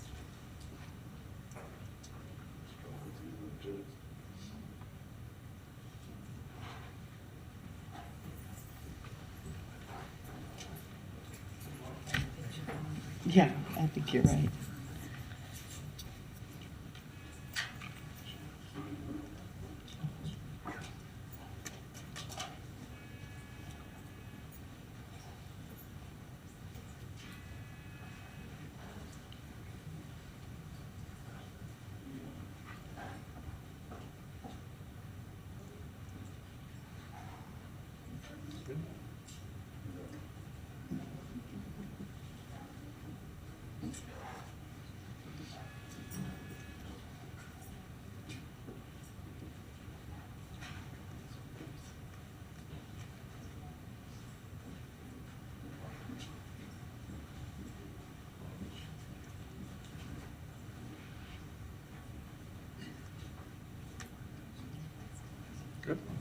All right. right.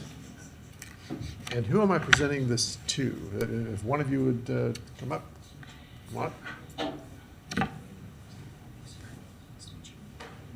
Hold that, I'll read this. City of Gainesville, Florida, Office of Mayor Harvey Ward proclamation. Whereas Matthew Milton Bravo is a junior history major at UF and has been a valued member of the Gainesville community since his arrival in the fall of 2023. An avid Jacksonville Jaguars fan, he also enjoys participating in intramural sports, showcasing his Gator spirit. And whereas, since his campus arrival, Matthew began to embody the idea of supportive and welcoming community, orienting towards service-heavy roles such as class president, vice president, student senator, orientation leader, Florida Cicerone, and becoming a member of Florida Blue Key. I forgot to wear my Blue Key. Whereas Matthew was diagnosed with Hodgkin's lymphoma, a form of blood cancer that impacts the immune system. Upon diagnosis and in line with his spirit of public service, Matthew immediately began fundraising for Blood Cancer United, a charity known for funding blood cancer research. And whereas within a week of his diagnosis, Matthew already raised $12,000 for Blood Cancer United, with the charity having funded treatments for thousands of patients around the world, with goals of extending and improving quality of life. And whereas Hodgkin's lymphoma affects 3 per every 100,000 people in the U.S., affecting men more than women, Hodgkin's lymphoma is the most active common cancer diagnosed in late adolescence. And due to Blood Cancer United and Matthew's tireless work, treatment breakthroughs are possible. Now, therefore, I, Harvey L. Ward Jr., by the authority vested in me as mayor of the city of Gainesville, do hereby proclaim September 2025 as Matthew Milton Bravo Hodgkin's Lymphoma Awareness Month in the city of Gainesville, and invite all our neighbors to join me in raising awareness and funds toward Hodgkin's lymphoma and recognizing that we can only find a way to end blood cancer together. In witness whereof, I have hereunto set my hand and caused to be affixed the official seal of the city of Gainesville, Florida, this 9th day of September 2025. Harvey L. Ward Jr., Mayor.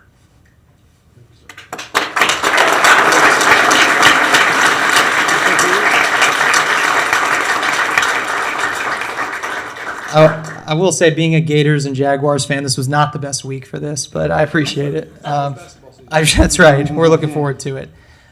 Just a couple quick thank yous. Thank you to everybody who helped in our fundraiser.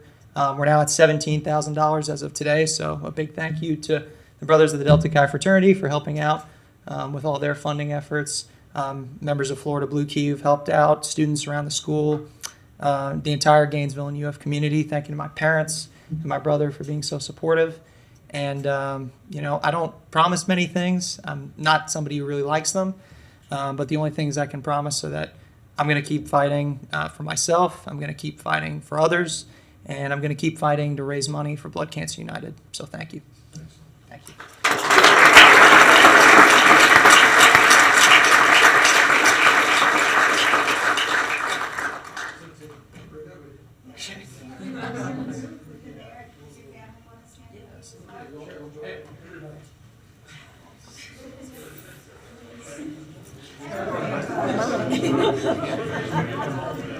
Yeah. Do you know what, do you want them to line up this way? No. I'm gonna get one a little tighter, then I'll get one that's.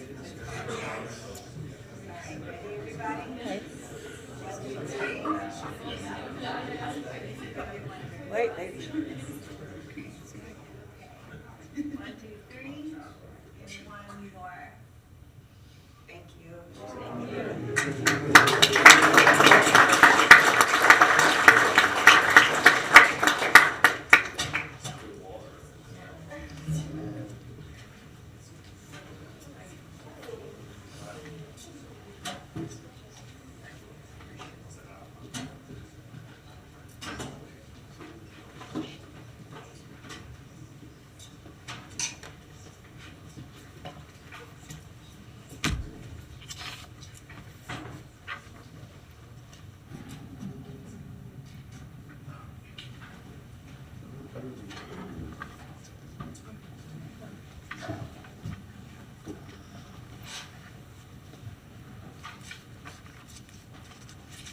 Told y'all we had a lot to do this evening.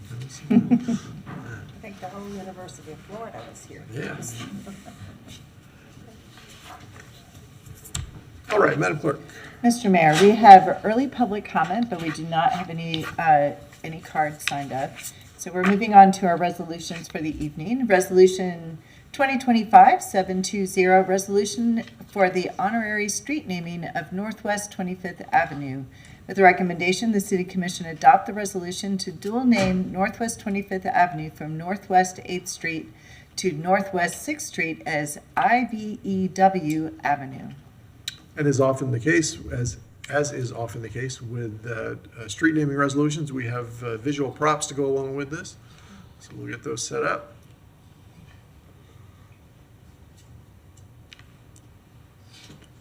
This is not as close to me as it is to one of our members, but I will tell you that IBEW 1205 has always been very, very good to me since before I was an elected official.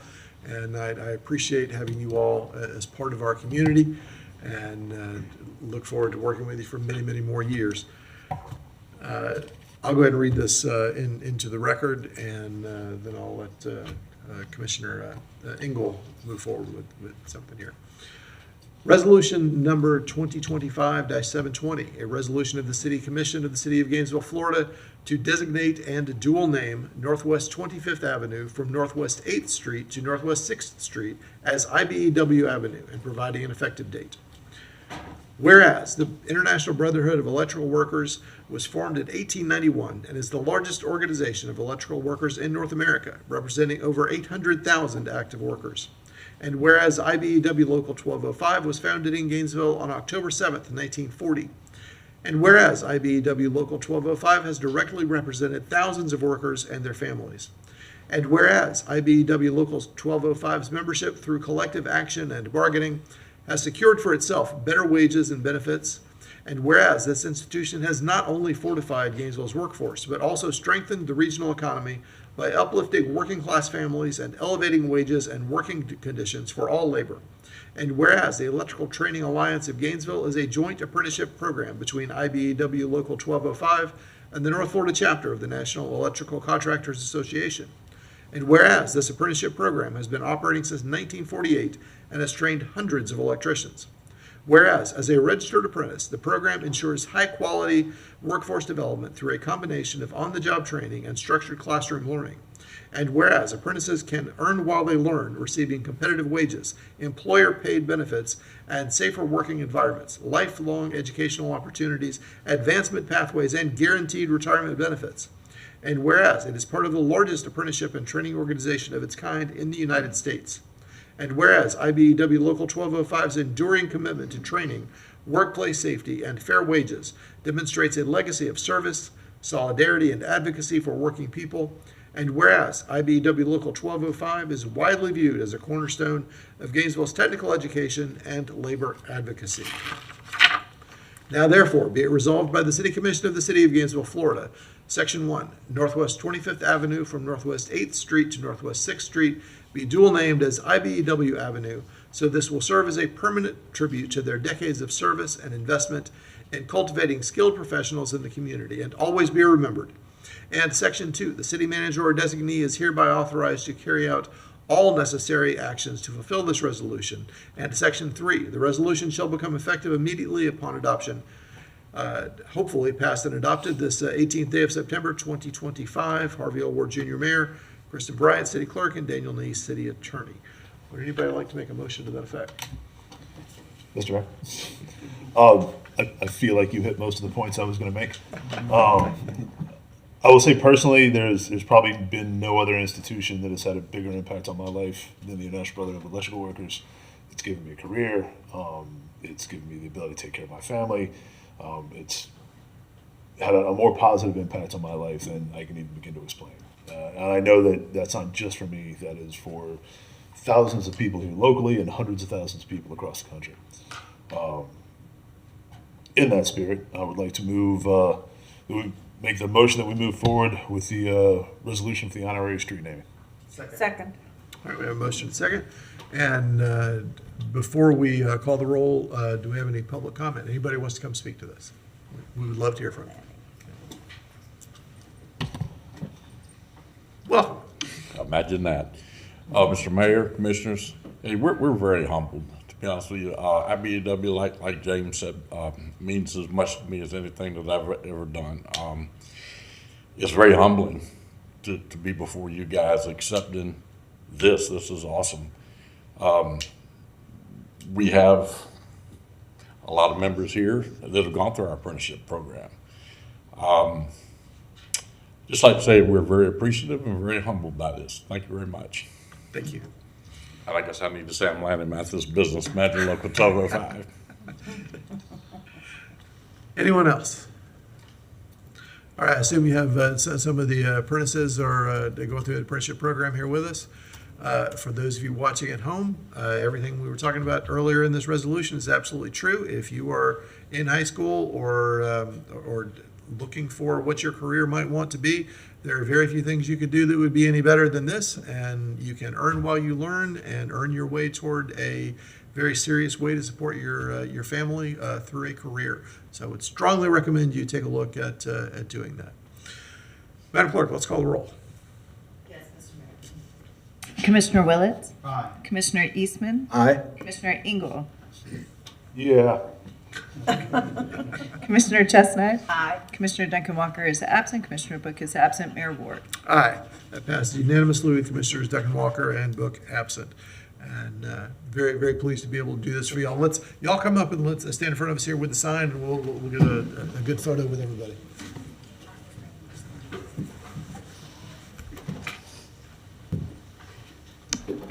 We gotta step down here. Yeah, why don't you step down there?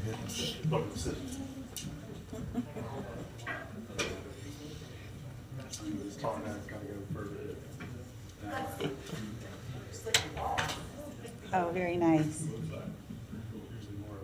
Great. Take two. 1, 2, 3, and one more. 1, 2, 3. Thank you very much. All right, hold on, we'll get down here and shake some hands. No, we'll come down. Perfect. Congratulations. Congratulations. Thank you. Easier.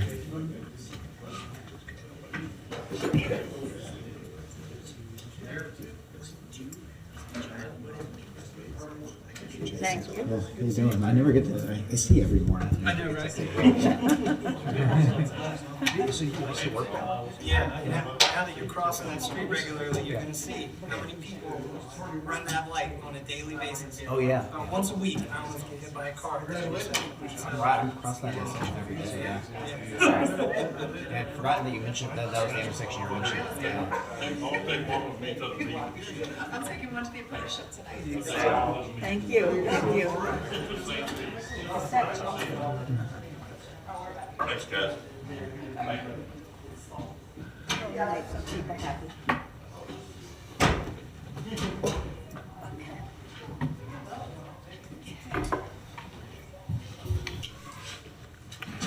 Where did all the people go?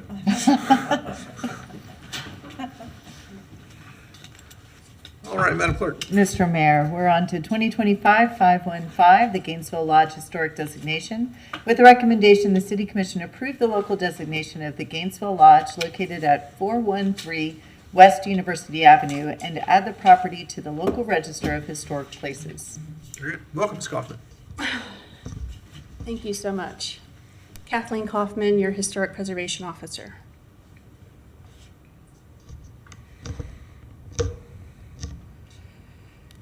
I would just like to thank you for having the youth group up with the gun violence. That was really moving. And I went to pick up my daughter today from GHS, and they were not allowed to come out because of an incident there. It turned out to be a non-incident, but you know, it's a scary thing to get a text from the school that you can't pick up your kid. So thank you for supporting them. And thanks to GPD for making sure that all was well with that event. Yes. Yeah, everything turned out great, but it was still disconcerting. So this is the proposal of a historic designation at the local level for the Gainesville Lodge, 413 West University Avenue. It is the original Travel Lodge. And part of that designation process, I'm just going to give you 2 quick little slides to tell you how we got here. In Article 4 of our Land Development Code is the designation process. We have a nomination. That nomination can come from the City Commission. It can come from the Historic Preservation Board. It can come from the owner of the site. This designation was requested by the owner of the property. The Historic Preservation Board reviews and writes a recommendation, and then that nomination is sent to the Plan Board. The reason it goes to the Plan Board is the Muni Code says the nomination shall then be handled as any other rezoning, and the procedure for amendments to the Land Development Code set forth in this chapter shall be followed. But I want to make it very clear, historic designation does not change the underlying zoning. It does nothing to the zoning. So it went to the Historic Preservation Board in June. It was approved unanimously. It went to the Plan Board in June 26, and they denied recommending designation 4-1. And that is why this is coming to you as a discussion item. Normally a designation process would come here with the ordinance already prepared by the City Attorney's Office. But because the Plan Board did not want to recommend designation, the review procedures in Article 3 talk about if either staff or the City Plan Board recommends denial, then the application is forwarded to the City Commission for approval, denial, approval with an amendment, or remand to the board for further consideration. If this commission does approve the application as submitted, then the City Attorney's Office shall prepare the appropriate ordinance. And we'll be back in front of you again. So just a little bit of letting you know where this is. I know you know where University Avenue is, but this is the 1928 Sanborn map, and in that green box shows you where the travel lodge would eventually be built, and it sits right across from University Avenue, from the Siegel building, and right next to the existing church. So in the turn of the century and through the 1920s, travel, most families did not have automobiles. Travel was done usually by train and planes, early planes, and it was just really a big deal to take a family traveling. And so this was really something that most people with a bit of means could be able to do. And so the hotels of that era reflected that. They were huge hotels that had a lot of amenities and grand ballrooms and that sort of thing. Eventually, we see the evolution of the roadside accommodations happening in the 30s and through the 50s.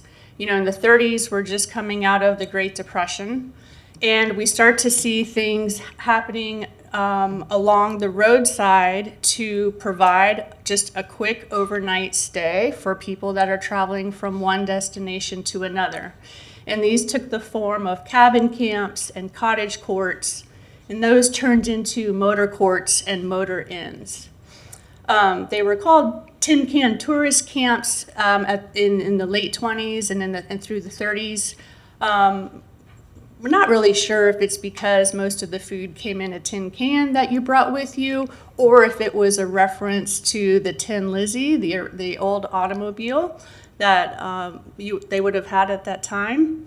But at any rate, the tourist camps were really sort of the first kind of campgrounds and motor court camp, like lodging. And then there's a tourist convention in Arcadia, Florida.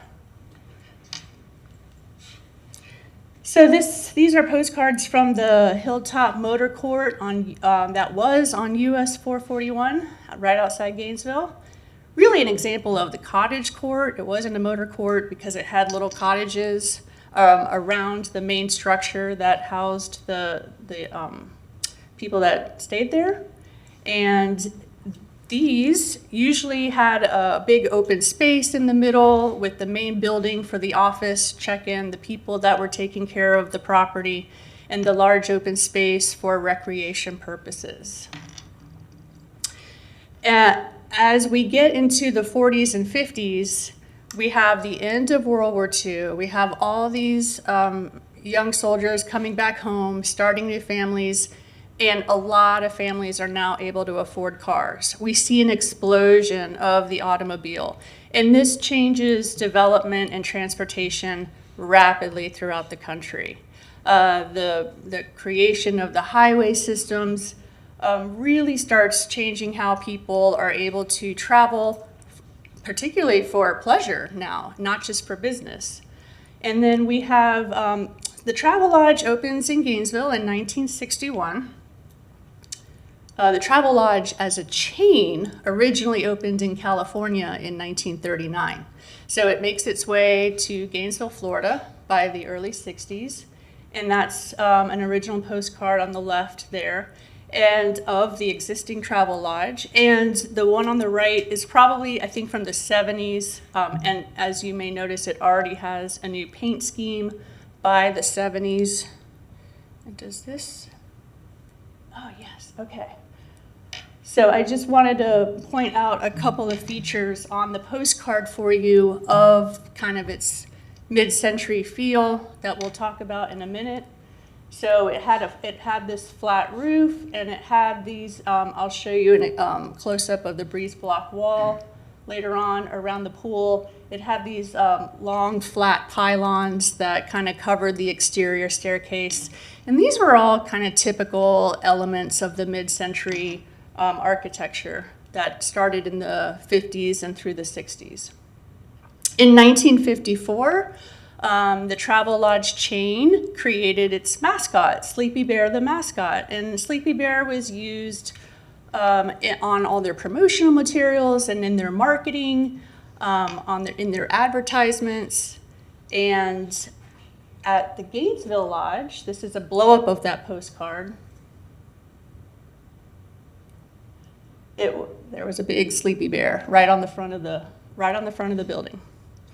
Sleepy Bear kind of tapered off in use by like 2012, but you can still find a lot of motel ashtrays and other things from the motel from that era with Sleepy Bear's image still on it. Here is a close-up of the breeze block wall. The breeze block wall, also called a brise soleil in some instances, but this was a very typical feature of mid-century architecture.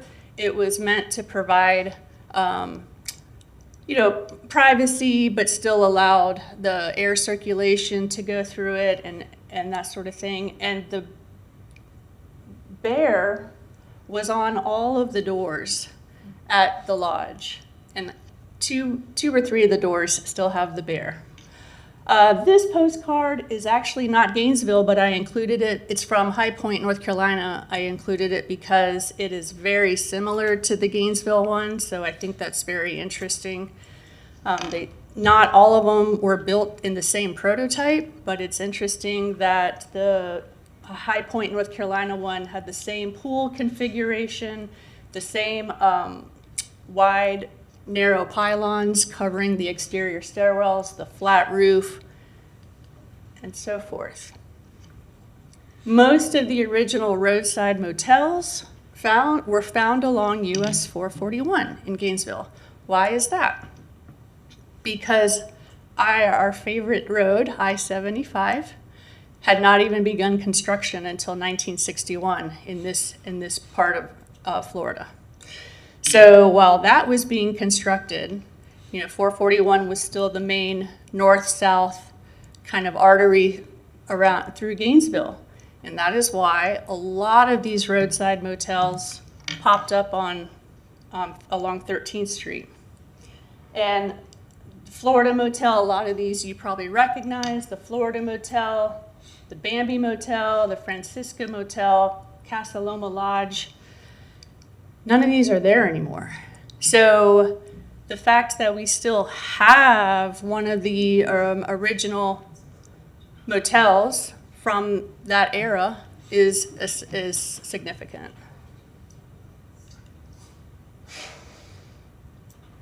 Our ordinance provides criteria for designation, and we follow, we model that after federal criteria. To be significant, a building has to meet 3 of the criteria below, or if it only meets 1 of the criteria below, 6 members of the Historic Preservation Board have to vote in favor of it. This particular resource only met 1 criteria, and that's criteria B, embodies the distinctive characteristics of a type, period, or method of construction. And I spelled that out a little bit more in the actual designation report, and I will put that into the record. When travel for leisure exploded in the post-World War II era, affordable rooms to rent along travel routes, as opposed to the large multi-story hotels within cities, became the preferred choice for those who needed short-term stays between destinations. Roadside motels were typically 1 or 2 stories with few additional amenities, though many had pools. These motels were simple in construction compared to the grand hotels that had been in fashion since the mid-1800s. Gainesville Lodge, the former Travel Lodge, does embody the distinctive characteristics of this type of roadside motel construction, and is also typical of motel construction from the mid-century era, as it does retain several of the original mid-century architectural features. Therefore, Gainesville Lodge fulfills criterion B, embodies the distinctive characteristics of a type, period, or method of construction. The effects of the designation. Future exterior alterations are reviewed by the Historic Preservation Board. We do not review anything that happens on the interior. The property would be eligible for the ad valorem tax exemption. This is not a full exemption of the taxes on the property. It's simply an exemption on the value of the improvements made to the property after it's designated. This makes it potentially eligible for grants that are only available for sites that are historically designated, whether that be local grants or state grants. Again, the Gainesville Lodge is significant under 1 criteria, criterion B. The Historic Preservation Board did vote to recommend it for designation 8-0, so we comply with the fact that we needed at least 6 people. And you know, this does not, I know this is not a typical kind of designation request that you would see. It's hard for some people to understand why, you know, a roadside motel might qualify as a historic resource. I know it's not eligible for National Register, and I knew that from the beginning. It wasn't a nationally significant resource, but even so, I reached out to the National Register Review Office at the Division of Historical Resources at the state and asked Dr. Lucas to review it. We are a certified local government, a CLG, so they like to know about our local designations anyway. Every year I have to report to them our efforts in that arena. And I sent them the designation report just to see what the state thought of it, and this was their response. Good morning, Kathleen. I think this designation is great. It hits all of the major historic developmental milestones of the evolution of the motel.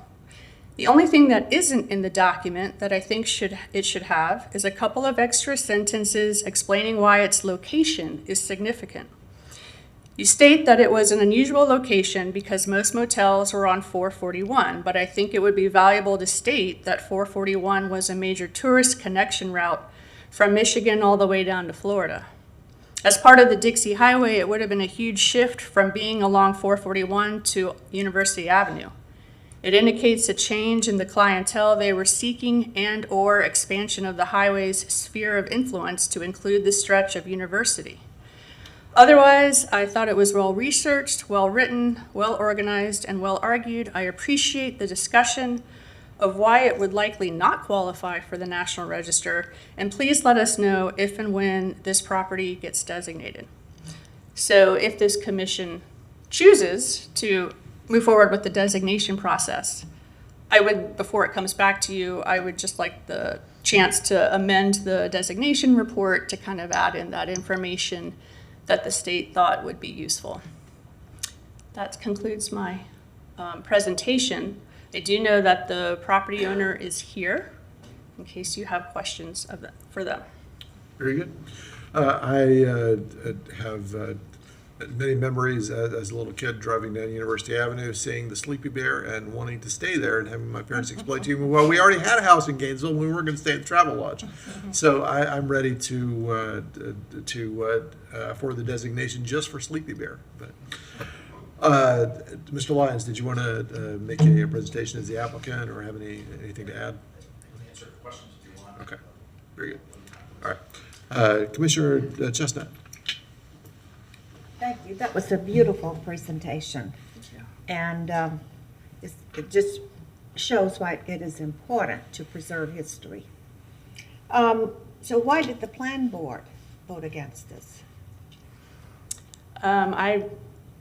It was a convoluted kind of conversation in front of the plan board. I don't really know, to be honest with you.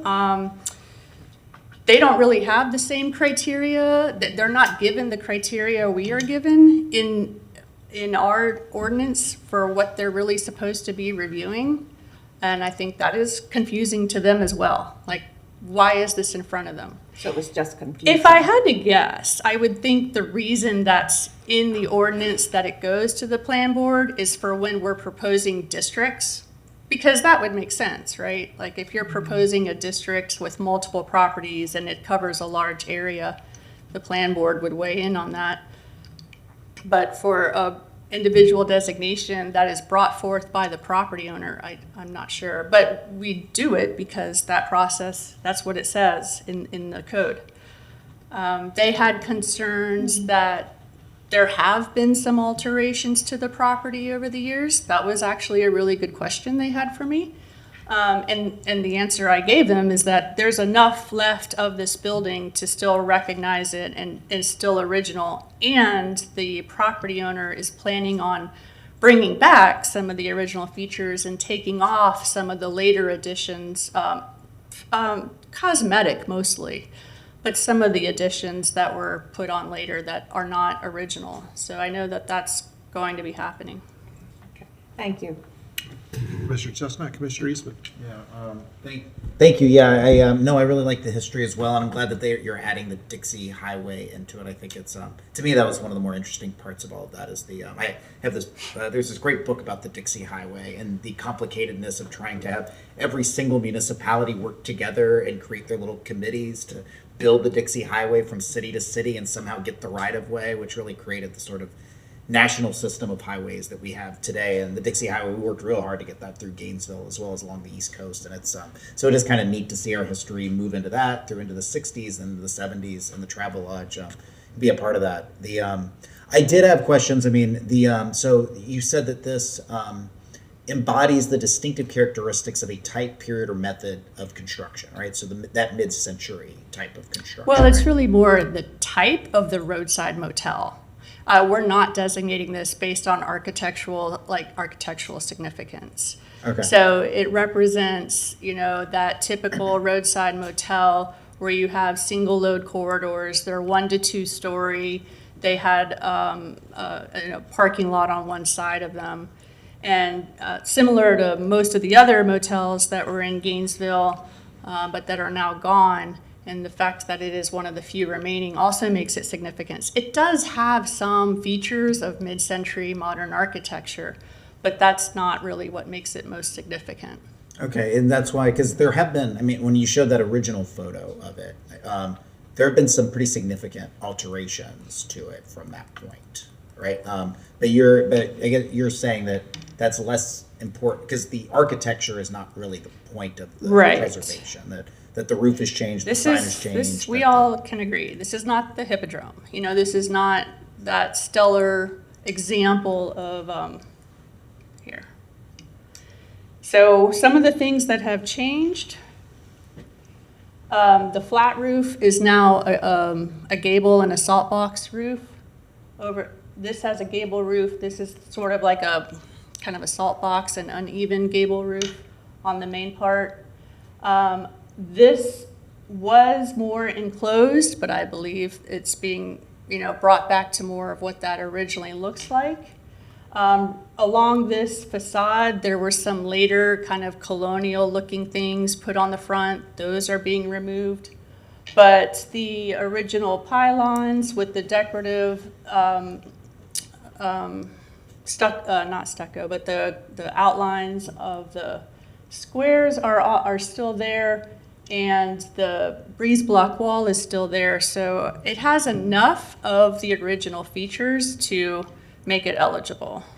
Okay. I mean, I think one of the questions that the plan board had from before is that, I mean, obviously when you designate a building as an historic structure, you want it to, that has a meaning to it. You're awarding a structure as a place that has historic significance, and it matters if the applicant is coming forward and saying, well, we're trying to honor that tradition as we move forward. But I mean, it seems like a significant amount of alterations. Now, if the Hippodrome has altered this amount, or other buildings, there's very few buildings I see that are coming forward, or that I can see from the past that we brought forward that have had this level of alteration to it. I would like to hear from the applicant what they were thinking about. Well, one, just in general, what you're thinking about going forward with what the use of the building is going to be, and then what you guys are thinking in terms of the history and sort of the design going forward. Welcome, Mr. Lyons. Hi, Anthony Lyons. I'm here on behalf of myself and my partner, Nick Banks. First of all, I just want to say what a wonderful job your staff has done. She, in particular, has been wonderful throughout this process and has gone over and above. Maybe she does everything, I don't know, but she's been wonderful. And frankly, I've learned a lot through this process, which has been very, very nice.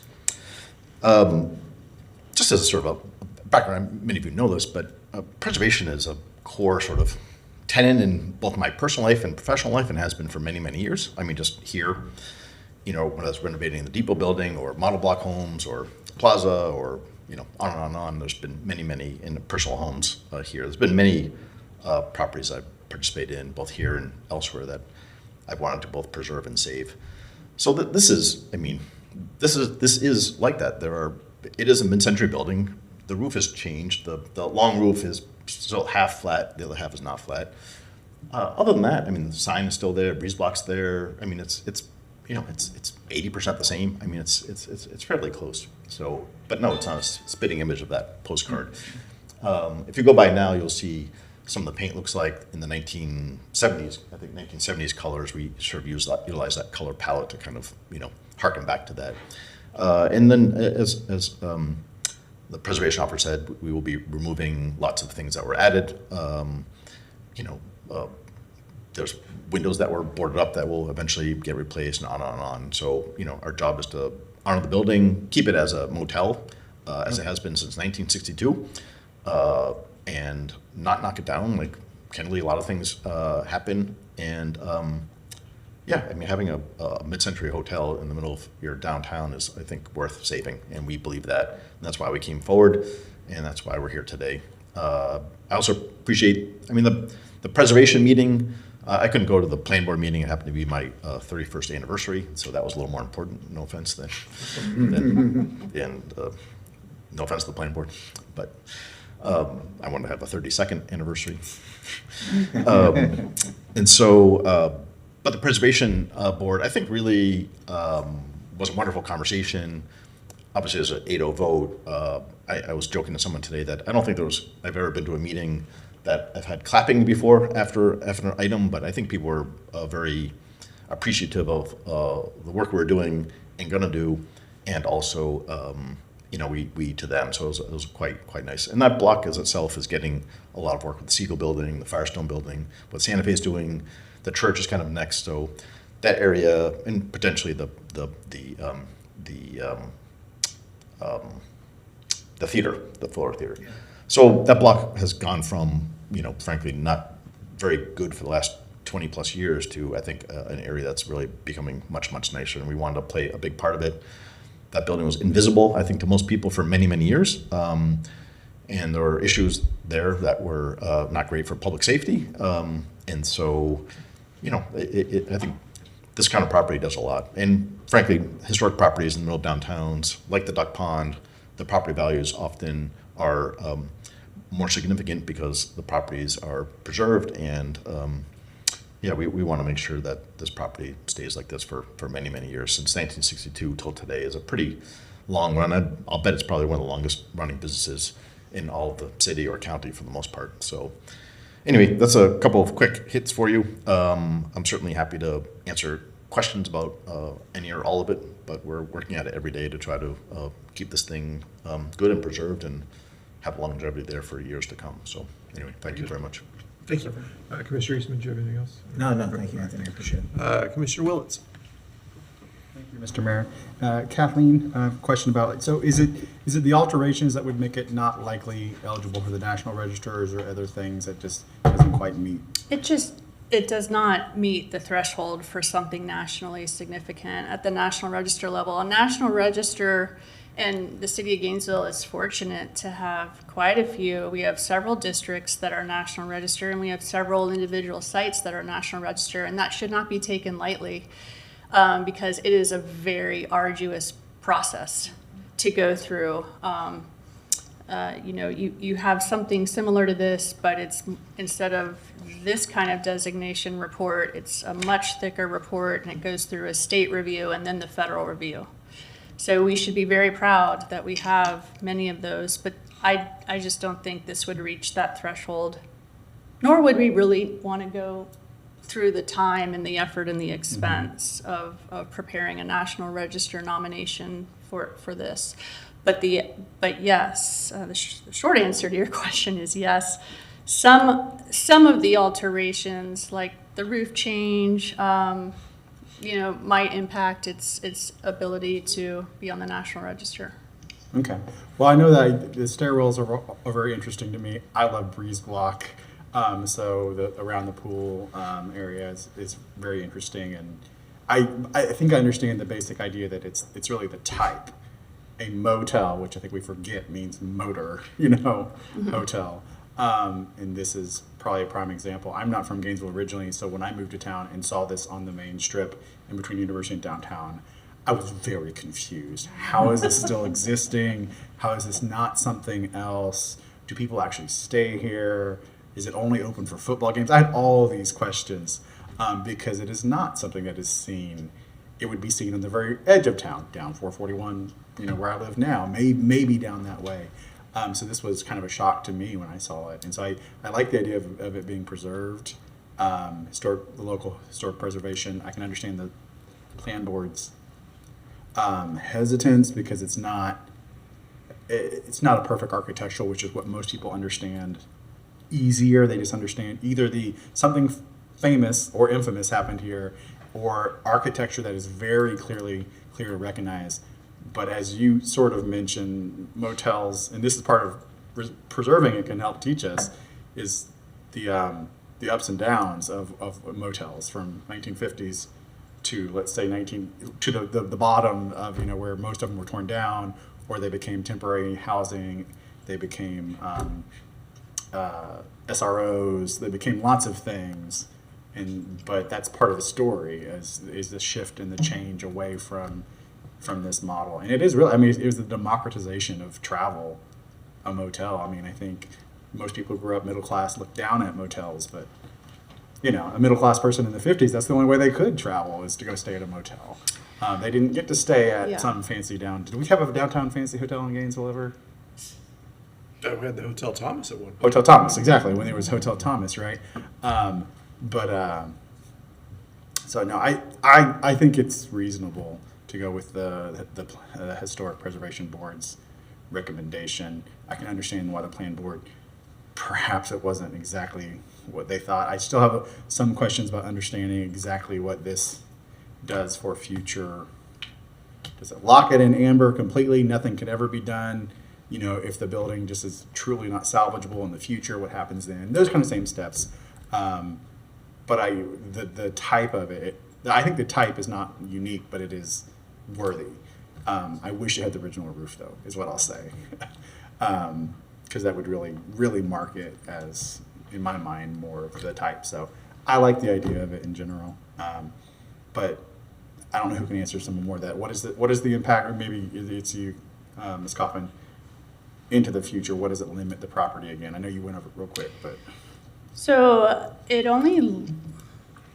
we only review changes on the exterior. It doesn't, designation does not limit a property owner from making additions to her property.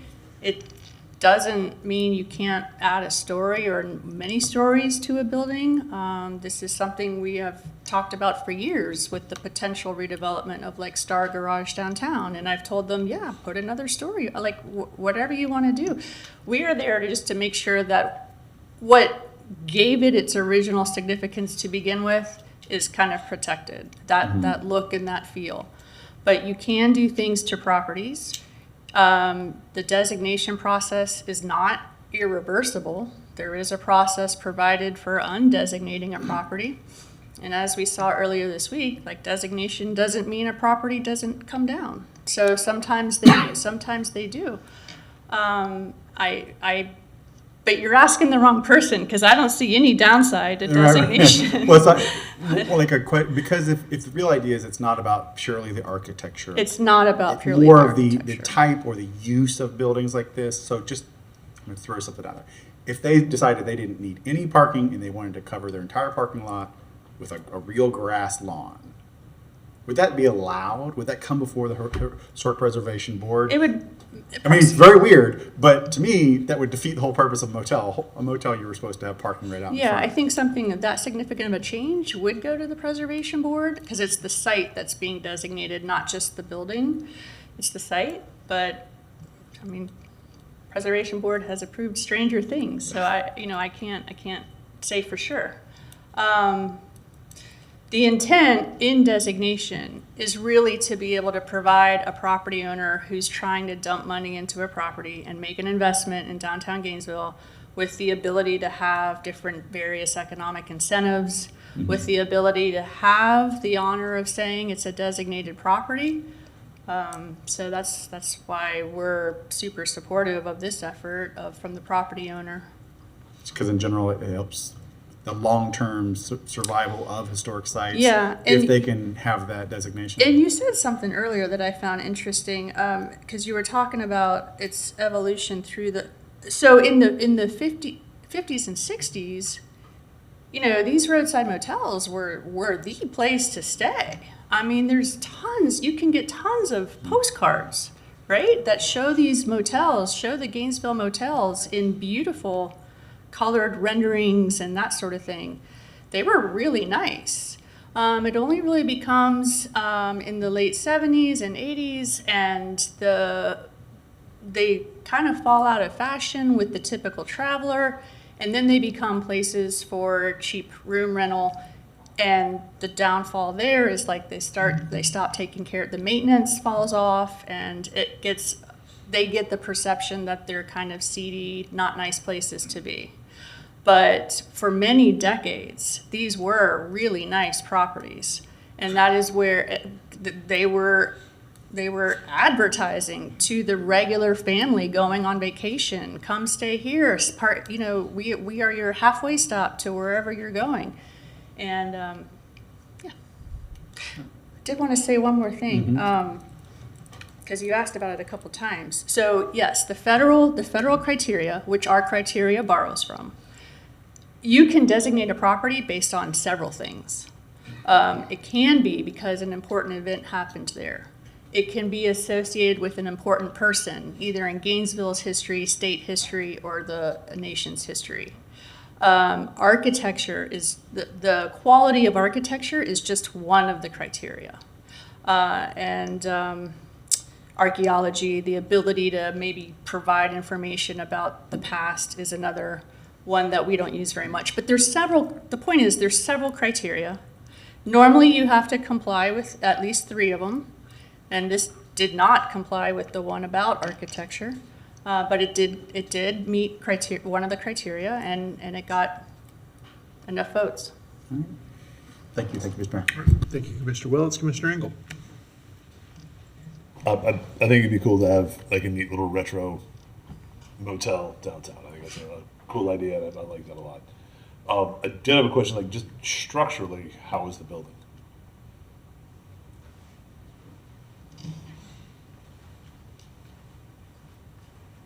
I think it's structurally it's sound. I mean, it's a concrete block building, a 2-story. The roof trusses are in good shape. The pillars, as far as I know, are in good shape. So we've had it checked out, by numerous, trades that would look at that, and building inspectors and things of that sort, and had drones fly over before purchase, and it appears to be in quite good shape. There's no visible cracking on many of the walls and things of that sort. So we think it's a pretty solid, solid structure. And frankly, to be that old and be in that kind of condition is pretty good. I mean, there's a lot of, cosmetic issues and other kinds of issues that go along with a building being, built in 1960s that, we'll find when we start, renovating a room and things of that sort. But no, overall, the structure is really quite sound. So, which is good. Huh? Thank you. Thanks. Thank you, Commissioner Engel. So, would you go to the slide of the different motels in Gainesville? Yeah, the designation report that you got in your packet show quite a few more too. And by the way, that Tin Can Tourist Camp, that's Gainesville. Right. That's Gainesville, Florida. Yeah, it's Innovation Square, actually. Yeah. The motels that are already gone, right? Yes. And one more. Oh, wait, that one, the Francisco Motel. Commissioner Engel, tell us about the Francisco Motel. So my grandmother's maiden name is Francisco, and my grandparents actually met in Gainesville with the time my grandmother's family was running the Francisco Motel. So had it not been for the Francisco Motel, there would probably not be a Commissioner Engel here to vote on this. I can remember hearing stories about my mom used to come and spend summers down here when she was a little girl, and when the family still had it, and they would go to the Bambi Motel because it was fancy and had a pool. So yeah, like I've always had kind of a soft spot in my heart for these little motor hotels. I've stayed in them all over the country. We at my honeymoon, basically it was a little one on the beach, kind of a little old motor hotel right on the beach in Ormond Beach, and they've always been neat little places for me. So I'm glad to see some preservation of a cool little old retro hotel in Gainesville. I think that'll bring some good to it, especially when it'll take some care of it, get it modernized and up to snuff, but still kind of keep that old feel to it. I think it's going to be a neat idea. Thanks. Thank you. Mr. Mayor, if I may just add to that. The last 2 pages of that designation report are, one is just a bunch of links to articles about how the motel restoration is very hot right now throughout the country. This is something that we're seeing a lot more of, and then there's another page of like local Florida examples of these roadside motels that are being restored. So people have a soft spot in their hearts for them, and they were such a prevalent presence in most cities, especially cities the size of Gainesville that had kind of that main artery road that ran right by it. So it's a national trend to kind of save what's left of them now. So I would add, while we're on this slide, the city of Gainesville owns or has stored the Florida motel sign. We don't know what to do with it there's been a lot of conversation behind the scenes, but we have that sign. I'm just saying, if somebody wants to put it to good use. I have seen it. And have you? Okay. I have. It's enormous. I mean, it's going to require a crane to get it out of where it's at right now. So, yeah. But it's a great sign. I would say it's the second. It's tied for best with the Francisco Motel because I always liked that one. There's a lot going on there. But anyway, All right, Commissioner Chestnut. Thank you. So will there be a historic marker out front? Do we have a marker? Will the state provide a marker for The state this? yes, ma'am. The state historic markers are a separate thing that you would apply for.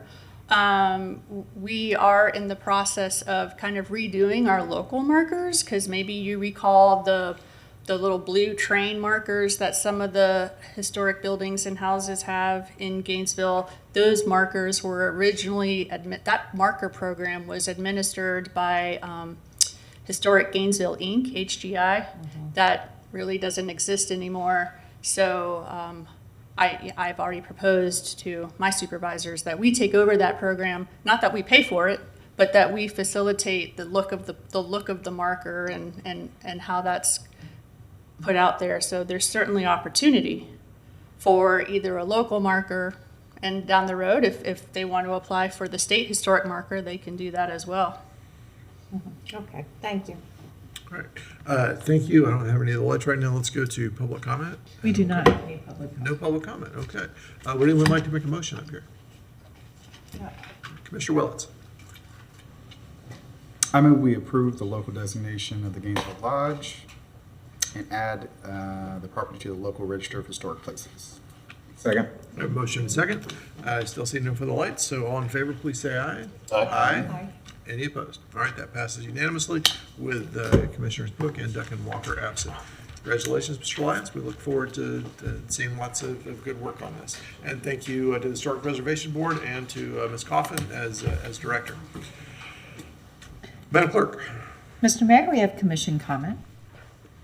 Commissioner Ingalls. So there's been a couple historic-y things come before us in the past couple of weeks. And I want to point out that, you know, the Travel Lodge is in pretty good shape for a 60-year-old building. It's built very solidly. It's still kind of standing. One of the big problems with the Bolton Center was it was just not built to last. It was a cheaper construction method. At the time, it was just people trying to get something up and going so that it could be used, kind of a wartime production mentality. And when we talk about historic buildings, a lot of time we talk about like older buildings that we're trying to preserve. Looking forward on that, if 100 years from now, we want people to be celebrating the stuff that we built, we have to build the type of stuff that's going to last 100 years. So, you know, when I think of public buildings we do and things that we've got some impact on, when we look at like, you know, the downtown library that's got some really neat architecture to it. When I travel around to other cities that have these older historic buildings, they put the extra effort into it to make them interesting, solidly built, neat buildings. And if a long time from now we're going to want like a history to celebrate from our era, we're going to have to do the same things now. Absolutely.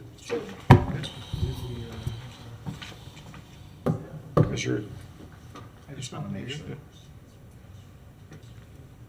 want to make sure that we are good and that no one, Brian Eastman, another ordinance over here. Sounds like we have. Let me call a timeout in the conversation down there. Do we need to remake a motion? I think so. Okay. What happened? Do we need to direct you to bring back an ordinance, I guess? Because an ordinance has to actually make the local designation. So we approved so we need the motion to say that we direct the city attorney to bring it. Okay, so it wasn't everything we said. All right. So I move the commission. It's not written, so what do I need to do? To direct the city attorney to return an ordinance to do this. I move that we direct the city attorney to bring back an ordinance to approve the local designation. To approve the local designation of the Gainesville Lodge at 413 West University Avenue and add the property to the local register of historic places. Yes, apologies, because we don't normally do this process. So the ordinance would be to apply the overlay to the property. Correct. The historic preservation. Yes, I believe your office has actually already created the ordinance. So you'd be directing our office to come back with a first reading of an ordinance applying the historic designation overlay to the property. So moved.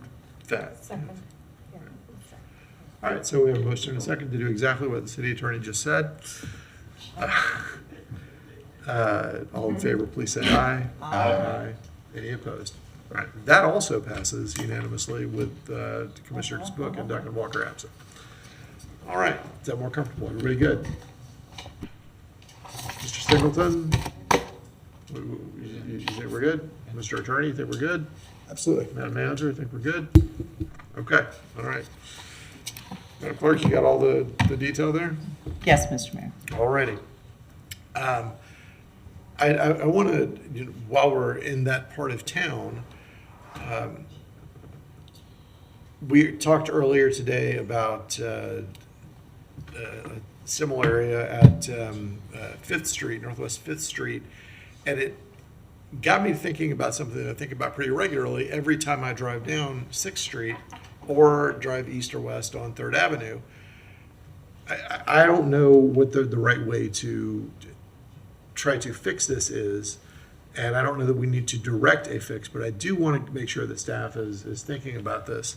3rd Avenue and 6th Street is dangerous. It is absolutely dangerous. And it is going to become more dangerous as there is more activity at Santa Fe College at the Blunt Center. There are going to be many, many more people walking there.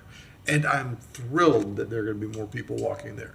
We went from almost nobody there a few years ago to more than 3,000 students operating at the Blunt Center, studying at the Blunt Center every semester. So we want to make sure also that FDOT is aware of the massive growth in pedestrian activity that has already taken place and is going to be taking place on University Avenue, but our responsibility is 6th Street. And that crossing at 3rd Avenue regularly scares me. It's not just a pedestrian or even a cyclist thing. It is because it is a stop sign going east and west, and there's enough traffic on 6th Street, people don't really know when it's their turn.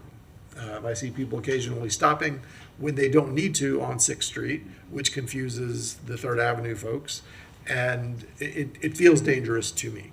I'm not a traffic engineer, but I am not going to be surprised to open the news one morning and find out that something tragic has happened at that intersection. So I just want to make sure that that is on staff's radar to give some thought to what some possibilities might be there. I really don't know. It is close to it's close to the 5th Avenue traffic light, close to University Avenue traffic light. I'm not looking to try to, completely gridlock traffic, but there's something frightening about that intersection, and I want to get ahead of it before something happens. Mr. Singleton.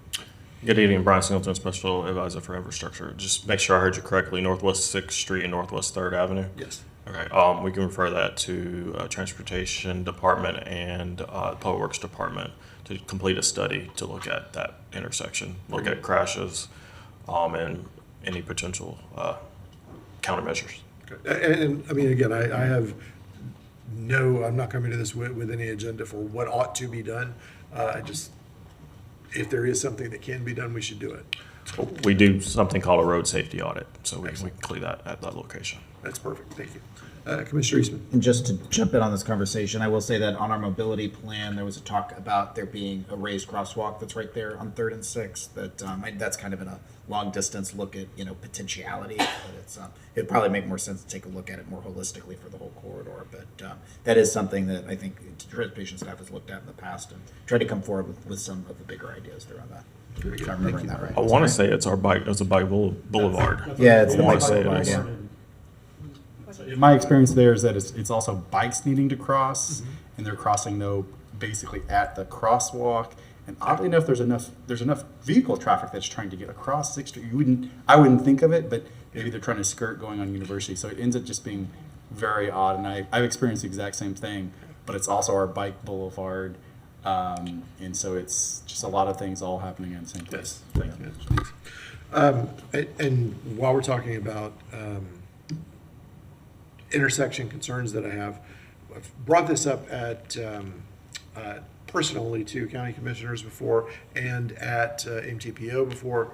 16th Avenue and 27th Terrace continues to be Northwest 16th Avenue and Northwest 27th Terrace continues to be an area of concern. There is a lighted crosswalk there.